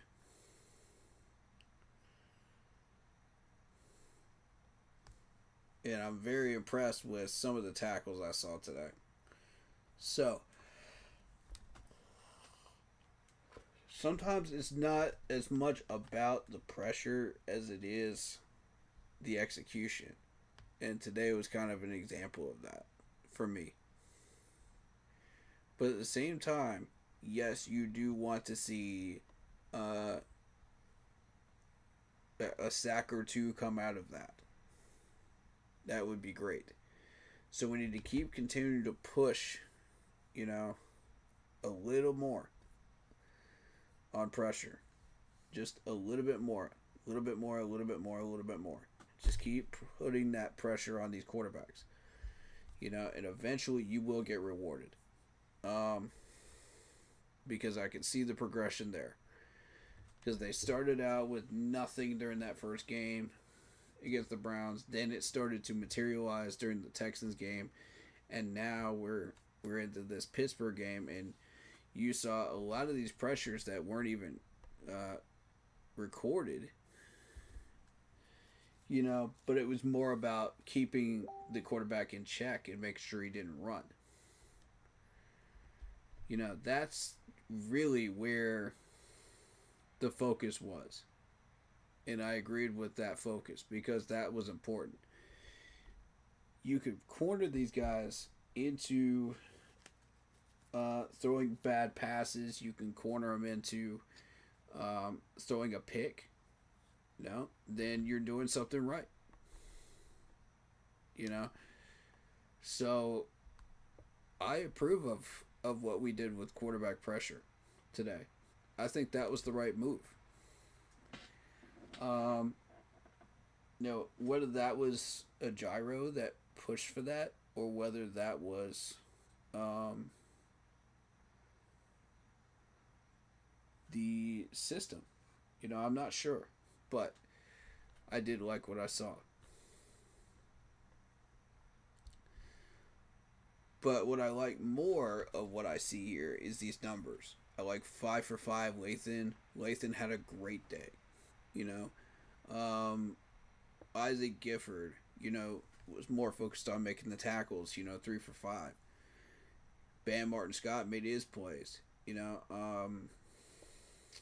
Trey Swilling with 2 for 3. It was more so just making sure you make your tackles and the execution of making those tackles. That was the focus today. And I like that. Because some of these guys will be trying to make the roster on another team, once they get cut. So, like Dave Canella said, it's a resume builder. Are you going to find another team that will take on those types of numbers and say, you know what, this dude's got potential? Or are you guys going to say, well, this player needs a lot of work, and I don't feel comfortable signing him, if they get cut by us? Which one's it going to be? So a lot of these preseason games are a huge determining factor of that right there. So I liked and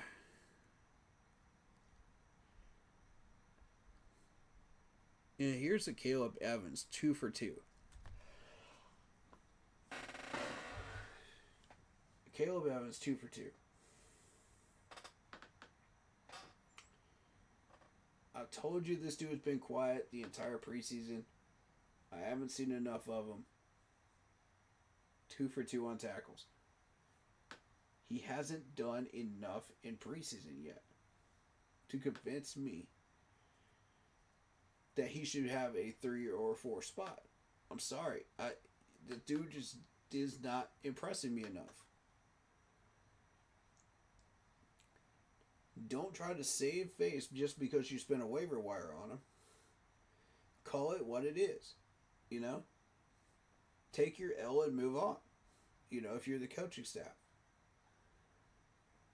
It happens. You're going to spend a waiver wire on somebody that's going to be a bust. You're going to, regardless of the stats, you're going to fail at some point. You're going to find a bust in a draft. Like 15 or so draft picks. It's going to happen.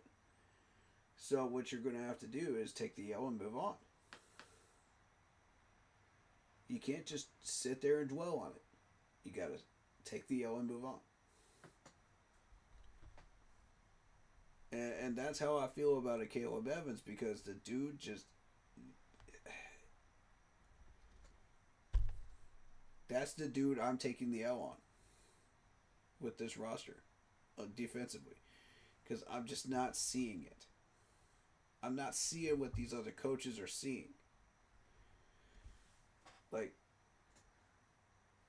again, prove to me.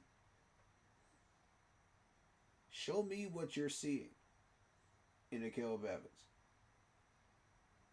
Because this is the one dude that we're automatically putting at number 3 in the corner spot, and there hasn't been a single highlight of this guy. Except for the Houston Texans game, where he actually made a play or two. Okay, whoop-de-doo. Every corner in this corner battle has made a play or two. And that sets him apart how? That's my point. Dude's been in their league for how long now? And like, show me something that would get me on board with your decision about a Caleb Evans. You're looking at a 6'2", 198-pound corner from Missouri, 4 years in the league. Show me something that makes me buy in. Show me something. He had 4 tackles last year. 4. Show me something that would not make me want to put him on a practice squad right now if I was a head coach. I don't understand it. I want to believe in Mr. Evans here. I want to. Believe me, I want to. But there's just not enough to go on for me. For me to buy in. I can't do it. I can't do it, man.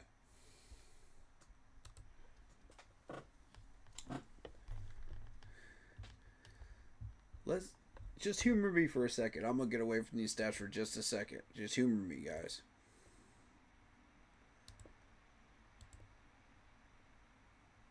I'm going to show you guys something. Hold up.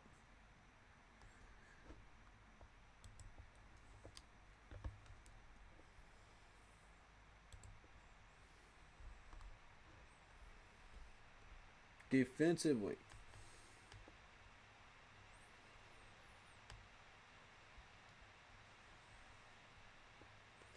Caleb Evans went 1 for 2 on tackles. That's it. That's literally it last week against the Texans.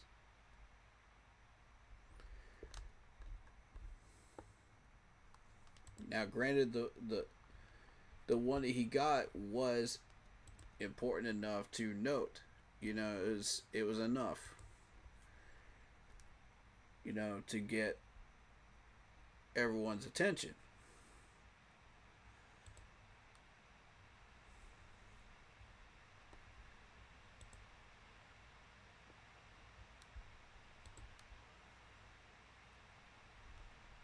I need to see, yeah. Show me this one. Show me this one. What did he do during the Browns game?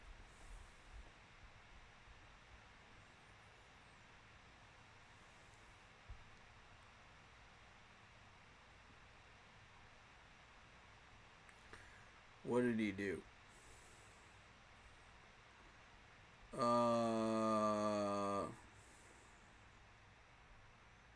I'm not seeing him even. Was he even playing during that Browns game? Where was he? And see, that furthers my point right there. So you have a 1 for 2 last week in tackles.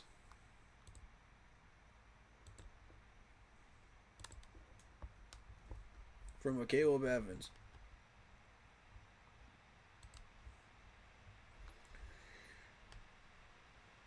Alright, so follow me now. 1 for 2 last week. Then you got 2 for 2 this week. Alright, so that is a combined out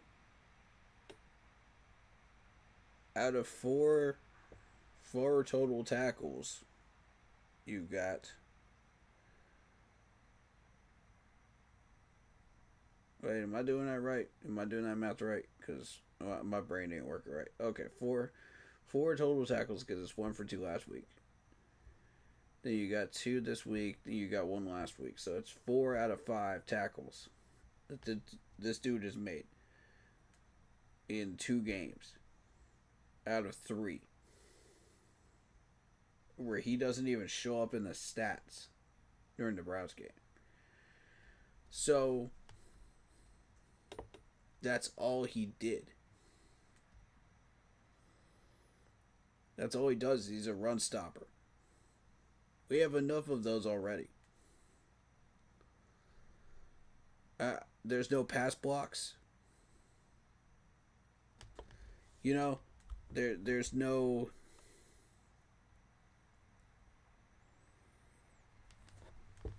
coverage sacks. Nothing. It's just basically 4 for 5. So explain to me why we used a waiver pick on a guy that's only going to tackle somebody when there's 100 other corners that could do the same thing. Like, I appreciate the fact that his solo tackles are nice out of the total tackles. Don't get me wrong. But that's not enough. If you're a corner, you're expected to pass block. You're expected to cover. You're expected to follow these guys and on these routes. You know, get the job done. And I'm just not seeing it out of Caleb Evans. Not like I am with people like Trey and Shamar Bartholomew and Thornton. You know, I'm just not seeing it. Correct me if I'm wrong, guys. Like, if I'm missing something, please do fill me in on it with this dude, because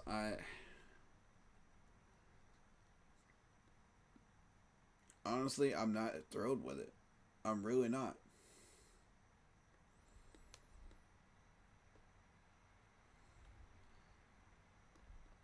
But we, and I'm not even getting into the Steelers stuff yet. I'm just talking about our stuff. Lathan Ransom with a pick was excellent. Read that play very, very well. Good job. Kick returns, Jimmy Orr Jr., Trevor Etienne. Testing out both of these gentlemen. And honestly, I think Jimmy Orr did pretty well. He actually hurdled a guy. So, I'm with it. Whichever one we choose to use, I'm with it. If you choose to use both of these gentlemen for that, that's fine too. But put Shamar at punt return. Put Shamar.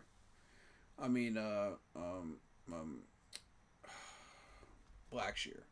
Put Blackshear at punt return. Because that's where he rightfully belongs. That's what he does. He's a punt returner. The fact that we have been using Fitzgerald during game days pretty much tells me the kicking situation's been already solved. 1 for 1, 4 points out there today. That pretty much says to me that kicking competition's over. And it was over after the Texans game. To me.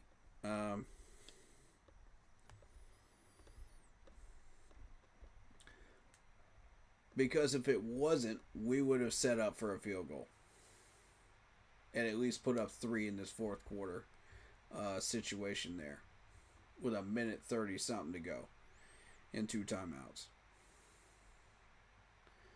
We would have set up, we used one of those 2 remaining timeouts with like 3 seconds to go and tried a field goal. That, honestly, they have so much faith in the fact that they've already chosen right there that it just does not matter. But it's not about the fact that they've already chosen. It's about capitalizing on points and not leaving them on the field. That's why I got pissed off. That's why I got frustrated. You guys understand that? That's it's not about the competition anymore. It's about making sure that you capitalize. I understand it's preseason. I understand it doesn't matter. I understand that we're about to lose this game, with a minute 30 to go and 2 timeouts to go. But what if the score wasn't that? What if this was down to 3 or 4 point lead? And it was a minute 32, and it was that same scenario. With the scoreboard different. That's what I'm trying to get people to understand. You cannot leave these points on the field. You got to take them in those scenarios. Even if we're losing by 9. You can at least come off that field knowing you put your best foot forward. You put up at least a competitive score. And as many people have said, if we're going to lose, I want us to lose in an entertaining way. I want people to understand this is important to these folks. But what's important to me is putting 100% maximum effort onto that field and coming away knowing that you did the absolute best you could to make this a competitive game, even if you could not win. In preseason. Because winning and losing does not matter in preseason. There are no participation trophies in regular season, though. Preseason, you can always get up and go training camp the next day. Prepare for the next preseason game. cool. But once these games start to matter,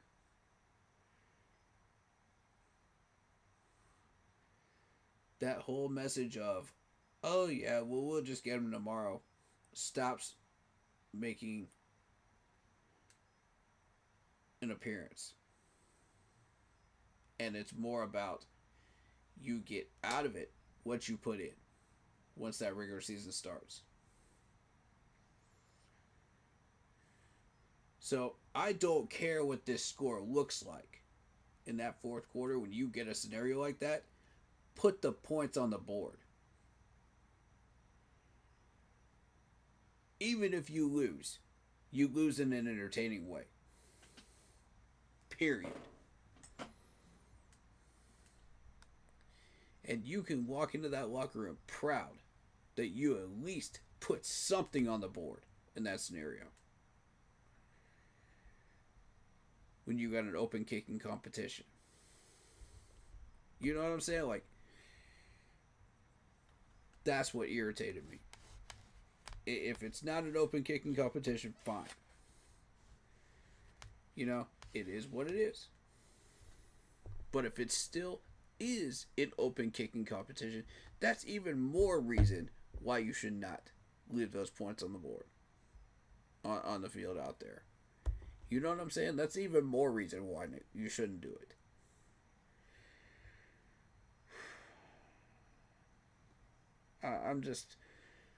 I'm frustrated with that.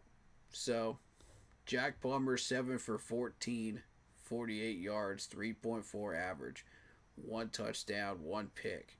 And the pick wasn't even his fault. 52.1 quarterback rating. But see, the quarterback rating doesn't take into account, the wide receiver stopped on his route. You know, and refused to get open. And was hiding behind the safety. You know, the quarterback rating does not take into account, there was nobody open, so I had to keep throwing the ball away. You know, it goes down because of every incompletion, regardless. So, in total, you're looking at 7 for 14. Even though he threw the ball away a couple of times, you know, which was smart. But at the same time, it's the hospital ball. That's what I'm concerned with Jack. That's where the problem comes in. I'm fine with like 4 or 5 of these incompletions from Jack because there was nobody open and nothing he could do with it with pressure on him. That's fine. That doesn't bother me. It's the hospital balls to Hunter Renfrow and the hospital ball when you're talking about like asking him to go up on a fade. Like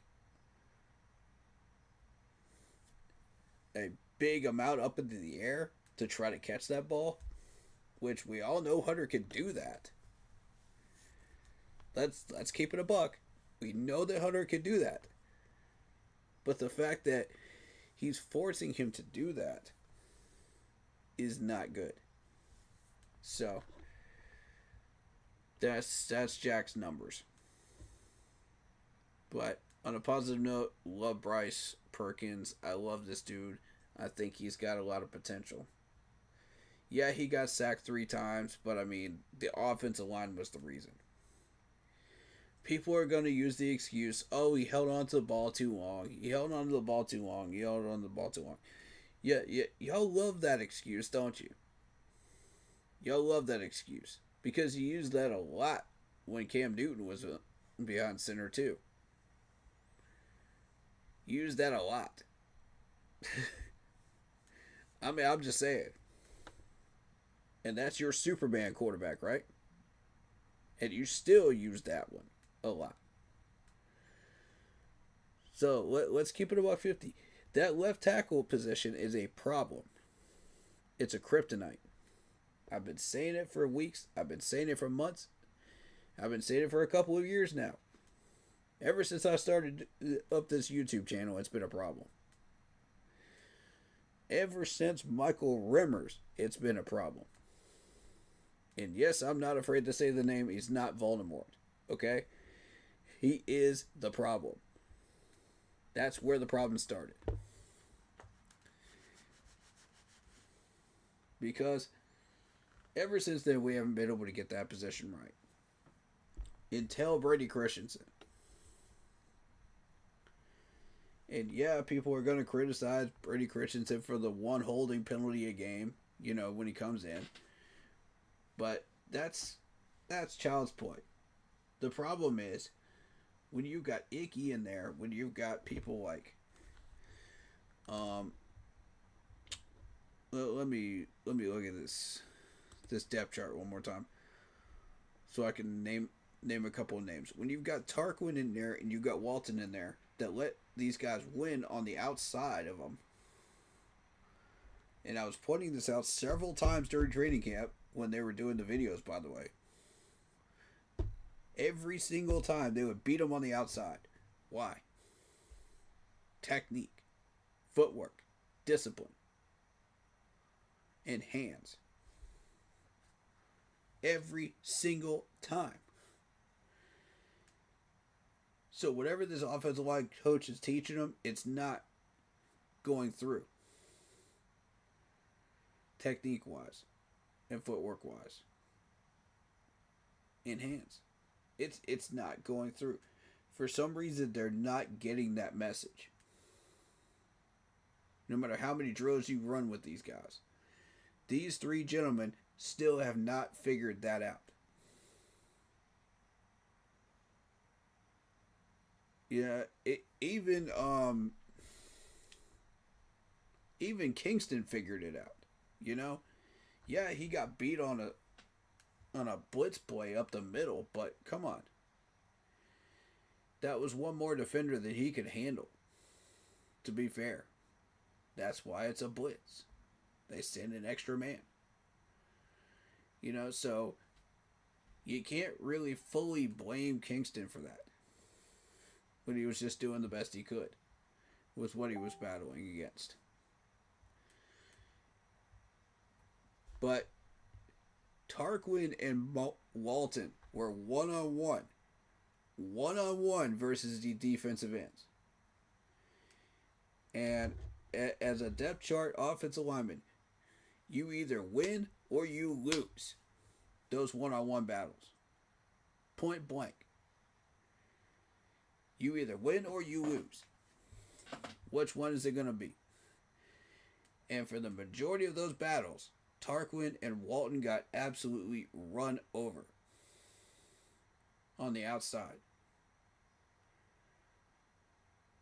They put a little move on him and then slid right by him. Like they weren't even there. And these are second stringers, these are third stringers, these are fourth stringers. You're not even dealing with starters at this point. That were taking y'all to school. That's why I'm saying Tarquin and Walton will not make this roster. They'll make practice squad at best. You're going to see Zavala. You're going to see Carter, probably, or Kingston. One of the two, probably Carter. I haven't seen Carter enough to really judge whether that's a good decision or not. Putting him ahead of Kingston, but you're going to see Josh Neiman make the roster, of course. So we will be running it back with the original crew here. With Brady Christensen and Cade Mays as multi-tools. And I haven't seen enough of Luke, Condra, and Steven Wasoya to know who these guys even are.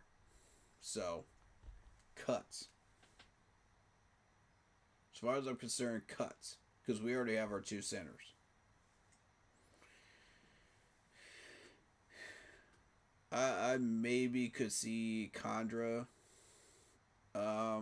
making practice squad in case we need an extra emergency center. I don't see Wasoya though. That's maybe if we have a practice squad spot available for Condra. Maybe. And I would prefer that we do. Because offensive linemen get injured a lot. Corners get injured a lot. So, about a third of our practice squad spots are going to be taken up by offensive linemen and corners. And a couple of linebackers will make up about half of those spots. Now, the rest of them, one or two of those spots will be wide receivers. And the rest will be whatever defensive positions that we still have that were really, really in question. You know, possibly defensive ends. Maybe one spot for a safety. Possibly Isaac Gifford. I can see Gifford maybe. Or Jack. 50-50 chance. One of those two makes it to the practice squad. I'm not sure which. My point is,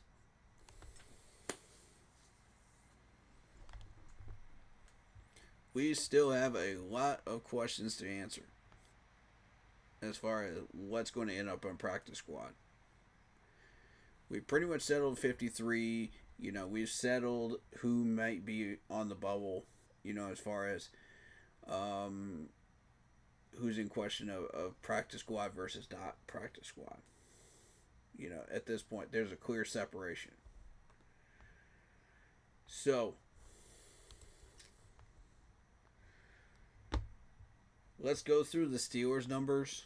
11 for 13. Skyler actually was hitting a lot of these soft underneath passes. We allowed that because of the linebacking core, you know. And because we put everybody in nickel and dime a lot during this game, which I was not happy about. So a gyro? Come on, man. Quit making these guys play 5 to 10 yards off the ball. You know, yes, we understand they have closing speed. We get it. Okay? But a 3-4 defense requires these guys to be able to be in a soft spot where they can get some of these pass deflections in this secondary. Even just playing 5 yards off the ball. So why are they playing 10 yards off the ball and leaving these guys at wide open gaps about as big as a freaking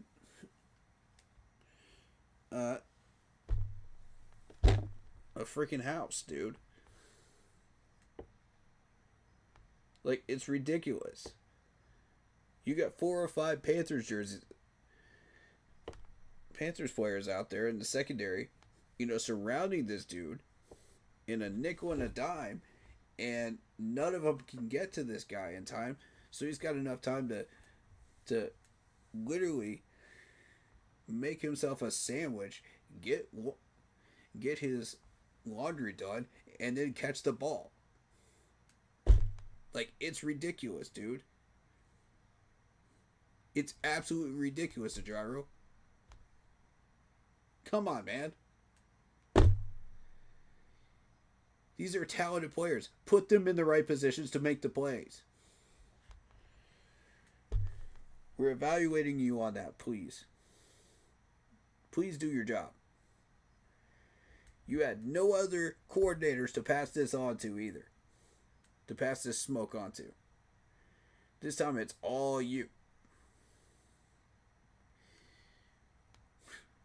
This is your defense, bro. You did the same thing. You told your assistants to do the same exact thing during the first 2 preseason games. Now, everywhere else we improved. We improved on run stopping. We held them to 99 yards. Good job. They had a couple of big runs, you know, one for 30 yards from Trey Sermon, but overall, we put a stop to the major big runs. You know, The D-line did its job to the best of its ability.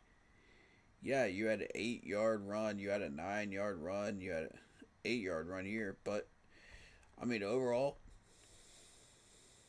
from the 18 runs that we saw, only 99 yards, not bad.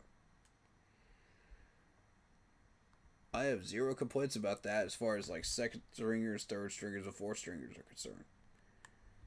I'm good with it. They were playing their starters too with Trey Sermon.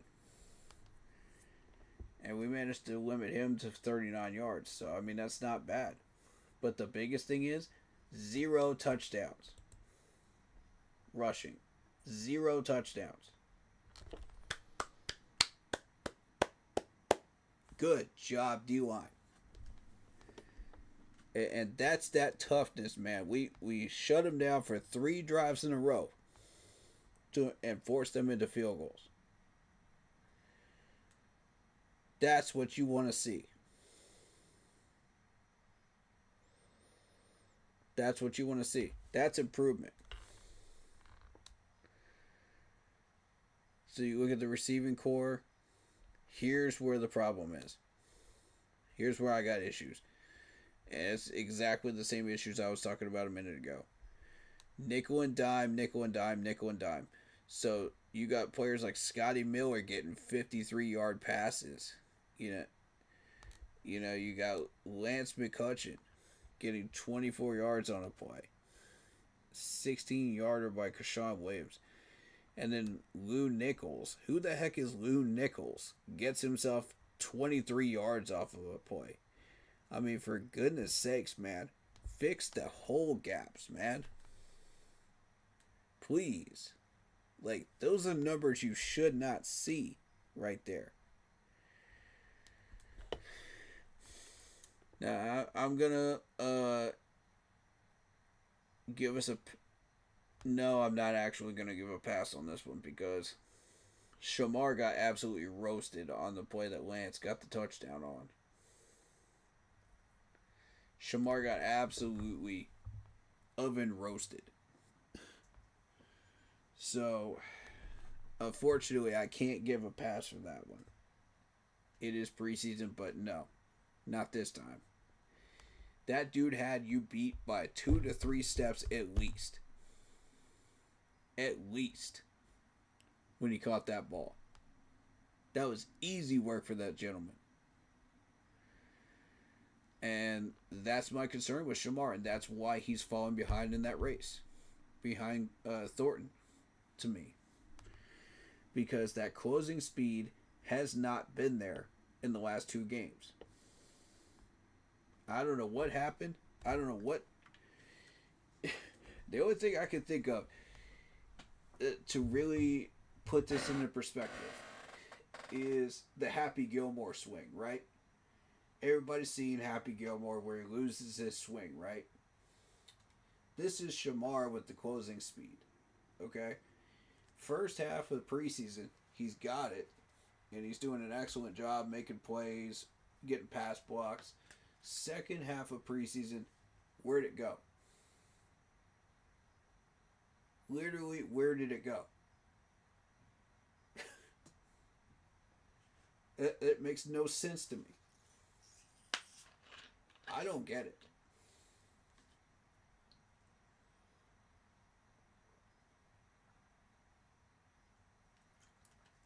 I'm just being real with y'all.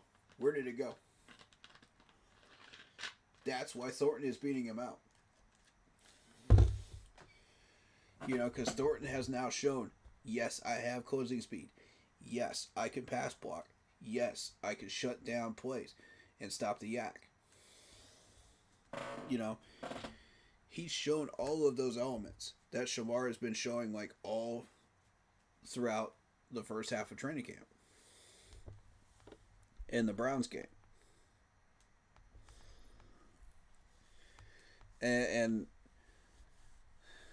one of the most famous quotes that I've always remembered is, it's not how you start, it's how you finish. Shamar did not finish. And that's why you saw that touchdown today. from Lance McCutcheon because he didn't finish. And that's going to show up in the film room. Dave Canales is going to call that out because what is his tagline?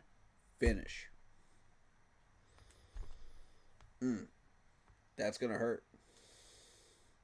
That's going to hurt seeing that in the film room, buddy. But it's got to be shown. You know, he's got to teach you that lesson, bro. You know, with all due respect, you know, all the love in the world, man. But this is where tough love has to come in, man. You know, he's got to show you that. And I know, as players, as people, you don't want to see your mistakes. You don't want, you know, as humans, we don't like to own up to those, you know. But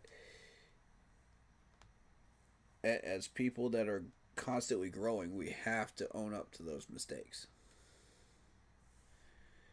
You know, and say, yeah, these were mine.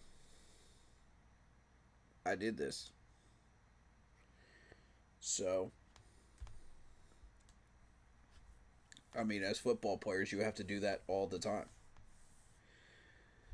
So, you know, Shamar, I got all the love in the world for you, man, and I really do wish you the best of luck in that battle, and I hope you have the best chance of winning it.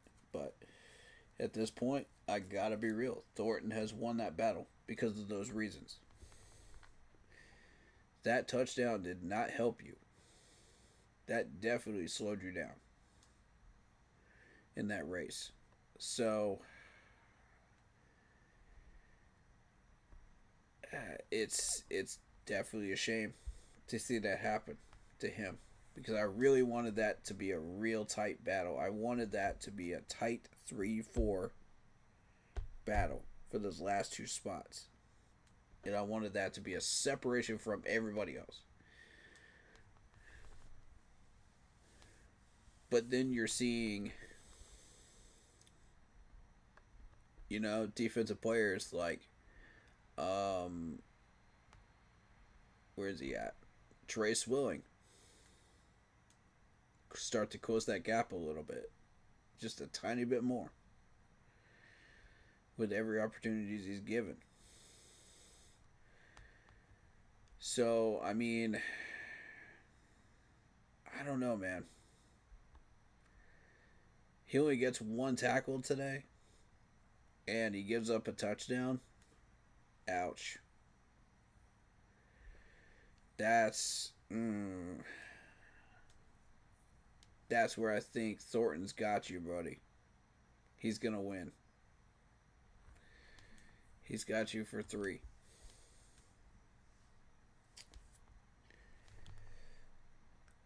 But is Shamar better than the rest of these corners? I would still say yes. I think he's a little raw, but he still needs some work. You know what I mean? But there are flashes in the pan for sure of a very talented corner in the making. That's why I would be afraid to get rid of him. I would put him in practice squad and keep working with him. I would definitely make that move because I think there's still definitely something there.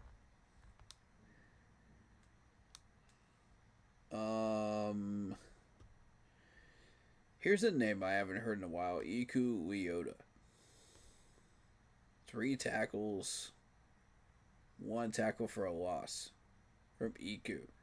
And that's exactly what Iku does, is he's a tackle for loss man.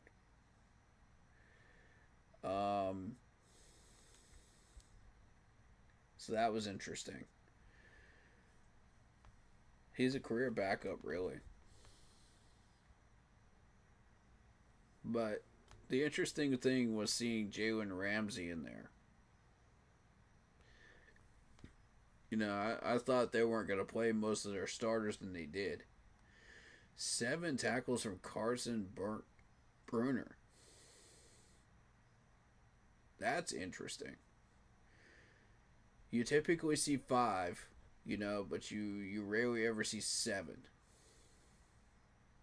during a preseason game.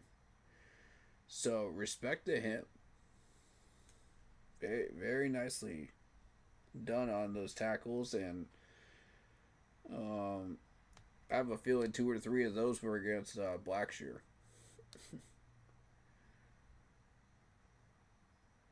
3 for 5. You had a lot of tackles for loss here. 10 tackles for loss. Ouch.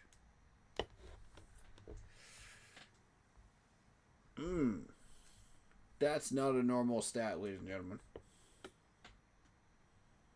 That's not normal. Second, third, and fourth string guys should not be getting 10 tackles for a loss against us.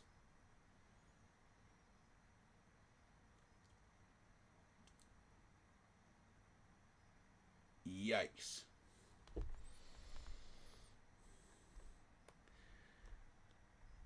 One pass deflection. That's one thing that I can say that we did right.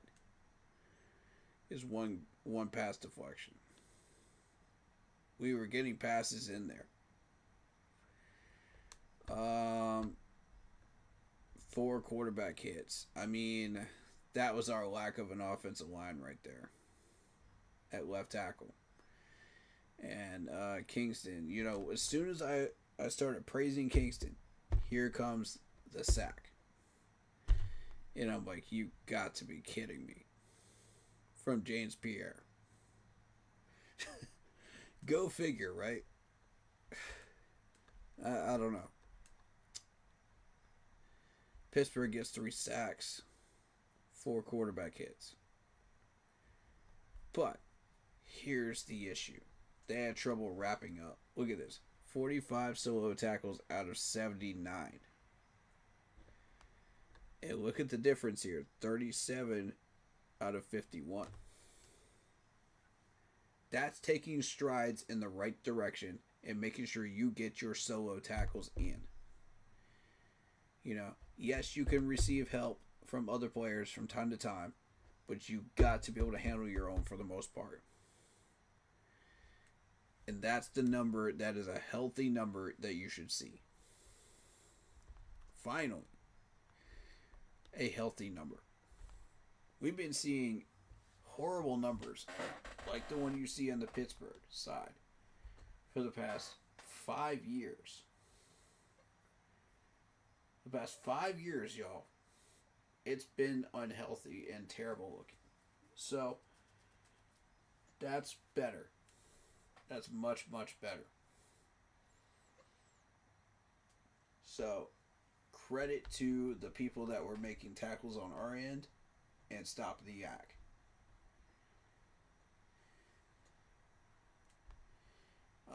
James Pierre got the pick in the end zone. So, I mean, David Moore just hiding behind James Pierce and just not moving, acting like a gargoyle, is why James Pierce was easily able to pick that ball off. It's not good enough, man. David, it's not good enough. But I've harped on him enough today.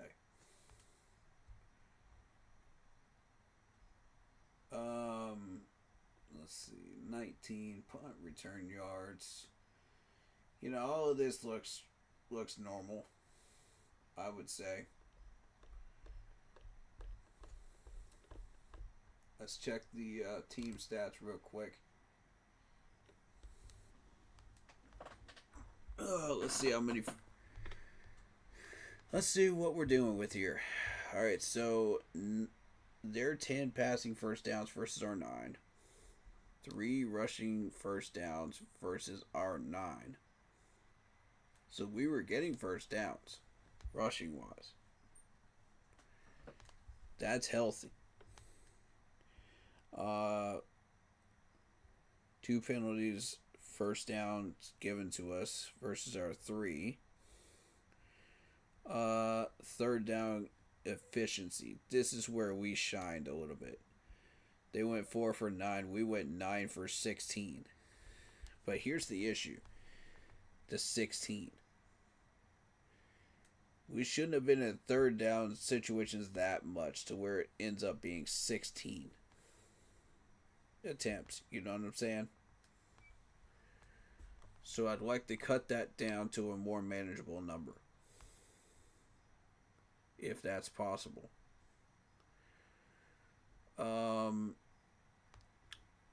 45 plays on their end, 63 plays on our end, and we still could not outgain them in total yards. 325 versus our 255. Same amount of drives, half the yards per play. Half.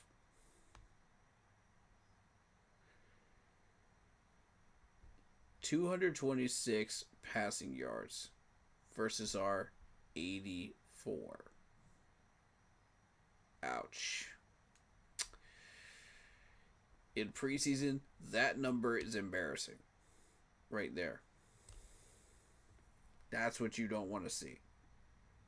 When we go under 120 yards passing,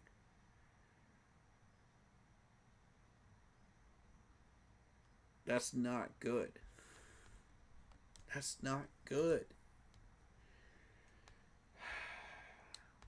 Oh, that's not good.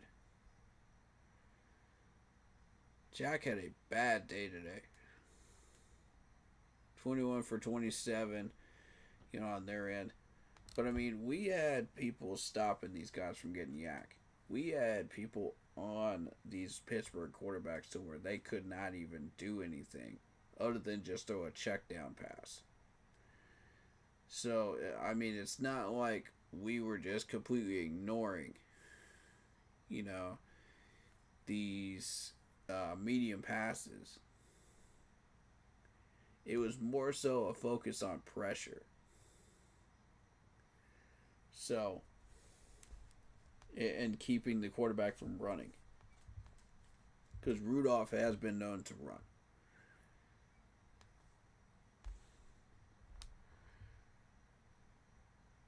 So is Mr. Thompson here. I don't know why I keep wanting to say Shaq, but it's every time I read S. Thompson, I think Shaq. But anyway, Mr. Thompson was limited. He didn't have any rushing yards. Why is that? Because we had a QB spy. And that's exactly what I suggested last week. So, good job.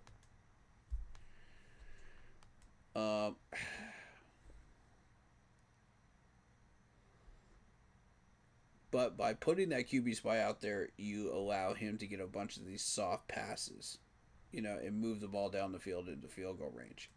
Every drive, basically. To where it makes Thompson look like a game manager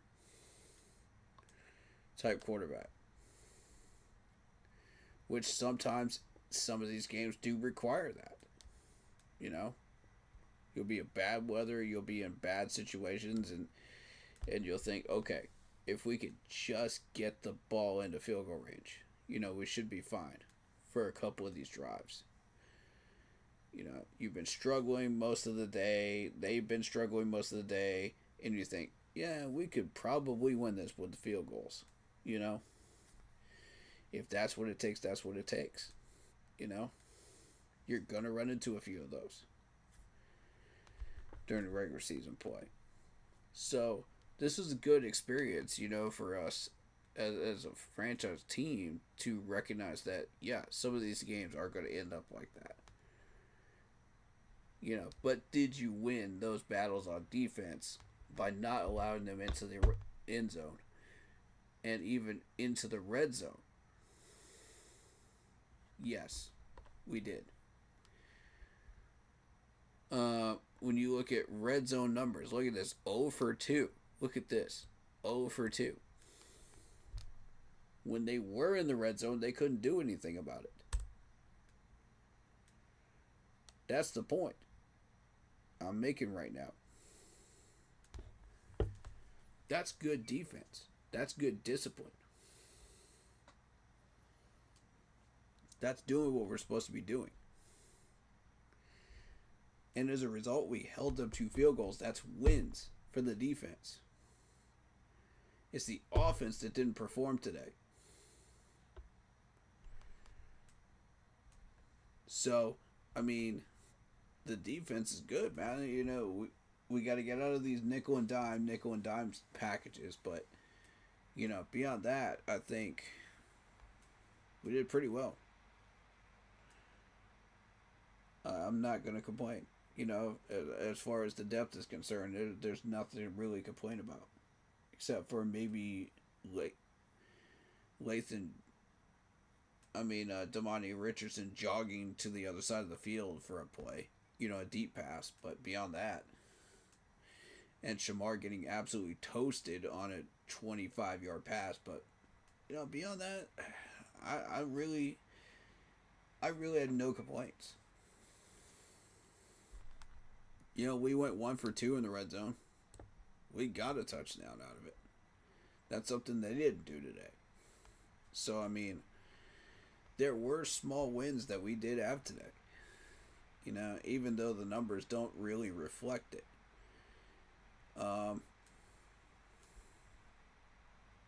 And this just goes to show you it's not all about numbers. Sometimes you have to watch the games to understand the small wins that are going on in that game. And I know what people are going to say. They're going to say, but did you win the entire game? No. Then it doesn't matter, blah, blah, blah, blah, blah, blah. But it does matter. Again, it's preseason. It's the same old tunnel vision attitude, you know, that people have. And, you know, if that's the way you want to think about it, that's the way you want to think about it. But what I'm trying to tell y'all is the people that are more realistic about this don't have that mindset. We're thinking, okay, what did we learn from this? Because it's preseason, what have we learned? It's not, did you win? How many times did you win in preseason? You know, who was the MVP of preseason? You know, it's like nobody cares about that. Bro, nobody cares. These games don't count. That's what real people are thinking. You know, with realistic ideas about preseason. The people that actually understand what preseason is. That's what we're thinking. You know, so while we all respect your opinions, you know, we all respect you as people. You know, we just completely disagree on what preseason is. And that's fine. You know, it's sports debates, you know. It is what it is. People are going to have different opinions. And some people are just, you know, not as well researched on this stuff. And that's fine. To admit that you're not as well researched on something. There's nothing wrong with that at all. You know? But what are you going to do about it? You're going to continue to be not well researched, or are you going and stay in your ignorance on that, on sports knowledge that we're talking about on a regular basis, or are you going to do something about it and look it up? You know, that's my whole thing. Is are you going to stay in your tunnel, or are you going to look stuff up? Well, choice is yours. End of the day, choice is yours. And like I said, we respect all opinions, so. And everybody that has those opinions and the right to those opinions. So.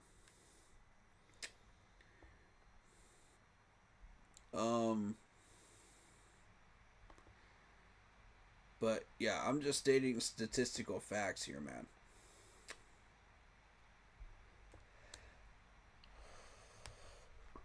That passing stat line, yikes.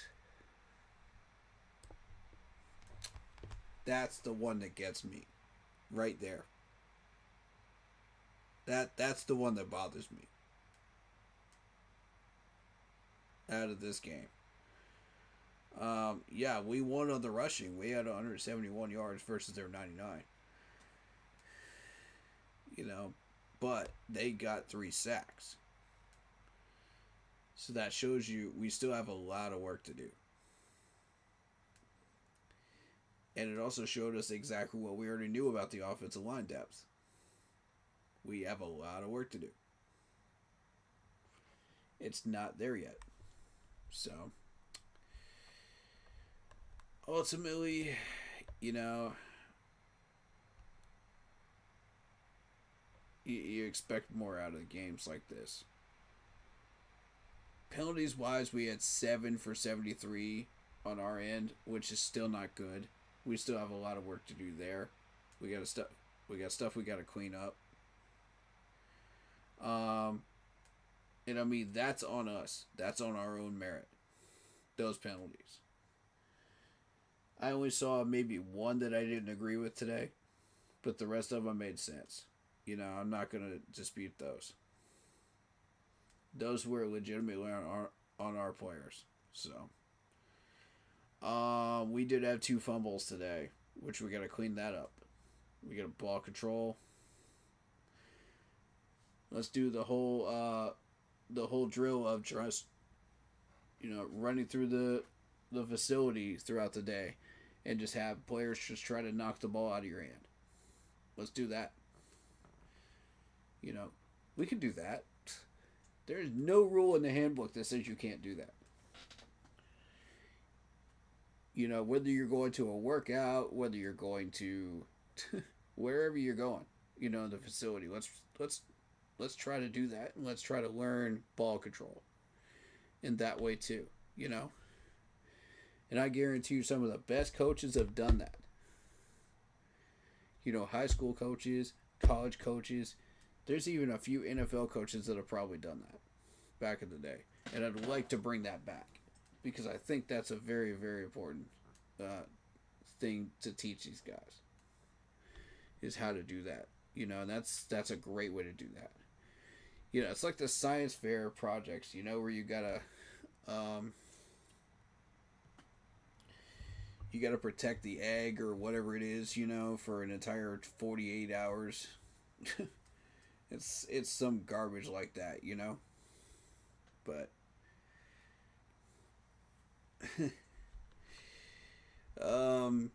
but yeah. Honestly, I don't know whether this referee was adamantly against the Pittsburgh Steelers or not, or whether these were actual legitimate penalties. I know about half of them were, but the other half I'm just like, really? He threw the flag again? Was this a legitimate penalty at this point? Like, it got to the point in the second half where it just became ridiculous. If you're a Steelers fan, it became ridiculous. And you're probably enraged. Because, and I feel you on that. Because there's no reason why you should have 13 penalties for under 4 yards. So I get it. Okay, that's... At first I was kind of laughing at that, just like, yeah, there's something going on here. With these penalties. This is getting too much. And then as the game went along more and more and more, I was just like, yeah. This ref doesn't like the Steelers. He clearly does not like Pittsburgh. Why, we probably won't ever figure out. But, I mean, you had penalty after penalty after penalty. It's just like, bro. It's like, calm down. Let these guys play.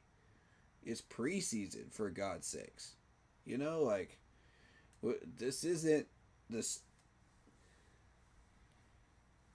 This isn't important. We're not in regular season games. We're not in the playoffs now. Let them play. So, yeah, 13 penalties. Ugh. Yeah. But, you can't say that we were cheating either, and using the refs, which is what one of those Pittsburgh fans tried to say, and I was just like, really? We had 7 penalties for 73 yards. So, I mean, plus the penalty where the guy almost ripped off the head of Raheem Blackshear back there. I mean, come on. At some point, you gotta admit that it's not us. It's not us at all. We had our own BS problems with the refs. So,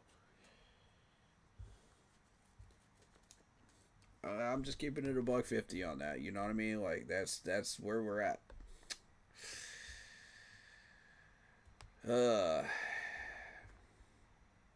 But yeah. Disappointing loss that we took today against the Pittsburgh Steelers in preseason, but I mean, we learned a lot. We learned a lot about this team and who we are. Taking those goose eggs during the second half was not a pleasant thing to see, but you know, again, what is preseason? What did you learn? So, with that being said, I'm not doing pressers for preseason games. Unless you guys just want me to. I will do them for regular season games, you know, for live stream sake. And it'll be normal format once we get into regular season mode. So, yes, pressers will be a part of regular season, but not preseason. I don't see the need to do it. Unless there's something else that we can learn.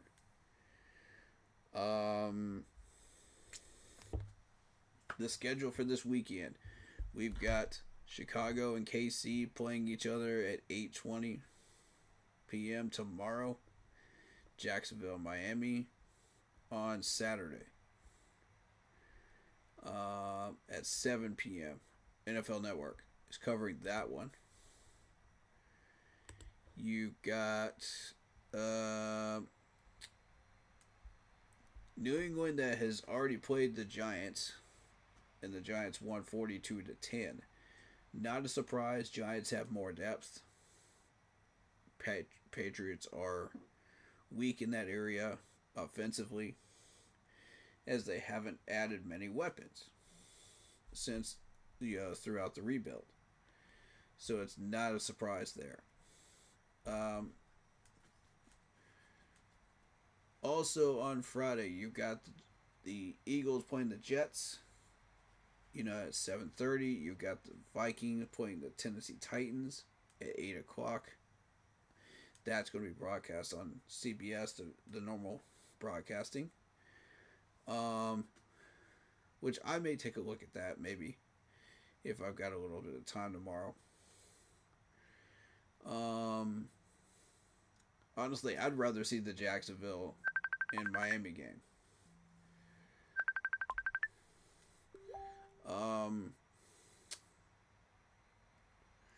Then you've got Atlanta and Dallas Friday at 8, NFL Network.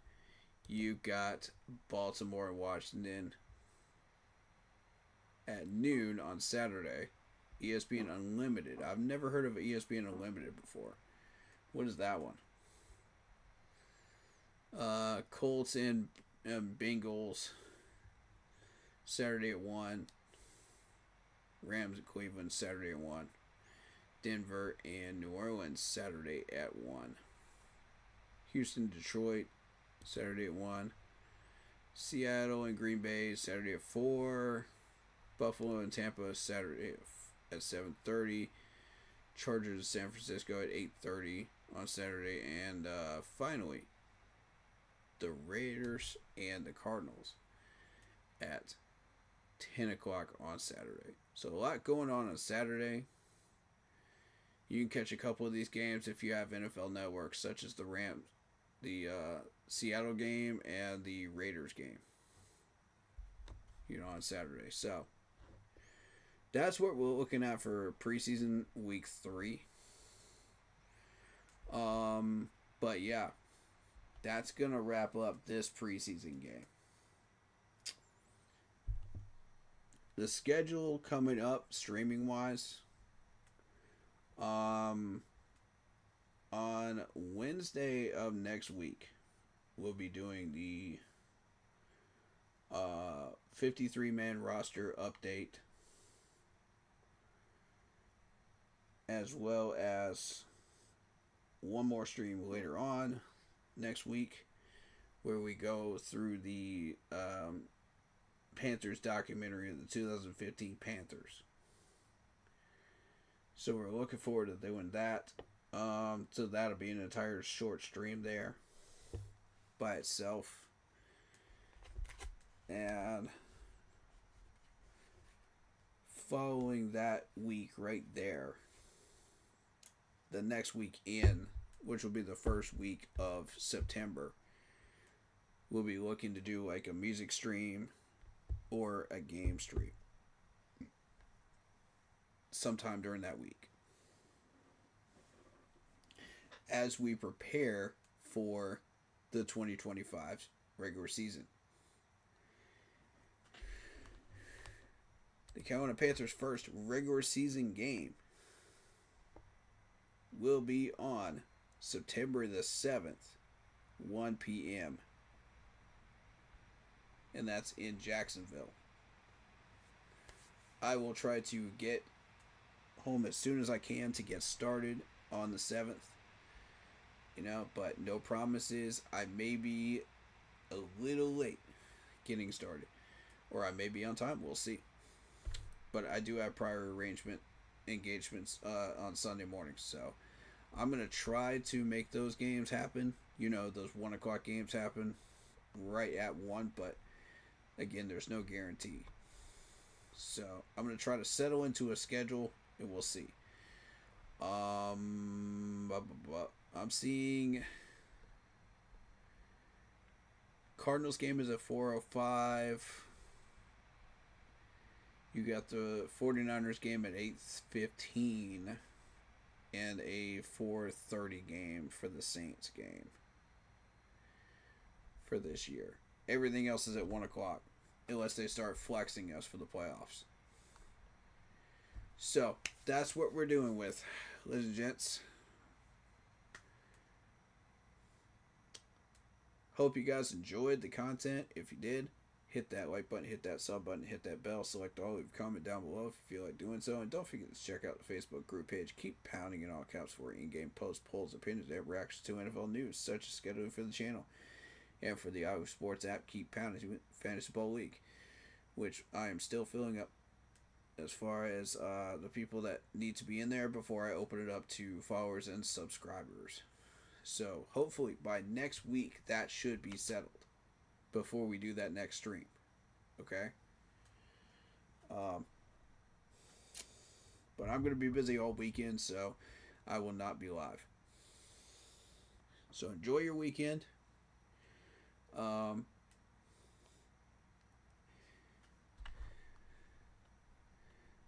Where Panthers football is back. Panthers football is back. Whether it be wins or losses or ties, Panthers football is back. And I gotta tell you, that's a joy in and of itself. And it's a joy to be with all of you as well.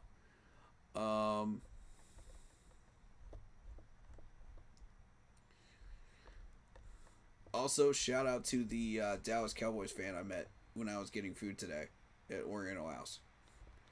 Best of luck to your season. Thank you for coming in. If you did join us, appreciate you. And it was a pleasure to meet you, sir. I love meeting new people, and I love adding new people to the family. That's what it is, man. Family friendly, welcoming of all 32 teams fans, and just it's a good time in general, man. We get to the content, we get to the important stuff, we dig deep, man. That's who we are. Healthy debates and a great, loving, kind community. So if you feel inclined to join us, please do. You know, we would love to have you. We welcome you with open arms. We invite you to join us.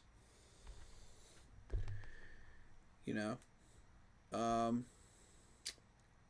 shout out Tom Brady 12. Shout out David Screws. Shout out Jared. And shout out Den Porter.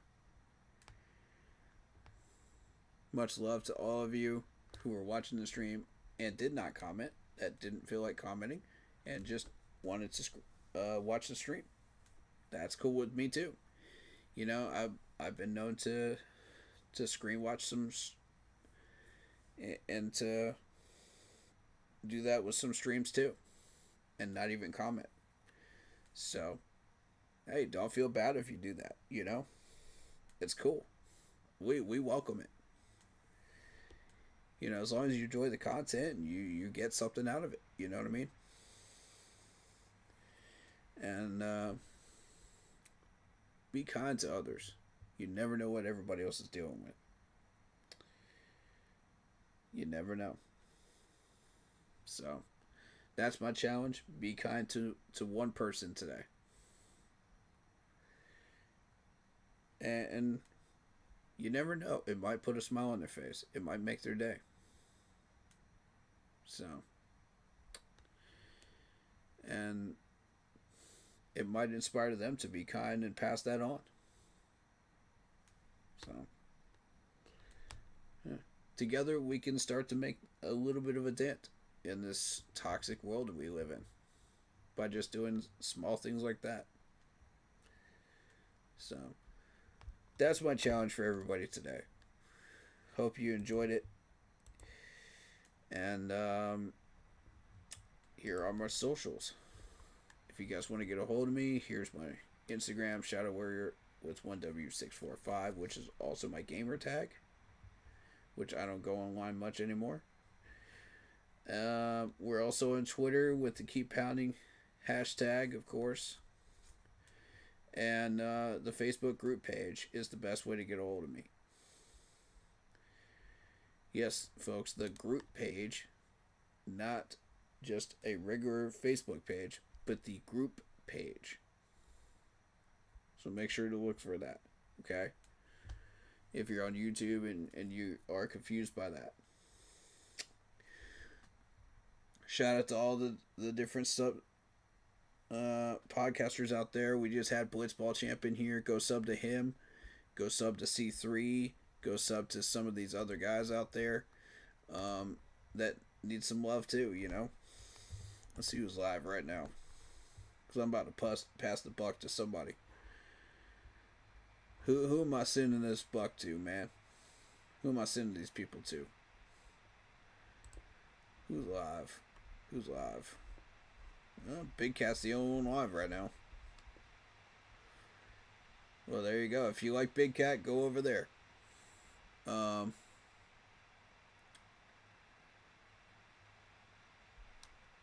don't know. But that may be his channel. I'm not sure. I know he has a new channel out, so I don't know. But you know, go check out some of the other VODs. For sure. C3, Shellytron, UG 2020, PNP, you know. CV's an accredited one. Go check him out if you like him. Cam Newton's got his own channel. So, he's been doing stuff for quite a while. Locked On Panthers is a cool channel too. I like them.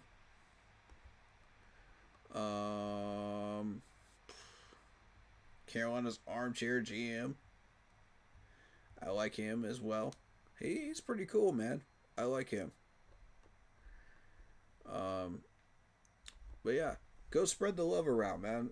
Don't just sub to one person, sub to everybody in the Panthers community. You know, there's a lot of people that do this. Pat Coltrane's another one. Yeah, go check him out too. Really love that dude. You know, there's a few of these streamers I would love to have on here and talk Panthers football with. And all of you are welcome, especially people from C3. I love C3, and I've met these guys in person, so.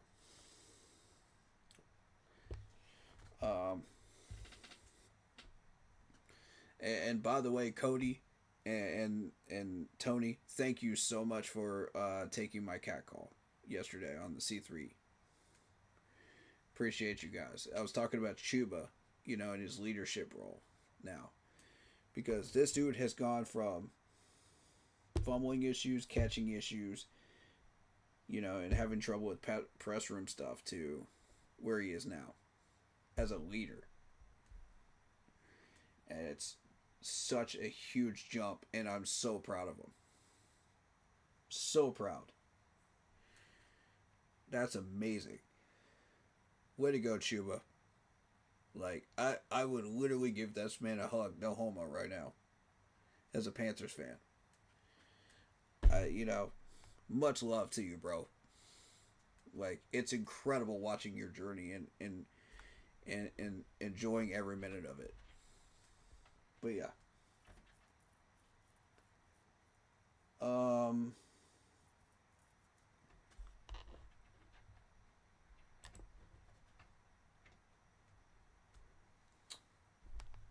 If you want to get your hands on an intro like the one you see on the screen, go check out Lindara Tai using her last name first. Tai, T-A-I Lindara, Lindara.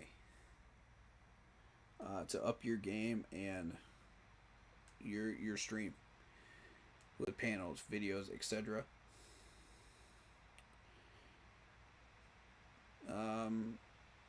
Fair pricing, awesome to work with, and just awesome in general. Lindara Tai on Instagram. And one last shout out is Monster Sub and Grub in Spartanburg, South Carolina. If you're ever in Spartanburg, get yourself a tasty sub, man. Panthers football is back. Let's go.